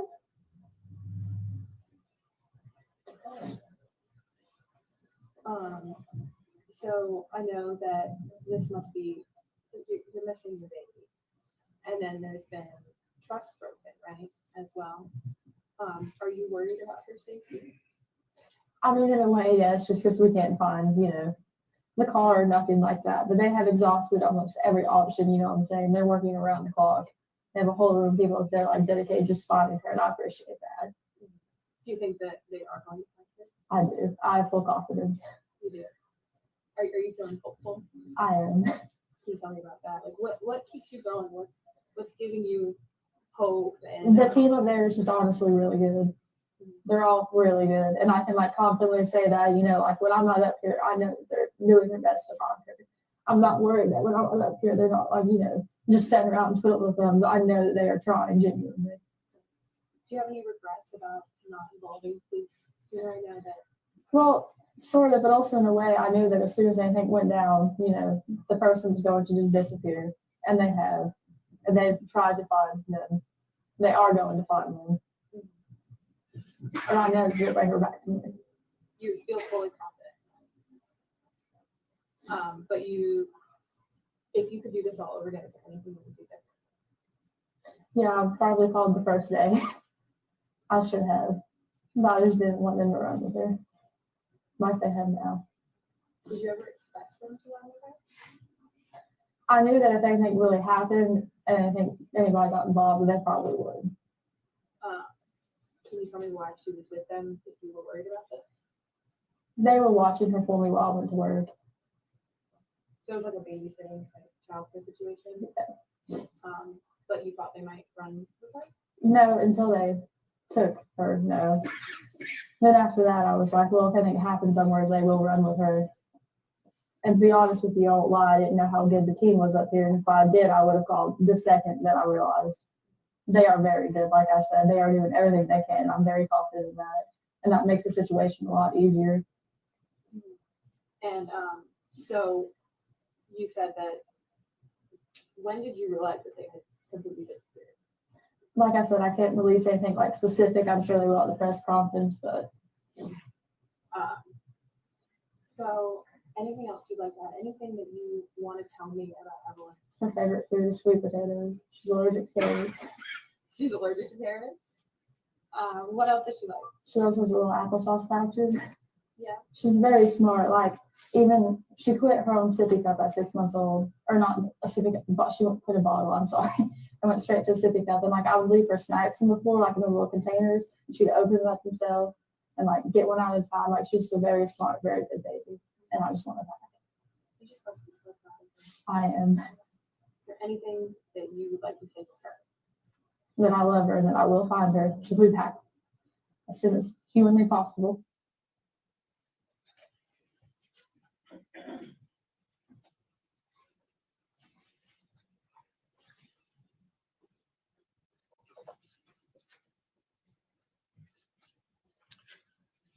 Mr. Weiss, I think I forgot to ask you this on the front end. The date of that interview is February 21st, 2020. Is that correct? To my best knowledge, that would be around the time frame of that. Yes, sir. Thank you. You would answer any questions. I don't think Scott had any. So that's all I have for this one. Yes, sir. Yes. Mr. Weiss, thank you for your testimony today. Thank you, Your Honor. You are the least committed to bring this over your family. Thank you.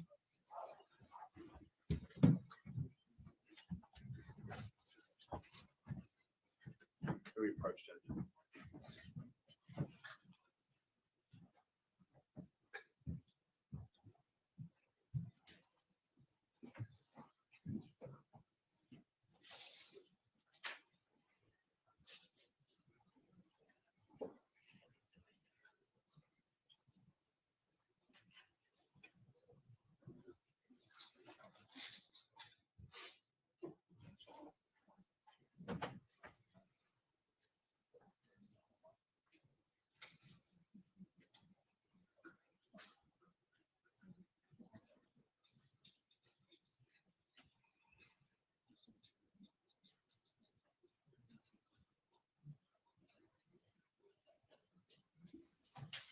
Perhaps somebody can tell me in chat, but was it my imagination or in the interview she said that the mama took the baby both times?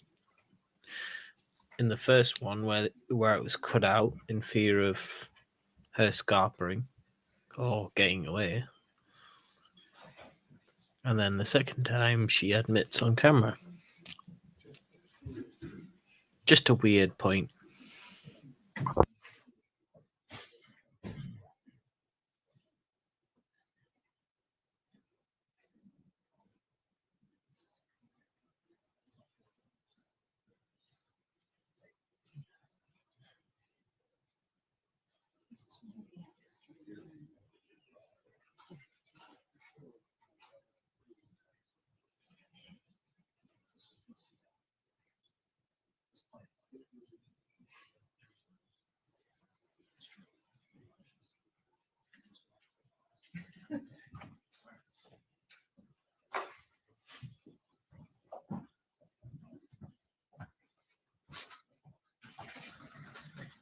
All right, ladies and gentlemen, this seems to be a good natural place for us to stop for today. I'm going to give you these admonitions. You're not to communicate with other jurors or anyone else regarding any subject connected to this trial. You're not to form or express any opinion about the case until it's finally submitted to you. You're to report promptly to the court any incident involving an attempt by any person to improperly influence any member of the jury or any juror's violation of any of the court's admonitions. You are not to read, watch, or listen to any news reports concerning this case. You're to decide this case solely on the evidence introduced in this trial. Everyone stand.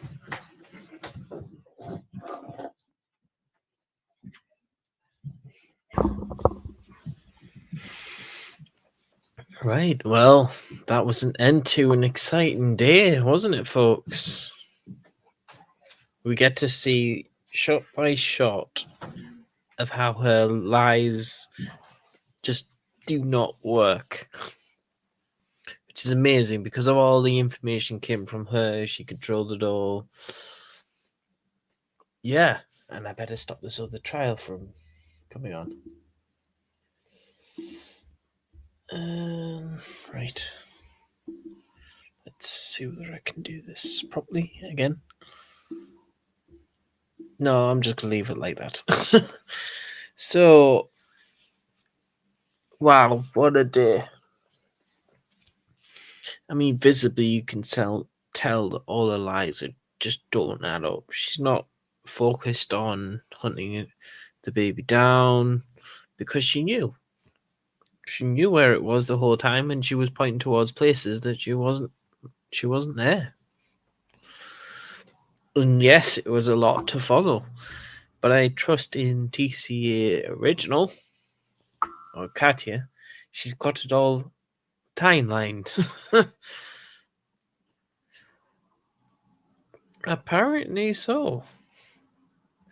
Although, Katya seems to think that the defense rested, so we'll see how much more she's got to go. Well, the weird thing is, oh, well, we will miss you, Maria, but I'm sure you'll be able to catch up and fast forwards, and so it'll only take you about an hour. That's what I do to Katya sometimes. Anyway, see you later, Maria. I forgot what I was going to say now. Yes, she tended to cry at the exact same points. I don't know whether anybody picked up on that. So in emotional bits where she wanted the baby back, she would make herself cry. And I feel like she probably picked about the most painful memory, relived it in her head, and made herself cry. That is one possibility.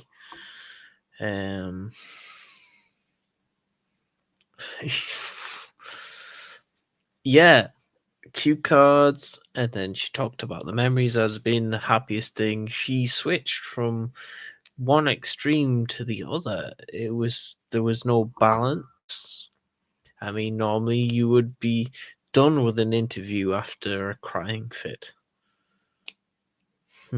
Anyway, yes, thank you for tuning in, Pickles. I think that ends the stream here. Thank you all for tuning in to this channel. And we'll see you again tomorrow for another exciting day of what goes on in court. I keep wanting to say something else, but yeah.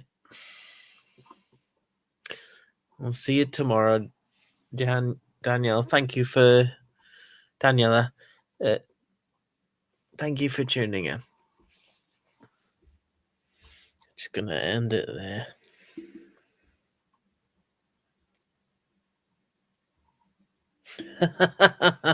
Just in time, Paula. I was just about to click stop stream.